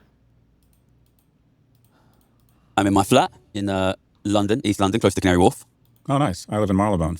Okay, fancy. Yeah, very fancy. That's what I was going for. That's what I said to the real estate broker. Fancy. It's all about the. I read a report earlier. From it was Washington Post, Wall Street Journal, one of them, and apparently, the CIA is saying that Iran still has 75% of their pre-war missiles and like 70% of their like pre-war missile launcher capacity. So, doesn't really seem like the U.S. has done too much, huh? Psh, we'll figure it out. Dogs were right across from the park. Okay, let's bust right into it. You were on Prop G Markets about a year ago, and at that time, the wealth tax conversation has picked up significantly in the U.S. The top 1% of households now hold a staggering 32% of all wealth. the greatest share since the Fed began tracking in '89, roughly equal to the combined wealth of the bottom 90%. I should also add the top 10% on 90% of the stocks. And at the same time, the portion of GDP going to workers just hit its lowest level in 75 years. So this has given rise to a bunch of portion of GDP going to workers just hit its low, the top 10% on 90% of the stocks. And at the same time, the portion of GDP going to workers just hit its lowest level. Whereas Metalite, what does that mean? Portion of GDP going to workers? What does that mean? 75 years. So this has given rise to a bunch of different proposals. One of which has gotten the most attention is in California. They're actively debating a one-time 5% tax on residents, essentially a wealth tax, with a net worth exceeding $1 billion. Let's start more broadly, and then we'll talk about the wealth tax. Do you feel like we're in an inflection point around a serious conversation around inequality? When I say serious, it will actually lead to different tax policies? I think there's obviously been an increase in the salience of discussions around, in particular, taxation of the rich. If I'm totally honest, I think... Holy shit, did I just pre-watch the fucking universe? What did I say that Trump was doing for Iran? What kind of attack? You said that the strikes were... Oh, yeah, you said a love tap. Holy! DGGer! Still, when these conversations take place, as much as obviously from my perspective it's great that they're taking place more often, I think they are still often a little bit facile in the sense that they... And I think that is because, especially in the US context, they're happening in this context of this incredibly factional political debate where it's very much my side, your side. And it's very frustrating for me because my background, as you know, is I'm an economist, I'm a trader. And what I see is rapidly growing inequality of wealth, which I think is increasingly, obviously, pretty directly causing rapidly increasing poverty, rapidly falling living standards. And what I would like there to be is like a grown-up, sensible conversation where we say, okay, how do we stop this? But in reality, that's not really what is happening. What tends to happen is people like, well, to be honest, it's often not people like me. It's sort of become two sides. It's like, tax the rich, and no, don't tax the rich because it's impossible. And the conversation has become factional in this way that it has not really created the space, which I would say really allows anybody, even me, to have a really sensible conversation about how can we actually do this in a way that actually works. And I think that's true on both sides, really. I don't think anybody... And, you know, I work quite hard out here to try to find the people who are really doing the work and how can we do this sensibly. And if I'll be totally honest, those people are not getting funded. Really, by either the people who are actually working on how do we really design this are not really getting funded. And it feels a little... Do I really? I don't think I care about this. I don't think I want to watch this. I'm good. I want to watch this. Why did Michael Knowles agree to do this debate? That's what I want to know. Is it because, I wonder, is it the Daily Wire's viewership is down? Or he has to branch out a bit? Or...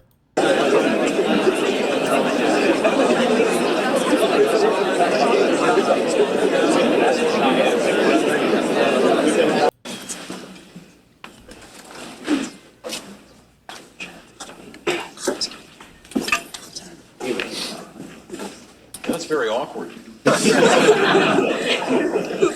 Yeah. Anybody know any good jokes?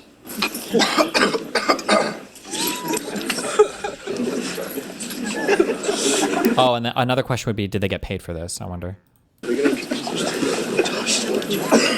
Mehdi doesn't show up. Do I just win the debate?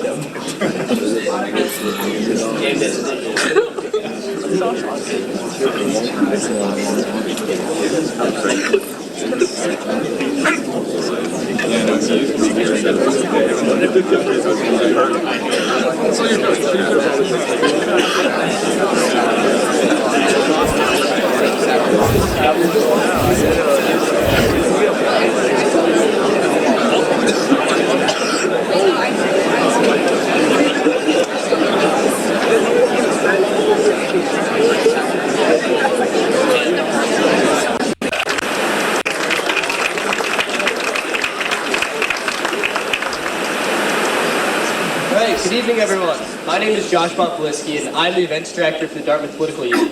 To discuss constitutional norms under President Trump, the DPU is proud to host Michael... Wait, somebody said better audio. Clean audio.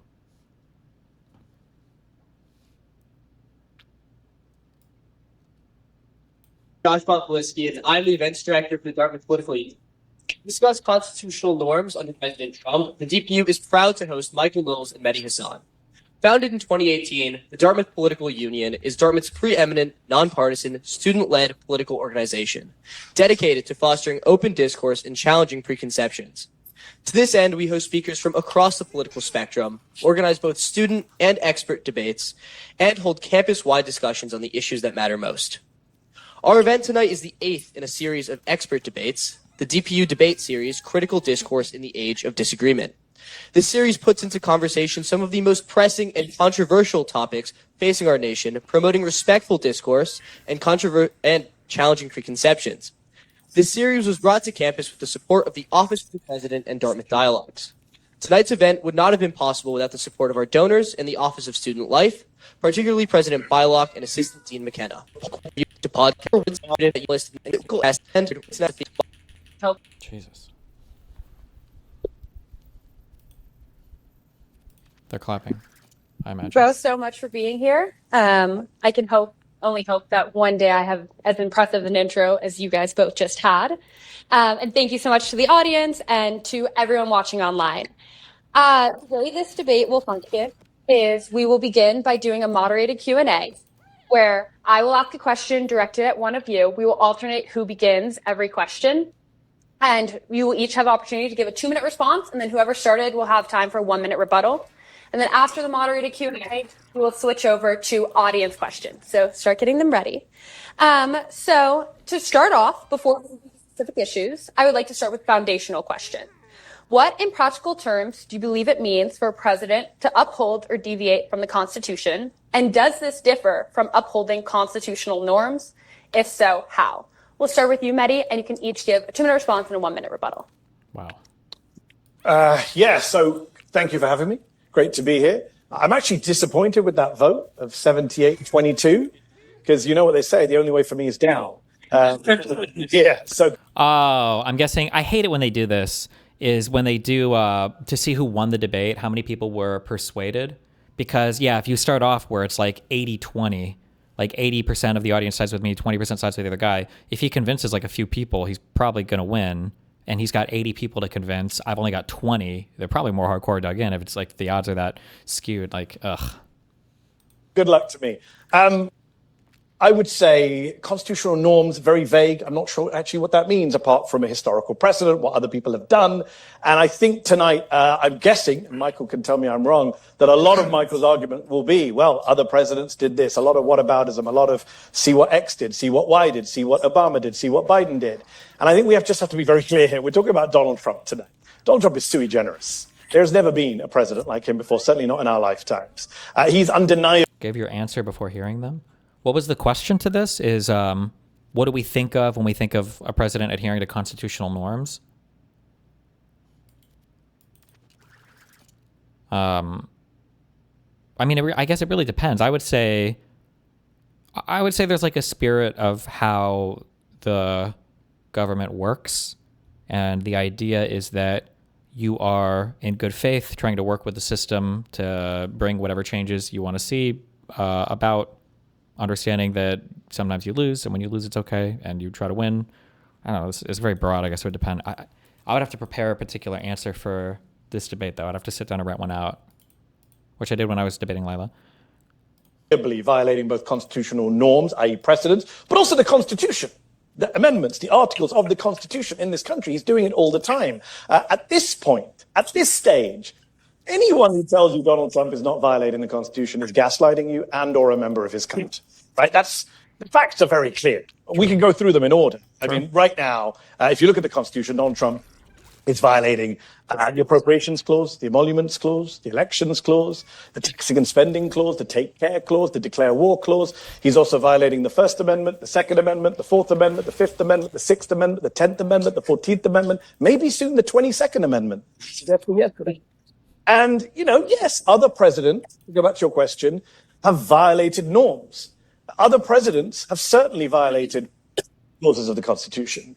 But no president, certainly not in modern American history, has launched a multi-pronged, across-the-board, open assault on, forget norms, on the amendments and articles of our Constitution in the space of less than 18 months, right? Yes, previous presidents have violated perhaps a single constitutional amendment, sure, and been called out for it.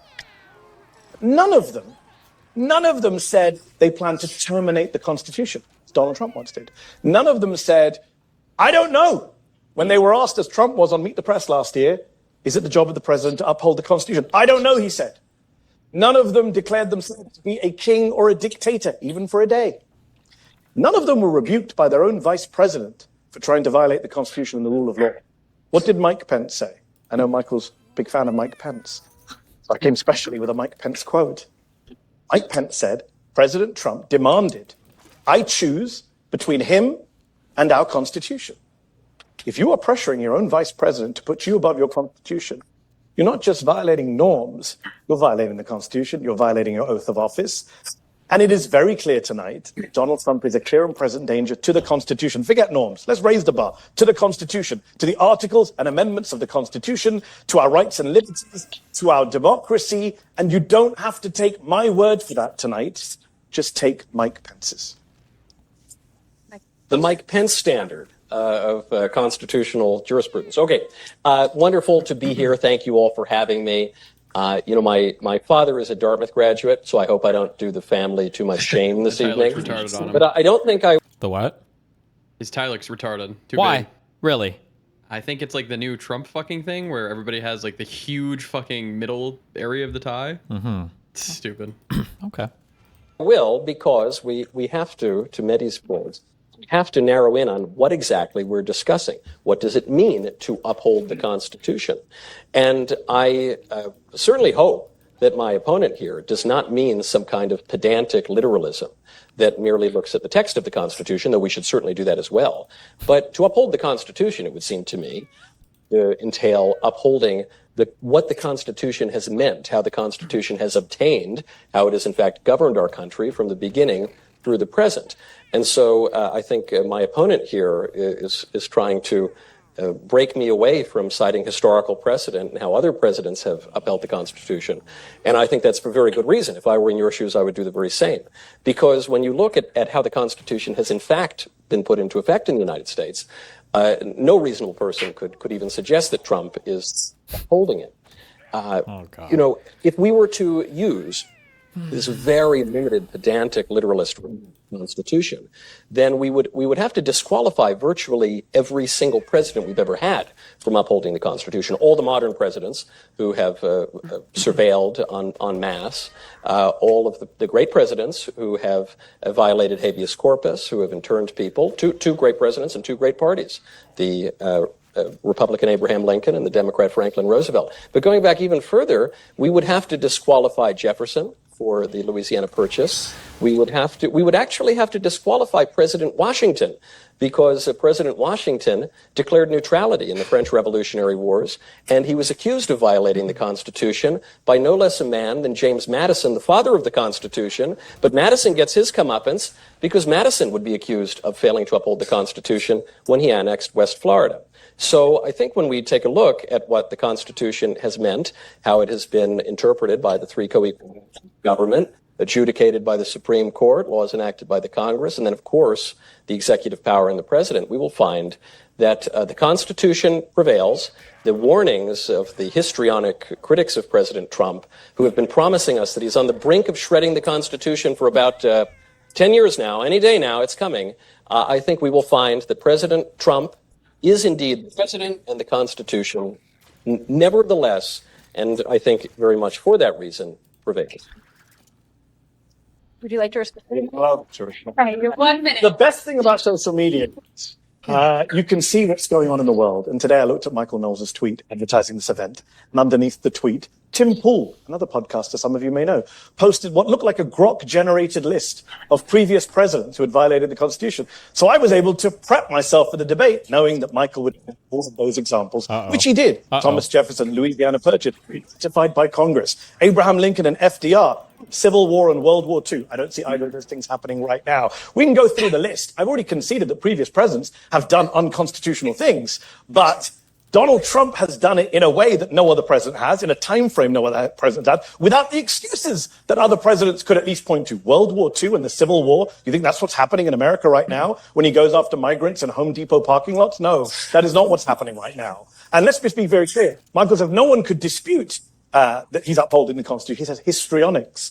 Do you know who Terry Doughty and Nancy Brazel and Amy St. Eve and Trevor McFadden? Do you think you can win an Israel-Palestine debate against Mehdi in top form? I would win an Israel-Palestine debate against any pro-Palestine in the world, 100%. And we go through the list. Fernando Rodriguez Jr., Alan Albright, Eric Committee, Carl Dudek, Justin Lang. We can go through the list. Do you know who these people are?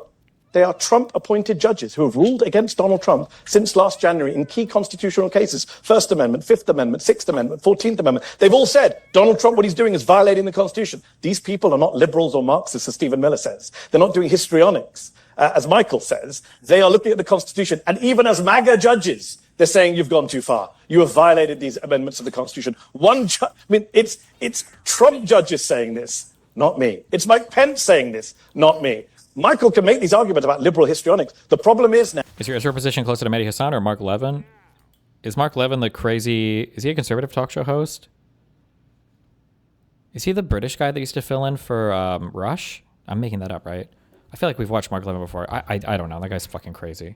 But Mehdi Hasan is a little bit crazy on Israel too. But Mark Levin is insanely crazy. I don't know. I have no idea. Now is that people with eyes and ears who are not MAGA partisans see what is happening here. Even better audio.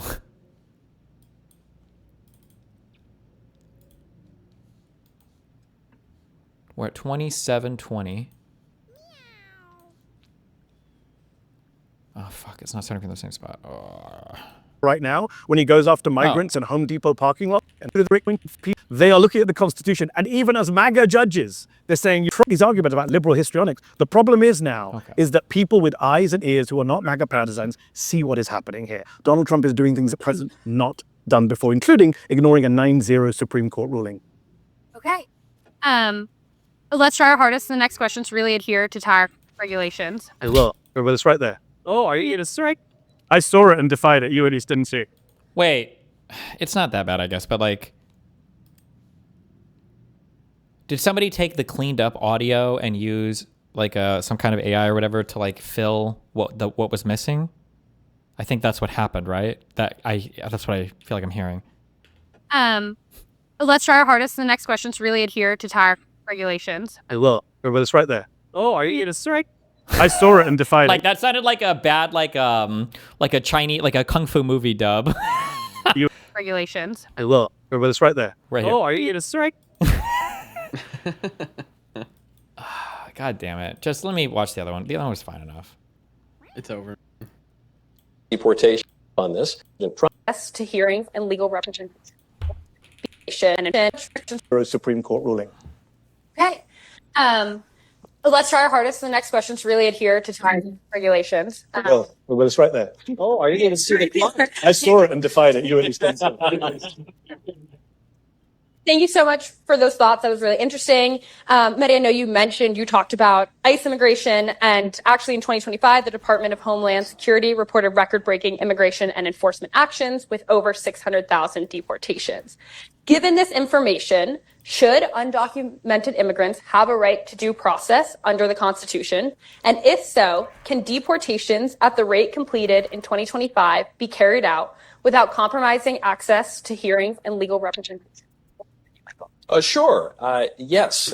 In most cases, the foreigners who are being deported are entitled to due process of the law.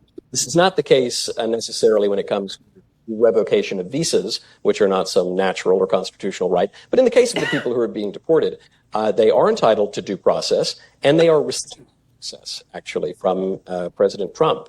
But not all due process is created equal, and the Immigration and Nationality Act is endured for some 60 years and in other forms for longer, recognizes that there is a role for expedited deportations. And it's not only President Trump who's insisted upon this, but it's all of his recent predecessors, going back to Bill Clinton and George Bush and Barack Obama, who he contradicts himself sometimes. The Democrats, when they want to appeal to the people who voted for the mass deportations, and in the vote, they pretend that Barack Obama deported lots and lots of people, as many as Trump. But then when they want to say the deportations were unconstitutional, he really barely deported anybody. But Joe Biden did the same thing, and Trump as well. My opponent says that no one has acted as quickly in these egregious displays as President Trump. That, of course, is facially absurd because President Trump is only the second president in American history to win a non-consecutive second term. So he's just had longer than any other president other than FDR, who certainly did upset constitutional norms. But regardless. Well, I think he said in the last year and a half, didn't he? Did I misunderstand that? They do have due process. He is following that.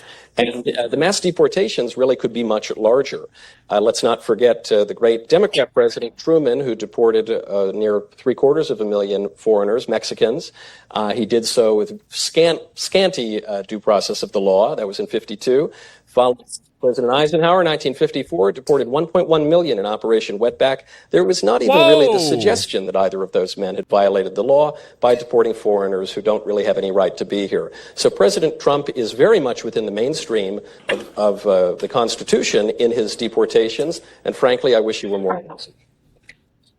So just to respond very quickly on the main point about deporting foreigners, you said at the end, who have no right to be here. Notice the phrasing. Deporting foreigners have no right to be here.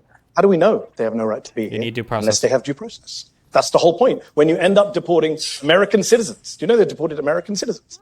Terry Doughty is a Trump judge who last year ruled that a 2-year-old American child who was deported with her mother against her father's wishes, who was in the U.S., he said, the administration just deported an American citizen without any meaningful process. That was a Trump judge's verdict when he heard what ICE had done. Right? In Minnesota, another Trump judge, her name is Nancy Brazel, appointed by Donald Trump. She said, the government asserts the right to arrest thousands of people, put them in an overcrowded warehouse, and then deny them their right to due process. That's Nancy Brazel ruling against this administration on Fifth Amendment grounds. Again, Trump judges. Michael seems to be under some illusion that we're here to debate Democrats versus Republicans. Unlike Michael, I'm not a partisan. I'm not here to blindly defend Democratic presidents. I don't really care what Harry Truman did. I already conceded. Presidents have done bad things, but no one has done stuff like Trump. Let me give you one example. 18 months he's been in office. 18 months. He's defied court cases, defied court orders in 1 in 8 cases. AP just did a story, the Associated Press the other day. 31 court cases that he lost. He's just ignoring the court orders. Presidents haven't done that before. They violated the Constitution, then a court says, hey, you did something wrong, and then they fix it. They don't say F off to the judges. That is what this president does. Let me give you another example on the immigration front. Between October and February of this year, according to a recent study, hundreds of judges across the country ruled 4,400 times. I'm going to say that again. 4,400 times judges across this country ruled that Donald Trump and his administration were illegally detaining migrants in this country without due process. 4,400 times. You find me another president, I'll wait here all day, who has done that in a 4-month period. 4,400 rulings by judges. By the way, in 1 in 4 cases where judges rule against Trump, these are Republican-appointed judges. So this argument from Miller and co., these are all Marxists. No, these are judges, conservative, liberal, press Republicans saying Donald Trump's violating the law even when it comes to migrants, even when it comes to foreign students who have a right to be here and have a free speech right under the Constitution. First Amendment covers foreign students in this room. I hope foreign students here know that. I'm a little confused by my opponent's argument because he tells me he's not a partisan and he's not here to debate Republicans and Democrats. Almost the very first word out of his mouth was Mike Pence and appealing to all of these Republican judges. But listen, I think the Republican... What kind of... God, I hate this guy. The reason why Mehdi is appealing to Republicans is because it's a strike against the idea, and I don't even have to say this because Mehdi himself said it like 20 times. It's a strike against this idea that these are all Marxist partisan judges. They're not. They're Republican judges that are ruling against you guys over and over and over again. That's why he's bringing it up. But Michael Knowles is a professional dipshit, so... His mouth was Mike Pence and appealing to all of these Republican judges. But listen, I think the Republican Party is the worst party in the United States other than the Democrats. So, I'm not here to... as my opponent does seem to be, to go tit for tat on Republicans versus Democrats.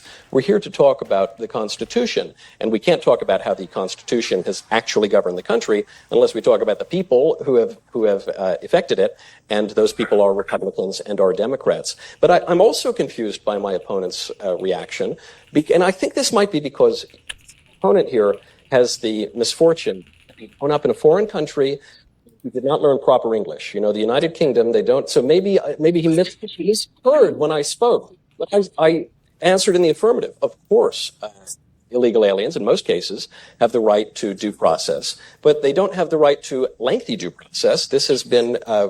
Oh, not lengthy due process. Oh, not lengthy due process. The United Kingdom, they don't. So maybe he misheard when I spoke. But I answered in the affirmative. Of course, illegal aliens, in most cases, have the right to due process, but they don't have the right to lengthy due process. This has been a precedent for many decades. And in all of those cases, my opponent here cites the AP, this involves these problems with the courts generally involve delays more than outright refusals. And both Barack Obama and Joe Biden have also been guilty of the same delays. So I'm happy that in this one case, I'm sorry. I have a strong feeling on this, especially because I see it happen in my court case all the time. I think that federal judges need to be way more aggressive with contempt. I think so. I think that if you can demonstrate that somebody is being contemptuous of the court process, is delaying too much on following through with the court order, is ignoring preliminary injunctions, preliminary stays or whatever, like I think that judges need to start handing out these contempts way more quickly. That's just my opinion. I think it's crazy how many times, what's his name? It's not Bosenberg. Boasberg? And like these other judges, the one in Minnesota, are like finding that the Trump admin is just goofing off over and over and over again. It's like, do something about it, okay? Get the marshals out there, make them earn their paycheck. Go start rounding some of these motherfuckers up, arrest them, charge them with something, hold them in contempt if they're not engaging honestly with the process. We're in agreement. The illegal aliens deserve due process, and now that they have it, they need to get out. Okay. Well, again, thank you so much. Remember, we're keeping this a nice, respectful debate. And oh my God.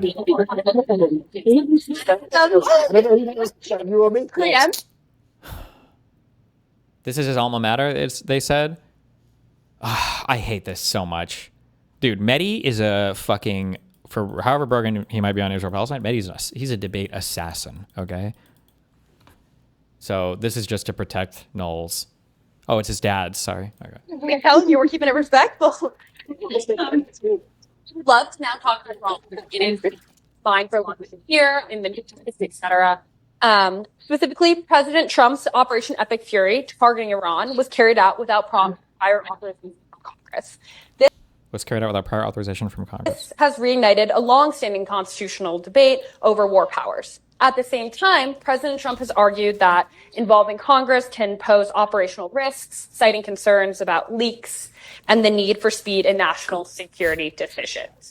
So the question is, how should we balance Congress's right to declare war with the practical demands of secrecy and rapid response in modern warfare? And was Trump's action significantly different from that? By the way, there are arguments you might be able to make about what you should have to go to Congress for or what the fuck ever. That's not one of them. I can't talk to my Congress because I'm scared they're going to leak shit. Like, you can still have closed door hearings. You can do closed door stuff. We voted for the fucking war in Iraq. Like, this idea that like, well, I can't tell Congress, they might leak it, is the most retarded possible excuse you could give for this. That's insane to me. Or does it represent a growing trend among the executive branch? We'll start with you. It's a great question, and I'm glad you mentioned the speed issue. Michael mentioned speed a moment ago when it came to migrants. No speed issue. Donald Trump bombs. Dead ass during the actual debate. The original shitty audio is better than this one.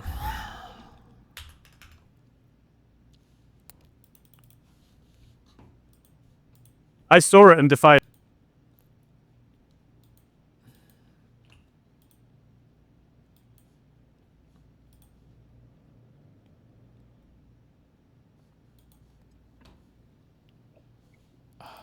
Where's the original one? Oh my! I'm not gonna be able to find it now.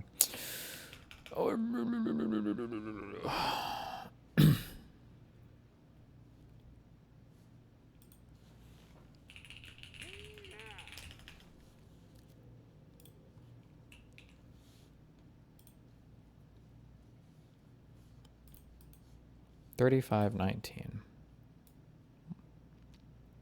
Countries last year after claiming to be the migrants. There's no speed issue. Donald Trump bombed 7 countries last year after claiming to be the peacemaker and insisting on a Nobel Peace Prize, but he got a FIFA one. Bombed 7 countries which weren't attacking us. He started this year by bombing Venezuela and kidnapping the president of that country. I'm sorry, Kafra is too triggering. And they're going to be coughing the whole time. I can't. Sorry. 35, 32. 7. Venezuela and kidnapping the president of that country. Again, not a country that was attacking us. There was no self-defense right, no UN resolution. You can only go to war in this country under international law if it's self-defense or if it's authorized by the UN. Not the case in Venezuela. Not the case in Iran. Iran obviously was not attacking us. We were in the middle of negotiations when we attacked them. And Marco Rubio admitted we attacked them because Israel was about to attack them, not they were about to attack us.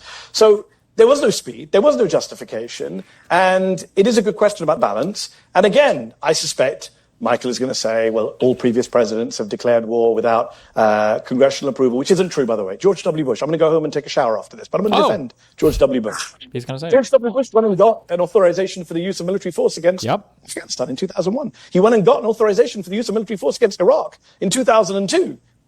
Oh, now I feel disgusting, but George Bush did that, right? Barack Obama, when he was about to bomb Syria, tried to go to Congress, couldn't get the votes, did not bomb Syria. Now, Libya, Barack Obama did go and violate the Constitution and the War Powers Act. I will agree with that. But let me say a couple of things here. Number one, Barack Obama, he would argue, let me make the case for why it's different, to go back to your question. There's no comparison between Iran and Libya. First, there was a UN resolution.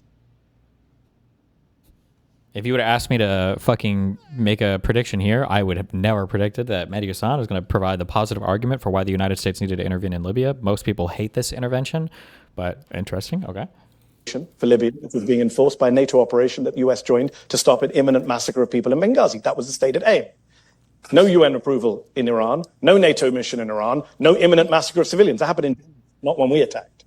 Number two, Barack Obama claimed it wasn't a war because it was a limited military operation because no American troops were at risk and no regional escalation. Well, in Iran, 13 Americans dead, hundreds of Americans injured, not just regional escalation, but global fallout, right? Americans suffering at the pump because of this war. And number three, I would say this. Look, this is undoubtedly unconstitutional against Congress. Donald Trump's admitted it. He said, if I call it a war, I'll have to get approval. And then he called it a war. But I will agree it was unconstitutional under Obama. I don't think it's unconstitutional under Trump. And I hope Michael will agree that we can both agree that in both cases, neither president was upholding the Constitution. I'll add that to my list of constitutional abuses by Donald Trump tonight. Can you agree?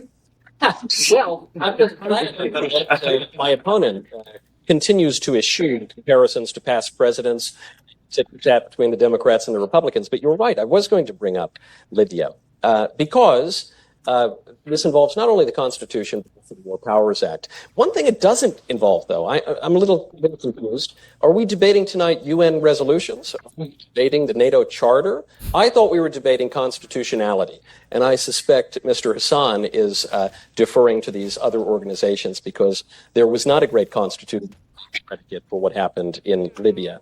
The War Powers Act gives the president the ability to wage war without the approval of Congress for 60 days, and then it can be extended for an additional 30 days to take it to 90. Now, the president, as the commander-in-chief of the military, already has a constitutional predicate to lead the military. However, what Barack Obama did in Libya did not just go for 60 or 90 days. It went for 8 months. How about Joe Biden? Joe Biden waged war in Yemen against the Houthis. That went on for a year. I didn't hear peep from the people concerned about the shredding of the Constitution. But when it comes to the war... I believe it's stupid, and it seems to contradict Obama, but I thought that the AUMF, the Authorization for Use of Military Force, as annoying as it is, I thought that applied to the entire theater of the Middle East with respect to perceived terrorist groups. Now, this is obviously the fucking broadest thing possible, but technically I believe that the Authorization for the Use of Military Force does cover the entire greater Middle East region with respect to if you consider them a terrorist group, I believe. It's technically legal, but because Donald Trump carried on all these same warfares against like Yemen and the Houthis and everything as well for even longer. In Iran, I'll put my cards on the table. I was skeptical of the war before it began. I was skeptical when it was declared. I remain skeptical of it today. Happily for me, I don't need to convince you to support the war in Iran. That's a combination of the liberal pronunciation and the conservative pronunciation. Iran and Iran. I don't need to convince you to support the war. I don't need to convince you to like Donald Trump. I don't need to convince you this is a good military operation. I just need to show you that what Trump is doing is well within constitutional bounds. It's in fact much more restrained than anything his recent predecessors have done. I'll remind you that the past presidents, George W. accepted, we think of Ronald Reagan, Grenada, we think of George H.W. Bush in Panama, but we can go back even further than that. We go to Harry Truman, who waged a war that went on for 3 years without any formal declaration of war. So we can say that war is very bad and Trump shouldn't be in Iran, but the topic at hand is whether or not Trump is within the constitutional mainstream, and at that, he's actually quite moderate. So, 60 seconds, let me just quickly respond. Number one, the bigger point. Let me start with the bigger point, which is Michael's whataboutism tonight, which is keeping pointing to previous presidents. As I pointed out, the analogies don't work. They're not the same in many of the cases he's citing. And even if they were the same, all that would prove is that previous presidents didn't uphold the Constitution either. The debate tonight is Donald Trump upholding the Constitution? We can all agree he isn't. Michael seems to agree he isn't. His only defense is, well, other presidents didn't uphold it either. Let's just deal with some facts. The UN Charter is not some foreign body. The UN Charter was incorporated into US law as a treaty in a Senate vote in 1945 by a vote of 89-2. It is the law of the land. Donald Trump violated the UN Charter and violated international law and US law by bombing Iran. He violated Congress by bombing Iran, and he violated the War Powers Act. By the way, Michael is completely wrong. The War Powers Act does not give you the power to declare war without congressional approval. Exactly the opposite. It says if you go to war without congressional approval, which is wrong, you have to notify us within 48 hours, and then you have 60 days to stop, which he hasn't done. He crossed 60 days last week, so he's doubly illegal. In fact, Una Hathaway of Yale University, professor of international law, says this war is triply illegal because it's against the UN Charter, it's against US Congress's right under the Constitution, and it's against the War Powers Act. That doesn't apply to Libya, by the way. So Trump is unique there. And this idea that he was following Congress when he bombed Yemen last year, when he bombed Nigeria on Christmas Day, remember that? Probably not, because he bombed so many countries without congressional approval. The idea that he's upholding the Constitution while stealing Congress's right to declare war and bombing multiple countries is absurd. I would like to stay on this foreign policy avenue and talk a little bit about Venezuela. So President Donald Trump characterized former Venezuelan leader Nicolas Maduro as, quote, terrorist, and cited his indictment on drug-related charges as justification for the U.S. military raid in Caracas in early 2026. By framing military action in Venezuela as a law enforcement action, does that expand presidential power in ways that unfairly bypass Congress? Or is that a necessary adaptation to modern threats? You absolutely cannot enforce like internationally your law system. This is just like the most like not okay thing. You can never do this. Is obviously not good. You can't do this. These are war crimes. You can't go and enforce law in another country, your own law. It's just so stupid. This is peak stupidity. No, it's certainly not outside the norms. It doesn't expand presidential power. Toppling dictatorships in Latin America is as American as apple pie. It's not in a good way, but okay. I can't help but call out a rather dishonest tactic that my opponent here is using. He keeps accusing whataboutism because I'm making historical comparisons and invoking presidents of both parties. I would like to point out my opponent opened the debate. He made the first statement and he began by doing just that. I think it's good that he did that actually, because there is no way to understand what it means to uphold the Constitution without reference to history. And in the case of Latin America, obviously our history goes back a very long way. The Monroe Doctrine is a cornerstone, perhaps the cornerstone of American foreign policy. And there was a legal predicate, the arrest of Nicolas Maduro. In the case of President Trump's military actions, by the way, it's worth observing that we never hear why he is engaging in these kinds. In Nigeria, of course, why would you bomb Nigeria on Christmas Day? Might have to do with the genocide of Christians that is going on in Nigeria and America's role as the global hegemon, which again, like it or not, is pretty well predicated. But returning to the specific topic at hand, Nicolas Maduro, it had been an aspect of American foreign policy for some 26 years to depose the regime in Venezuela. We had a legal reason to do it. Not only were they stealing our goods, but they were also sending criminals into our country, helping to flood our country, break our basic laws, and they were working with designated foreign terrorist organizations. So any way you slice it, we had the right to arrest him. A lawless president would have just blown his head off, as we've done before. But President Trump did not do that. Nicolas Maduro is enjoying due process of law in New York City, and it's probably a much nicer place than Venezuela is. So I look forward to. I look forward to more whataboutisms. Oil prices going down. I look forward to a flourishing country, and I look forward to the recognition that President Trump's policy in Venezuela is not only out of step with American constitutional norms, it is in fact part of American grand strategy dating back to 1999. Prison in America is a nicer place than Venezuela. Yeah. Okay. Let's just deal with some issues that you raised there. Michael made an admission he perhaps shouldn't have made there. Do you notice what he said about Maduro? He said, a lawless president. His words. Am I being dishonest? Is that what you said? A lawless president. Not with reference to Trump. But you said a lawless president would have just killed him. That's funny, because what did we do in Iran on day one of that war? We killed the leader of Iran. So by Michael's definition, Donald Trump is a lawless president. He went to war in Iran without congressional approval, without a UN Security Council resolution, as we've already discussed. He went to war in Venezuela without a congressional approval or a UN Security Council resolution. The idea that he did it because the guy's a drug trafficker is hilarious. I'm no defender of Maduro. Let's see what the court says. But he pardoned another Latin American head of government who was in American prison for cocaine trafficking into the US. He pardoned him. So real consistency there when it comes to drug trafficking. As for Nigeria, number one, it's not a genocide of Christians. The First Lady of Nigeria is a Christian. The Defense Minister is a Christian. Terrorist groups like ISIS in Nigeria and Boko Haram kill Muslims and Christians alike. It's a horrific violence, but it's not a Christian genocide. No one actually believes that. And even if it was, that's not the debate. The debate is, did he have the legal right to bomb Nigeria, or did he have to go to Congress, which he did not. He never goes to Congress. And let's take a step back here. Let's get out of the weeds here. What is the common thread tonight? It's not about just migrants or free speech or students or wars. It is about a president who doesn't just test the limit of the law, he puts himself above the law. Donald Trump doesn't recognize congressional restrictions. He doesn't recognize Supreme Court restrictions. Michael doesn't want to talk about a 9-0 Supreme Court ruling saying you got to facilitate the return of Kilmar Abrego Garcia. And Trump says to an ABC reporter, I could, but I'm not going to. No president has done that before. You want to play whataboutism? And it is whataboutism. Tell me, which president said after a 9-0 ruling, yeah, I'm not going to do it. There hasn't been one. It's only Donald Trump who does this when it comes to war, when it comes to migration, when it comes to Supreme Court. That is why we're saying he does not uphold the Constitution, because the evidence is clear. And if Trump were here tonight, he'd probably say, yeah, you're right. True. Well, my opponent got a great laugh line just now, but unfortunately he only did so by misrepresenting the facts. One, there's a difference between Venezuela and Iran. But furthermore, when we look at Iran... there is. True. They're different countries. True. We were not the ones that killed the Ayatollah. That was the Israelis. And my opponent loves to complain about the Israelis. Perhaps he can do it tonight or another time. But that was the Israelis who did it. So we do have to get basic facts right. Is that true? Did different people get credit for different parts of the strikes there? I don't know 100%, but I don't know. We provided air support. Trump took credit for it. You know that. We provided air support. Weren't the attacks all like bombings from...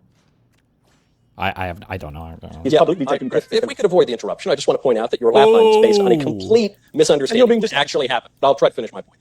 So one, I think that gives you a good sense of where we stand on international expertise. Because also Venezuela is a different country from Iran. Iran has been waging war against the United States for Somebody said, quote, as part of a series of Israeli airstrikes aimed at high-ranking Iranian officials. 50 years now. They obviously killed over 200 American troops in the Beirut barracks bombings, and we have not retaliated for that in a serious way. Iran since then has killed many American troops throughout the Middle East. Wow. There was a very strong legal predicate for taking out the Ayatollah, even if you think it's not a prudential thing to do. Whereas the very different intervention into Venezuela...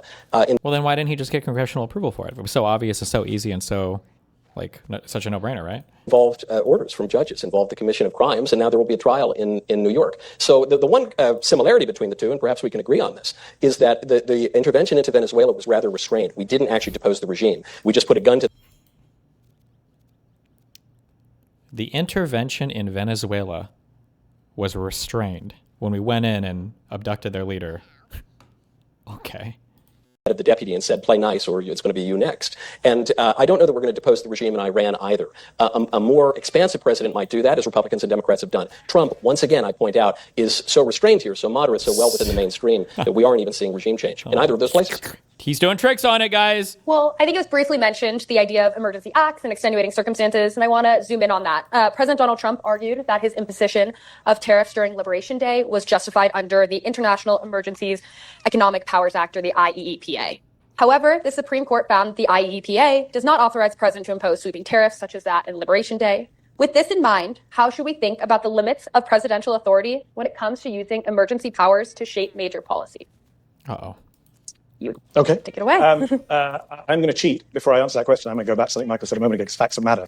The war in Iran is a joint US-Israeli operation. The idea that Israel killed Khamenei on their own is absurd. If you look at the reporting, Netanyahu came to Trump's intelligence agency came and confirmed that Khamenei was in this building, this time, at this place. Do you want to kill him? So let's just be very clear that we are responsible for that. There was no international legal justification for it. Every international law professor says it was illegal. Every international lawyer says what happened in Venezuela was illegal. We defied. There's a reason why our own allies don't back us in these places. On emergency powers, a great question. We can actually talk specifics. You mentioned the Supreme Court. You'll notice, correct me if I'm wrong, I don't think, and this is good faith, I swear, I don't think Michael has said the word Supreme Court today. Maybe I missed it.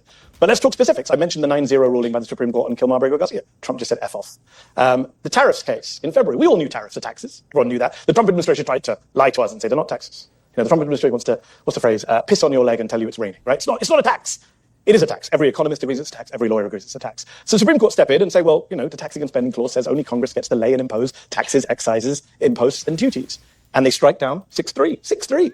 Not even close. In February, the IEEPA used by Donald Trump and say you need to refund the tariffs. True. By the way, the refunds begin next week, and 75,000 businesses have asked for refunds, which is weird because I was told China's paying the tariffs. But anyways, on the specific legal part of this, this is really interesting because Donald Trump used the IEEPA, which is an act from the 1970s, 1977, which you can use in an economic emergency. Trump claimed the emergency was fentanyl and migration and trade deficits. He claimed there was a national emergency because we have a trade deficit.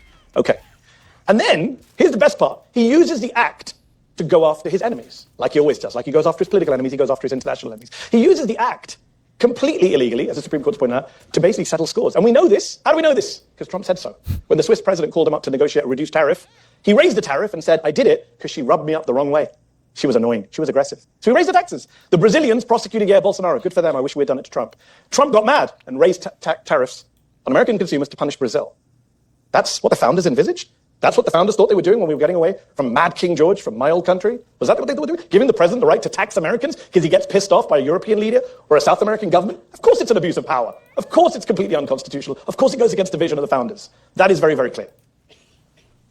I'm reminded of a meme that I see sometimes in Catholic circles. There's a meme of a guy goes into the confessional box. He says, Father, I like to hop on one leg while eating a piece of pizza and honking my nose. And the priest says, my son, that is very weird, but it is not a sin. And that's the example that Mehdi seems to be giving here. He says, I really hate what Trump did on these tariffs. Is that a Catholic Christian? Is that a Lutheran? Who? What? Oh, okay. All right. But one of the mechanisms by which Trump implemented the tariffs, the Supreme Court rejected, and the administration, being very well within the constitutional mainstream, accepted that and then attempted to use other statutes to implement some other tariffs. But nevertheless, they accepted the Supreme Court's rulings, as they generally do. And so you might say, I hate tariffs. You might say, I don't like the way President Trump conducts diplomacy. I'm speaking to a group of Ivy League students, obviously, probably many of you think that. But and there is nowhere that I see that to be unconstitutional. I mean, for goodness sakes, the Republican Party was founded on tariffs. Abraham Lincoln famously said, give me a tariff and I'll give you the best country in the world. The Republican Party was pro-tariff through the early 20th century. It flipped a little bit in the mid to late 20th century, and now we seem to like tariffs again. Presidents of both parties levy tariffs through a variety of mechanisms.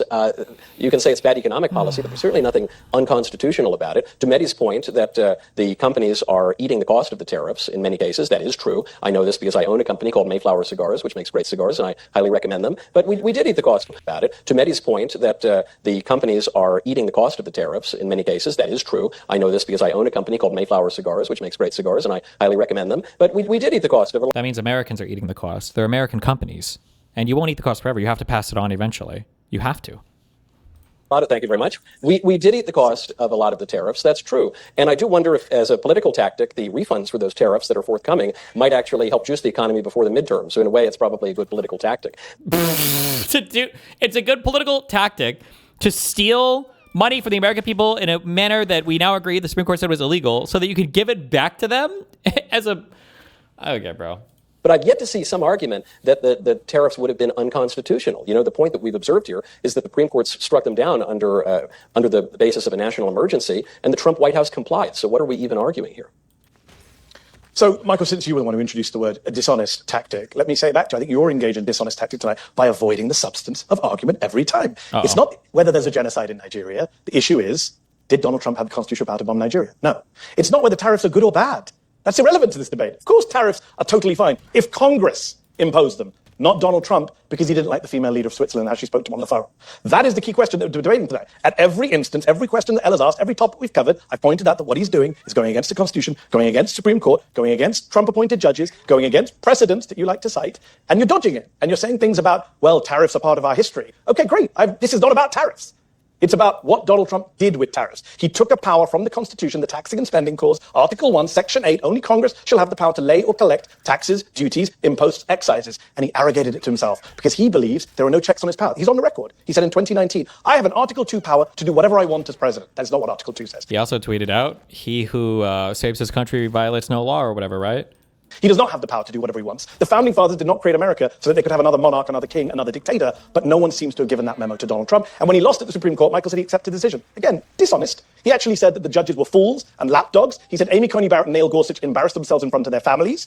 And he also said that the Supreme Court justices are weak, stupid, and bad. Again, point to me a president who said stuff like that in the modern era. All right. Well, this is unfortunately our last moderated question before we go to audience Q&A, and I would like to bring it back closer to home. Amazing debate you've so both far. experienced elite higher education. Okay, never mind. I understand why Knowles got to do this debate because the format is so insanely restrictive. Except I would argue your father at Dartmouth experienced the best higher education.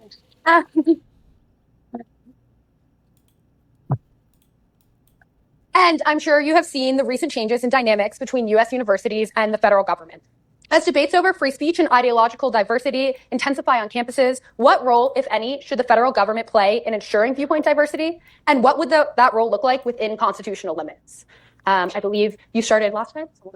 Yes, I actually don't love viewpoint diversity. I don't really care for it at all. I know that puts me outside the right-wing mainstream, but I'm perfectly fine with institutions having beliefs and standards and norms, and I think societies ought to have that. Even the notion of protecting viewpoint diversity is relatively recent, comes from the mid-90s in our jurisprudence.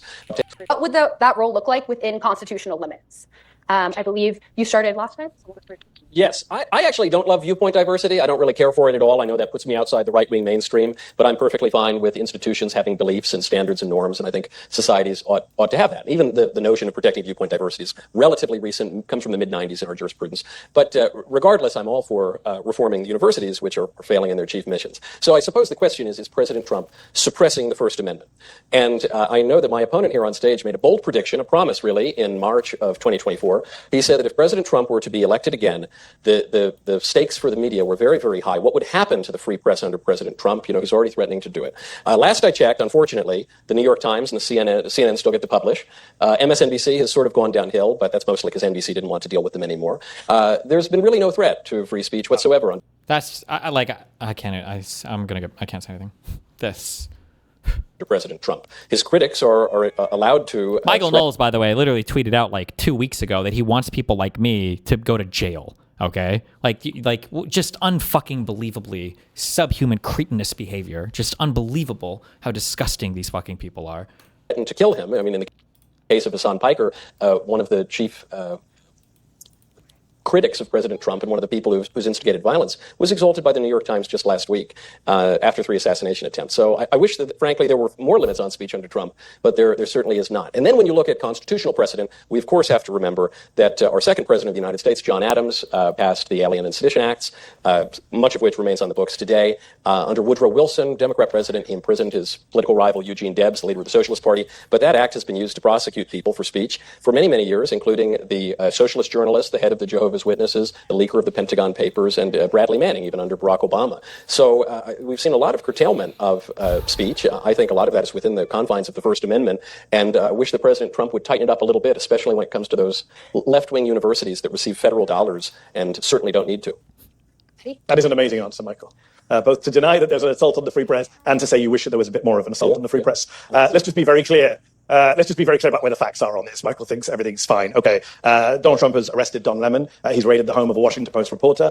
We've got multiple civil lawsuits against the Wall Street Journal. There's been like 2 or 3 that he settled. He tried to sue just the pollster Seltzer out of business because he didn't like the poll they made. We've got the DOJ issuing indictments against political enemies. He brought up the FCC thing in Kimmel. Like, there's like... AP from the Oval Office. He tried to defund NPR and PBS. A judge shot it down. He's tried to ban flag burning, which goes against Supreme Court case. They wrote an executive order on it. Remember that? Versus Johnson from 1989. He's tried to get a late-night comedian fired because he didn't like his jokes. He has just go down the list when it comes to the free press. They tried to restrict reporters reporting at the Pentagon. A judge shot that down too, saying you're not supposed to prescribe the press. He has threatened the New York Times just the other day. He said they should be guilty of sedition because they reported on his Iran war in a way he did not like. He has engaged in multiple lawsuits to try to intimidate and suppress the press. His defense secretary bragged loudly that CNN will be coming under new pro-Trump ownership. Just go down the list. Students. We talk about universities. We've seen students arrested for their speech, not for violence, for their speech. A Reagan-appointed judge said the arrest of students like Mahmoud Khalil and Rumeysa Ozturk was a full-throated assault on the First Amendment. A Reagan-appointed judge, William Young, said that, not some liberal Marxist. And as for, threatening people's speech, just the other day, just a few months ago, Donald Trump threatened 6 members of Congress with death for their speech. He said, seditious behavior, punishable by death. What did they do? They did a video saying, hey, military, don't follow illegal orders. He said, you should be killed for that. This is the most anti-free speech, anti-free press, anti-viewpoint diversity administration in American history. It's led by a complete snowflake who can't tolerate any criticism. One of the things that Republicans have done to cheat is how we used to have like in Minecraft or in a video game? For them, they just do like the in court, right? This guy needs to be, we need to kill this guy. After he's found guilty of seditious conspiracy, this guy needs to be executed after being found guilty in a court of law of treason. Like, oh shit, good one. From anyone, can't tolerate jokes from late night comedians. Think about the countries where comedians are taken off the airwaves because the leader didn't like their jokes. Are those constitutional democracies? Are those constitutional republics? Are those democracies that we think Americans have? Think about that when you vote tonight. Think about the kind of place where the president threatens students, threatens media organizations, threatens comedians, and threatens members of the other party while arresting journalists. The whole thing is absurd to suggest he's not an anti-First Amendment president. He's actually at the core of my argument for why he's not upholding the Constitution, because he's not upholding the First Amendment. I think it's very telling that my opponent objects to the arrest of Don Lemon, which was not, in fact, for free speech, but was because Don Lemon violated federal law and bragged about it. And violated federal law and bragged about it on camera. Like this format, Mehdi is so cucked in this format. It's such bullshit because this is the only way that these fucking losers can survive is to be in a format where they can just lie and lie and lie and lie and lie with no fact correction. And I think that that hardcore British interview style excels the most when they can fact check you and hold you to account when you just say a fucking lie. But as long as Knowles can just rattle off 10 lies while he's giving some bullshit ass waste of time 60-second answer, then it's like, oh God, I hate this format so much. But if you'll allow me to finish, I'm trying to engage in my free speech and there seems to be a heckler's veto. My free speech too. So what Don Lemon actually did was he violated a federal law, the FACE Act. He walked in with an unruly mob to disrupt a religious proceeding. This terrorized children. He did all sorts of terrible things. Targeted Christians. I've never wanted to take like a strong stance on this just because I haven't seen like the footage, and maybe there's bad stuff out there that I'm just not aware of. But like, I just never saw any of what was claimed about the breaking into the church. Like, I saw the interview where he walked in and they were talking to the guy, but like the rioting or like attacking or any of that, like the people were in the church protesting for sure. But like, was there any footage or anything of this happening, of them like breaking down a door or them like damaging stuff or screaming and attacking people? No surprise that would be given a pass from the man who denied the genocide of Christians in Nigeria tonight, noticing a touch of a trend. But to bring us back to the point, the defunding of PBS is somehow a violation of the First Amendment. I thought that the president and the Congress had the right to take care to make sure that the laws are effective and executed, and also Congress has the power of the purse. I didn't know PBS and Big Bird were in the First Amendment to the Constitution. That would be news to James Madison. When it comes to the curtailment of reporters. No one has been more transparent than President Trump. He answers the phone when CNN journalists call him. I would never do any such thing, but the president does that. He has open gaggles, very contrary to his immediate predecessor, Joe Biden. And so, yet again, President Trump has exalted the First Amendment. In fact, he has embraced a free speech. He has embraced a free speech absolutist. Like, this should be studied. This is like crazy. He's doing tricks on it, bro. Like unbelievable tricks. Like 20 years of experience.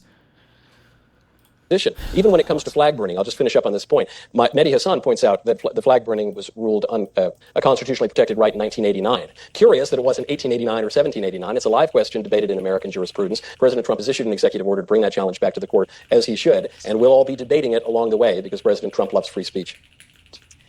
All right, well, we're going to pivot to audience Q&A. We'll have 2 mic runners, one on either aisle. I will call on 3 people to go to each mic runner, so 6 in total. I'll do you, blue shirt, another blue shirt, there's a lot of blue shirts, a white shirt, blue shirt, red shirt, and then green shirt. So 3 over there and 3 over there. Perfect. If we have more time, we will take more student questions. Great. Nature. Yeah, so thank you guys so much for coming today. A lot of the conversation circulated particularly around Trump's second term activities. I was just curious to the question of not whether Trump upheld the Constitution with regards to January 6th, but did he uphold constitutional norms? Great question. Is that for any one of us in particular? Particularly you, Michael, but either of you could go at it. Sure, We'll do yeah. 2 minutes and 2 minutes. Yeah, sure thing.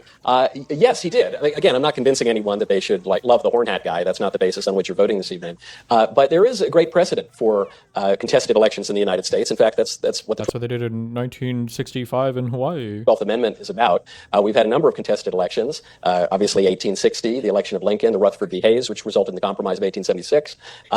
Bush v. Gore, Al Gore refused to concede for months after that, and there were.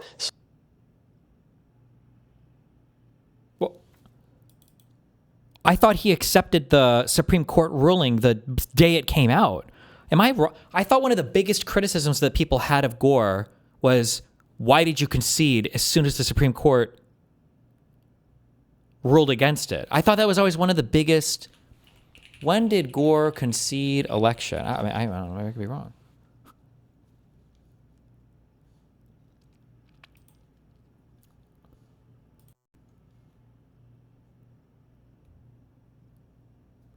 When did the Supreme Court issue their ruling? He conceded on December 13th, 2000. So that was basically about a month before the vote count, the electoral vote count.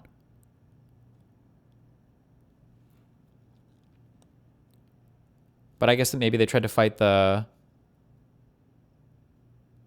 Supreme Court decision for about a month, but hold on.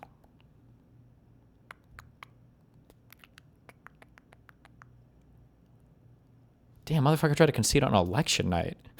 I promised that I wouldn't call him back this time, Gore said, referring to the moment on election night when he called Bush to tell him he was going to concede, and then called back a half hour later to retract that concession. Fucking libs, man.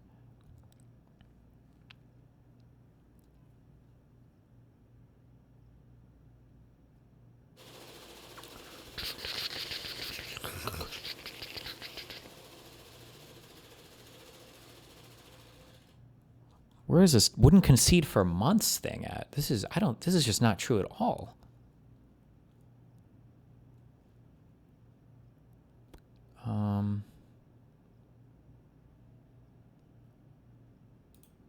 Fuck.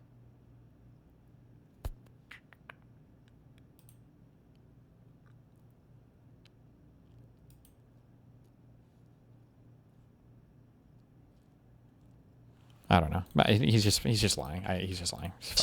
Fucking loser. Obviously, 1860, the election of Lincoln, the Rutherford v. Hayes, which resulted in the Compromise of 1876.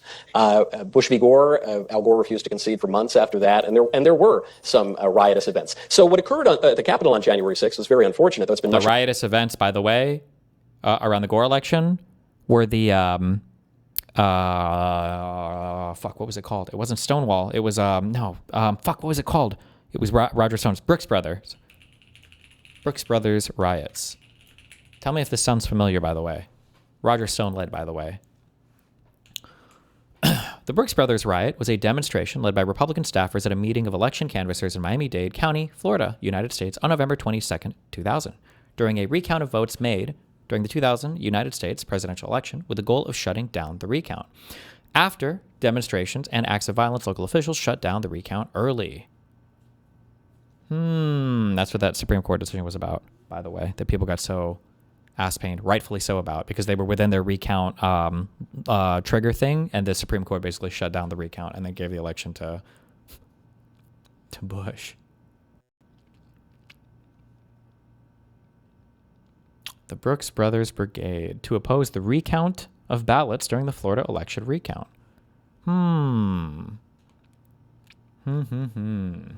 Lied about. It's worth pointing out that the only person who was killed in political violence that day was a Trump supporter who was killed by a trigger-happy cop. There's also a special irony to Democrats complaining about January 6th as the worst day in the history of this or any republic. What about the BLM riots? Because not only was it not the worst political violence in American history, it wasn't the worst political violence of that year. It followed the little prosecuted BLM riots that very same year, where Kamala... Which happened in one day in one event, by the way. Harris and staffers for Joe Biden actually... By the way, they actually supported that because they bailed all the prisoners out. Kamala Harris retweeted Minnesota bail fund one time, by the way. It got like 20 likes, by the way. But that's what he's about to say.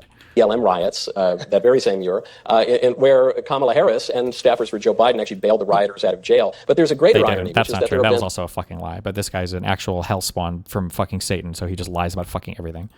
5 or 6, depending on how you score it, attacks on the Capitol in American history. Virtually all of them have been perpetrated by radical leftists, a Marxist Harvard professor, Harvardman, of course. But then one in 1971 was perpetrated by Bill Ayers of the Weather Underground. Bill Ayers, in whose living room Personal Barack friend, by the way, Barack Obama. All the same. I've heard these conspiracies my whole life. Obama launched his political career. So it's very unfortunate that took place on January 6th. It's unfortunate that there were questions about the 2020 election, questions which arose because the election rules were radically changed in the weeks and months before the election, in some cases unconstitutionally, as in the case of mail-in ballots in Pennsylvania. It's also a bit strange that Nancy Pelosi took responsibility for not... Oh, this claim because Nancy Pelosi in a car was like, you know, this is our fault, we should have done better or something. And they're like, oh, see, she took responsibility for the whole thing because these guys can't conceive of, they can't even fathom a president that would actually take responsibility for anything, let alone stuff that's directly his fault. Having sufficient security at the Capitol that day. She did that on camera. It was actually a film that her daughter made. You can easily go look it up. And it's very strange that some of the Capitol Police gave the leaders of the insurrection private tours of the Capitol, notably the aforementioned horn hat guy. But regardless, it's a great pity that it took place. I hope it doesn't take place again. And unfortunately, it's also not totally out of the norm for the United States going back at least to the middle of the 19th century. So glad you asked that question because January 6th hadn't come up and it was a big issue from Trump's end of his first term. Mike Pence, we talked about Mike Pence. Why does Mike Pence keep coming? Because you're a fan of his. Whoa, he should shut him down. Why is he interrupting? Excuse me. The vice president who didn't endorse the president for another term because he said he made me do unconstitutional stuff. He wanted me to violate my constitutional oath. That's from Mike Pence's testimony. You want to dismiss it because you know there's comeback for it. You cite Al Gore. Al Gore never incited an insurrection. There is no precedent for January 6th. There was... Even worse, Knowles did something tricky there. He said there were riots around the 2000 election. The one that he's referring to, there was one. It was a Republican-led one to stop the recount, but he was very tricky when he brought that up. We were used to peaceful transfers of power. Richard Nixon agreed, even though he's probably robbed by JFK. Al Gore agreed, even though he's probably robbed by George W. Bush. Donald Trump actually lost, for sure, and he still didn't accept it and incited a riot. Michael says, oh, Democrats thought it was the worst day in history. Do you know who said, bar none, it was the most horrifying day in Ben Shapiro?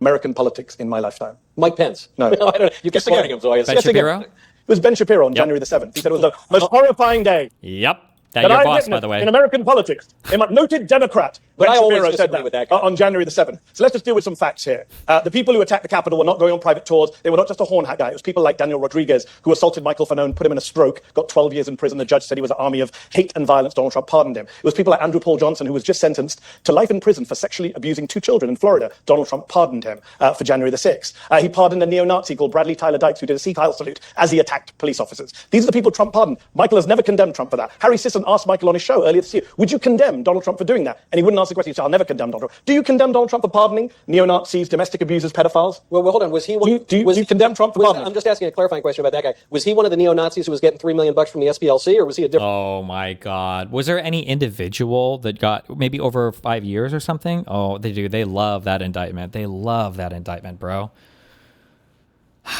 Nice diversion. I'm not Harry Sisson. I'll use up my time. Do you condemn Donald Trump for pardoning neo-Nazis, violent criminals, people who assaulted 140 police officers on January 6th? One last real clarification. You won't answer. One last real clarification. I'll ask again. No, simple question. Do you support pardoning the 600 people who were charged with assaulting police officers? Them for like Daniel He pardoned them for assaulting police. Do you support them? All right. 3 times he hasn't answered. Assaulting police, Nazis, and pedophiles. Donald Trump for pardoning 600 people who assaulted police officers. 4th time. Can you do it? I'm happy to. I condemn pedophilia, Donald Trump for pardoning? And I condemn. What? All right. He will not do it. Wait, we have See, it should be like an hour and a half debate of that, and then Knowles would just be crying by the end. But debate format. We're going to stick to the debate format. We're not going I made my point. I bet Knowles and her, they probably had a very big conversation on moderation and everything beforehand. I asked at the beginning of this, why would Knowles agree to this debate? But it's because it has to be on this hyper-specific format, so that Knowles gets to walk away from this going, oh, well, I debated Mehdi Hasan. Oh. Like, no, dude, this was like they're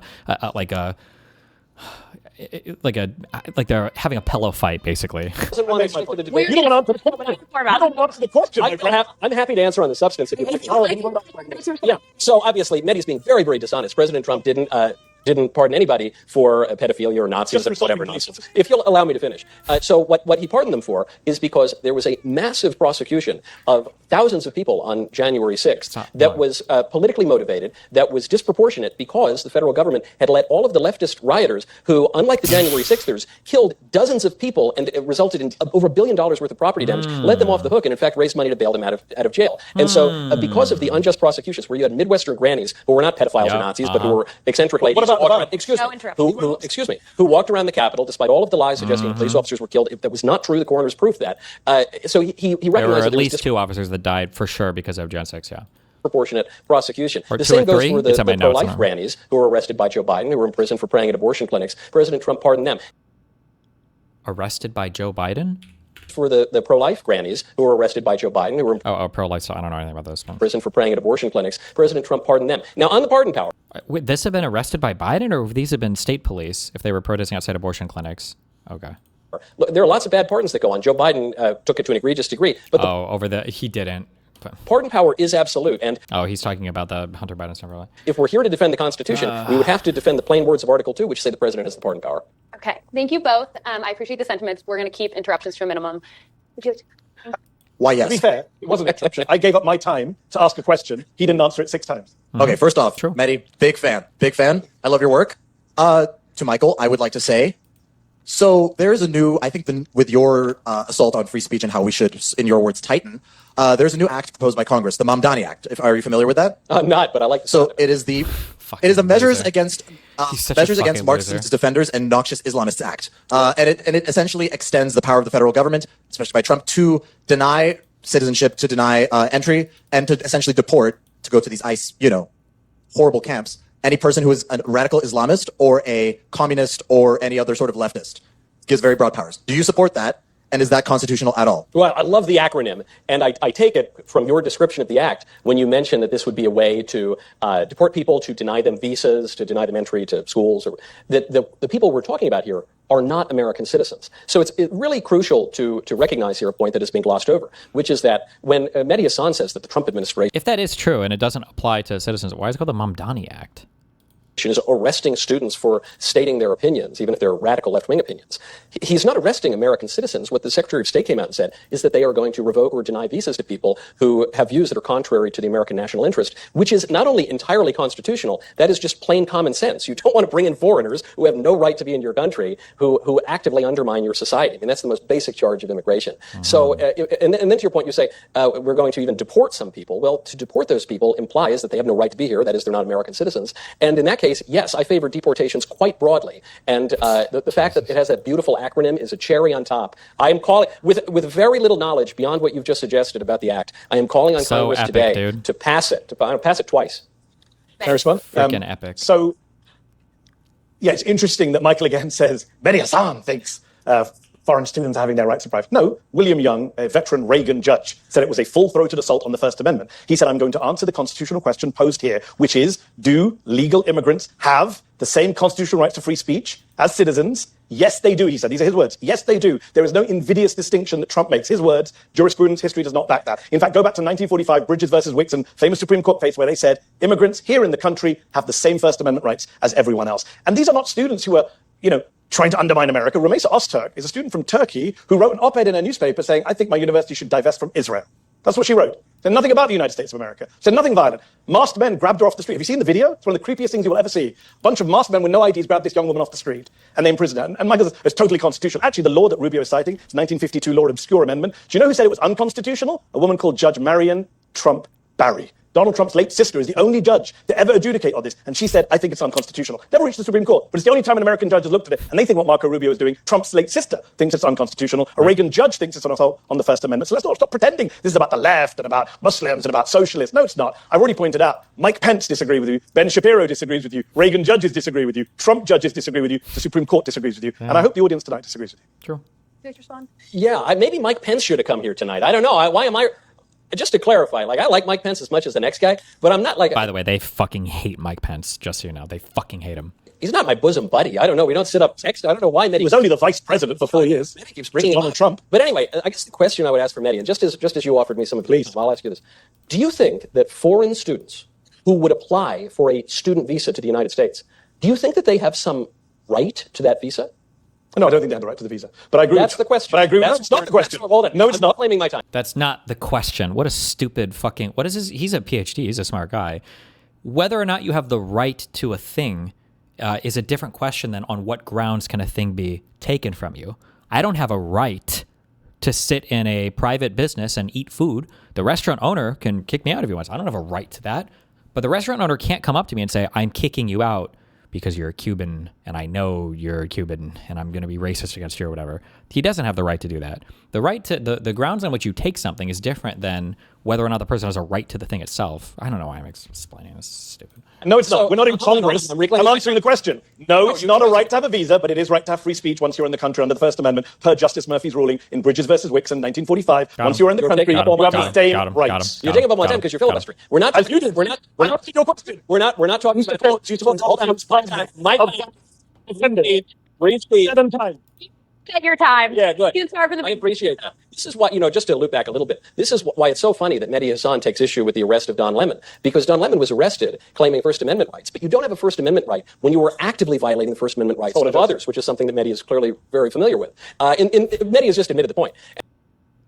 And he keeps dishonestly trying to conflate legal immigrants in the United States with students who are here on visas from some foreign country. But he's already granted the premise, and he's granted the point, which is that students here on visa from some foreign country, as opposed to students here on visa with domestic visas, or what the fuck does that even mean? Okay. The students talk about filibuster. Do not have a right, yes, they do. Constitutional right. Don't put words in my mouth. Yes, they do. I'm not putting words in your mouth. I'm telling the truth to the students. A foreign student who would like to study in the United States, at Dartmouth or elsewhere, has no right to do so. No natural right, no constitutional right, no legal right to that. Now we're talking natural rights. That visa is a privilege granted to the United States. Mehdi and others might want to blow open our borders and tell others being the Supreme Court that they're permitted to come here. You already granted the point, Mehdi, that a foreign student who wishes to come here does not have a right to that. Once they have First Amendment rights, which you keep ignoring because the Supreme Court is against you, Michael, as it has been all night. Thank you for your time. In the interest of time, we're going to move on to the next question. Hello.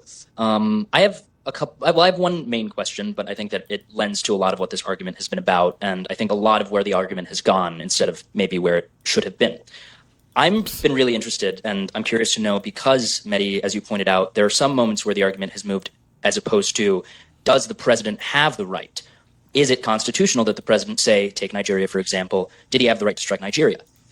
Instead, the question has become, is there a genocide in Nigeria? Should the president have, stricken Nigeria? I'm curious to know whether or not it is constitutional. If there is a matter, say in Nigeria or elsewhere, where the president might personally view there to be some kind of situation, do you believe that the president does have the right, or in some cases should, in your personal opinion, violate the Constitution? Do you believe that there are moments where the president has that right or should? And following that, what is the point of the Constitution if you believe that the president should or has the right to violate it? Was that question for me or Mehdi? For you, but okay. I would also... Yeah, sure. Well, I suppose I just disagree with the premise, the suggestion that the president taking a military action around the world violates the Constitution. It does not. In the case of an intervention in Nigeria, one could make an argument that it pertains to American interests because we're the global empire and we have interests around the world. But one could also just make that it's a humanitarian intervention. And indeed, that was much of the argument that presidents have made for many decades now. Barack Obama made it, Bill Clinton made it. And furthermore, the Monroe Doctrine, which we were discussing earlier in the case of Venezuela, which has been the cornerstone of American foreign policy since the early 19th century, does not have a literal, direct constitutional predicate, and yet no serious person would suggest that it's somehow contrary to the Constitution. Hold on, I'm sorry. I mixed this. But Monroe Doctrine was basically saying that no other countries are allowed to interfere in our hemisphere, right? That was essentially the Monroe Doctrine. What does Monroe Doctrine have to do with invading Venezuela and capturing Maduro? Was it cited for that, or what is the... So I think it would be contrary to the Constitution if the president went, toppled the regime in Nigeria and made it the 51st state, which I don't think any of us want to do, or if the military action went on for more than 60 or 90 days without authorization from Congress, as we saw in the cases of Barack Obama and Joe Biden. But a relatively minor military action for national interest or even for humanitarian reasons is well within the constitutional mainstream. There's nothing prohibiting the president from doing that, and indeed he has a right to do that as the commander-in-chief of the military. I guess one topic that we haven't really gotten to, but it does sit at the foundation of a lot of the debate tonight, is what the executive really is.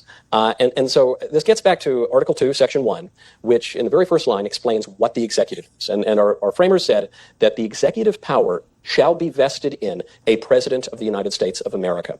The courts have ruled on this many times. There are all sorts of interesting discussions about inspectors general and all other branches of government trying to involve themselves in the executive branch. But time and time again, we recognize that the executive has broad authority. And in our day and age, a lot of people are worried about an overreach from the executive. But I don't think that's really serious. First of all, Congress gave away a lot of its authority by establishing the agencies in the executive 100 years ago. But furthermore, if any branch is going to be overstepping, it's probably going to be the judiciary. So he has a constitutional predicate to do it. Again, we can disagree over the prudence of a strike on Nigeria, but that's not the topic on which you're voting tonight. The question is very basic. Is Trump within the constitutional mainstream? And the answer is yes. That's not a question of if he's within the mainstream. It's, is he upholding the Constitution, yes or no? And he's clearly not. What's interesting is Michael again made a weird concession there. He said he hasn't gone over 60 days in the case of Nigeria, but he has in Iran. He has in Iran. He crossed it last Friday. But I know I struggle with British English. You maybe struggle with math. 60 days was last Friday. Got him. We crossed it. He got him. Donald Trump wrote a letter He got saying hostilities are terminated. And then on Monday there was an exchange of fire between America and Iran, which is a reminder of what a liar and a fool he is. So no, he crossed 60 days. It's an illegal war. It was already illegal war. Now it's a doubly illegal war under the War Powers Act. And Jim, I'm glad you raised the issue of executive power. I'm glad you raised the question of what is the Constitution for. I'm not a blind fan of everything in the Constitution. No one is. And we shouldn't be. There's amendments for a reason. Michael, you want to change the flag burning thing, right? You want an amendment to change it. We don't need an amendment to change it. But you want to get rid of 1980. Mind if there were clarifications. Okay. And many of us on the left would like some reinterpretation of Second Amendment. Wait, he wants flag burning to be illegal? I think that's fair to say. But the point is, you do it the right way. I'm not saying that I'm not a fan of the Second Amendment. Doesn't mean Joe Biden can come and just strike down the Second Amendment. By the way, Donald Trump came in and said, you can't have guns, he said, after Alex Preddy was killed. Can you imagine what Michael would have said if Joe Biden had said, you can't have guns? By the way, notice that Republicans are always fine with executive power when it's a Republican in the White House. When it's a Democrat in the White House, they're screaming from the hilltops about overreach. Ted Cruz called Barack Obama a tyrant. Mike Huckabee called him a dictator. Donald Trump said Biden was leading a Gestapo administration. They said Obama did too many executive orders. Biden governed by executive order. Well, Donald Trump has done 100 more executive orders in 18 months than Joe Biden did in 4 years. He's done almost as many executive orders in 18 months as Obama did in 8 years. So this nonsensical position that we're fine with executive power, no, you're not. You're fine with a Republican dictator. You just don't want Democrats to have any power. And I think you should be honest about that. People have more respect for your views on the Constitution if you were consistent and not just a partisan. Billy, it's interesting that Mehdi brings up President Trump's executive orders, because I seem to recall a journalist by the name of Mehdi Hasan, who in early 2021 was begging on television for Joe Biden to issue many, many more executive orders. And I believe that this Mr. Hassan was asking him to follow the legacy of Franklin Roosevelt, who issued thousands of executive orders, which were so relentlessly And your side was attacking Biden for that. That's my point. that you wanted more from him. But Trump has exceeded Biden and Obama. And you were the guys You want more. You're saying you say judges overstepped. But do you want more? In 2022, when a Florida judge shot down the mask mandate, COVID mask mandate, Michael Knowles tweeted, since we're quoting each other, Michael Knowles tweeted in 2022, the hero judge struck down Biden's mask mandate. When you're a Republican judge who strikes down a Democrat's policy, you're a hero. When you're a Republican judge who strikes down a Republican president, and you have, I've named them all tonight, then it's judicial overreach. See the double standard? Yeah, this is once again Michael's time defending the First Amendment yet again. Epic. Anyway, to the point I was saying, Mehdi was very, very upset that Joe Biden wasn't issuing more executive orders, and he said he has to follow FDR, who issued thousands, which were so relentlessly struck down by the Supreme Court as unconstitutional that FDR promised to totally reconstitute the court for the first time in 70 years, and only because a judge backed down was that averted. Nevertheless, you make a good point. Yes, Republicans and Democrats are different. Their policies are different. Some are good, some are bad. I want more of the good ones and fewer of the bad ones. But on the issue of executive authority here, there's really no question. You say I'd like to amend the Constitution. I don't think we really need to. And on this point, on the unitary executive, on the fact that the executive power is vested in the President of the United States, that is clear as day from the Constitution, from now 250 years of jurisprudence, almost 250 years of jurisprudence, and then all the way up to even the post-Watergate reforms, the Inspector General Act, which acknowledges that very fact, and to Supreme Court cases since then. So the executive does have a lot of authority. I don't like it when Democrats win it and affect it, which is why I think we need to win elections. Thoughts? Ready for the next question. Hi, Michael, Mehdi. First of all, I want to say thank you so much for coming up here. Do you plan to finish reading / covering the SCOTUS ruling or redistricting? Yeah, I'll do it tomorrow. Tomorrow, I'll have a full stream. I love you guys. Have fun. Be careful. Stay safe. Don't die. I love you all.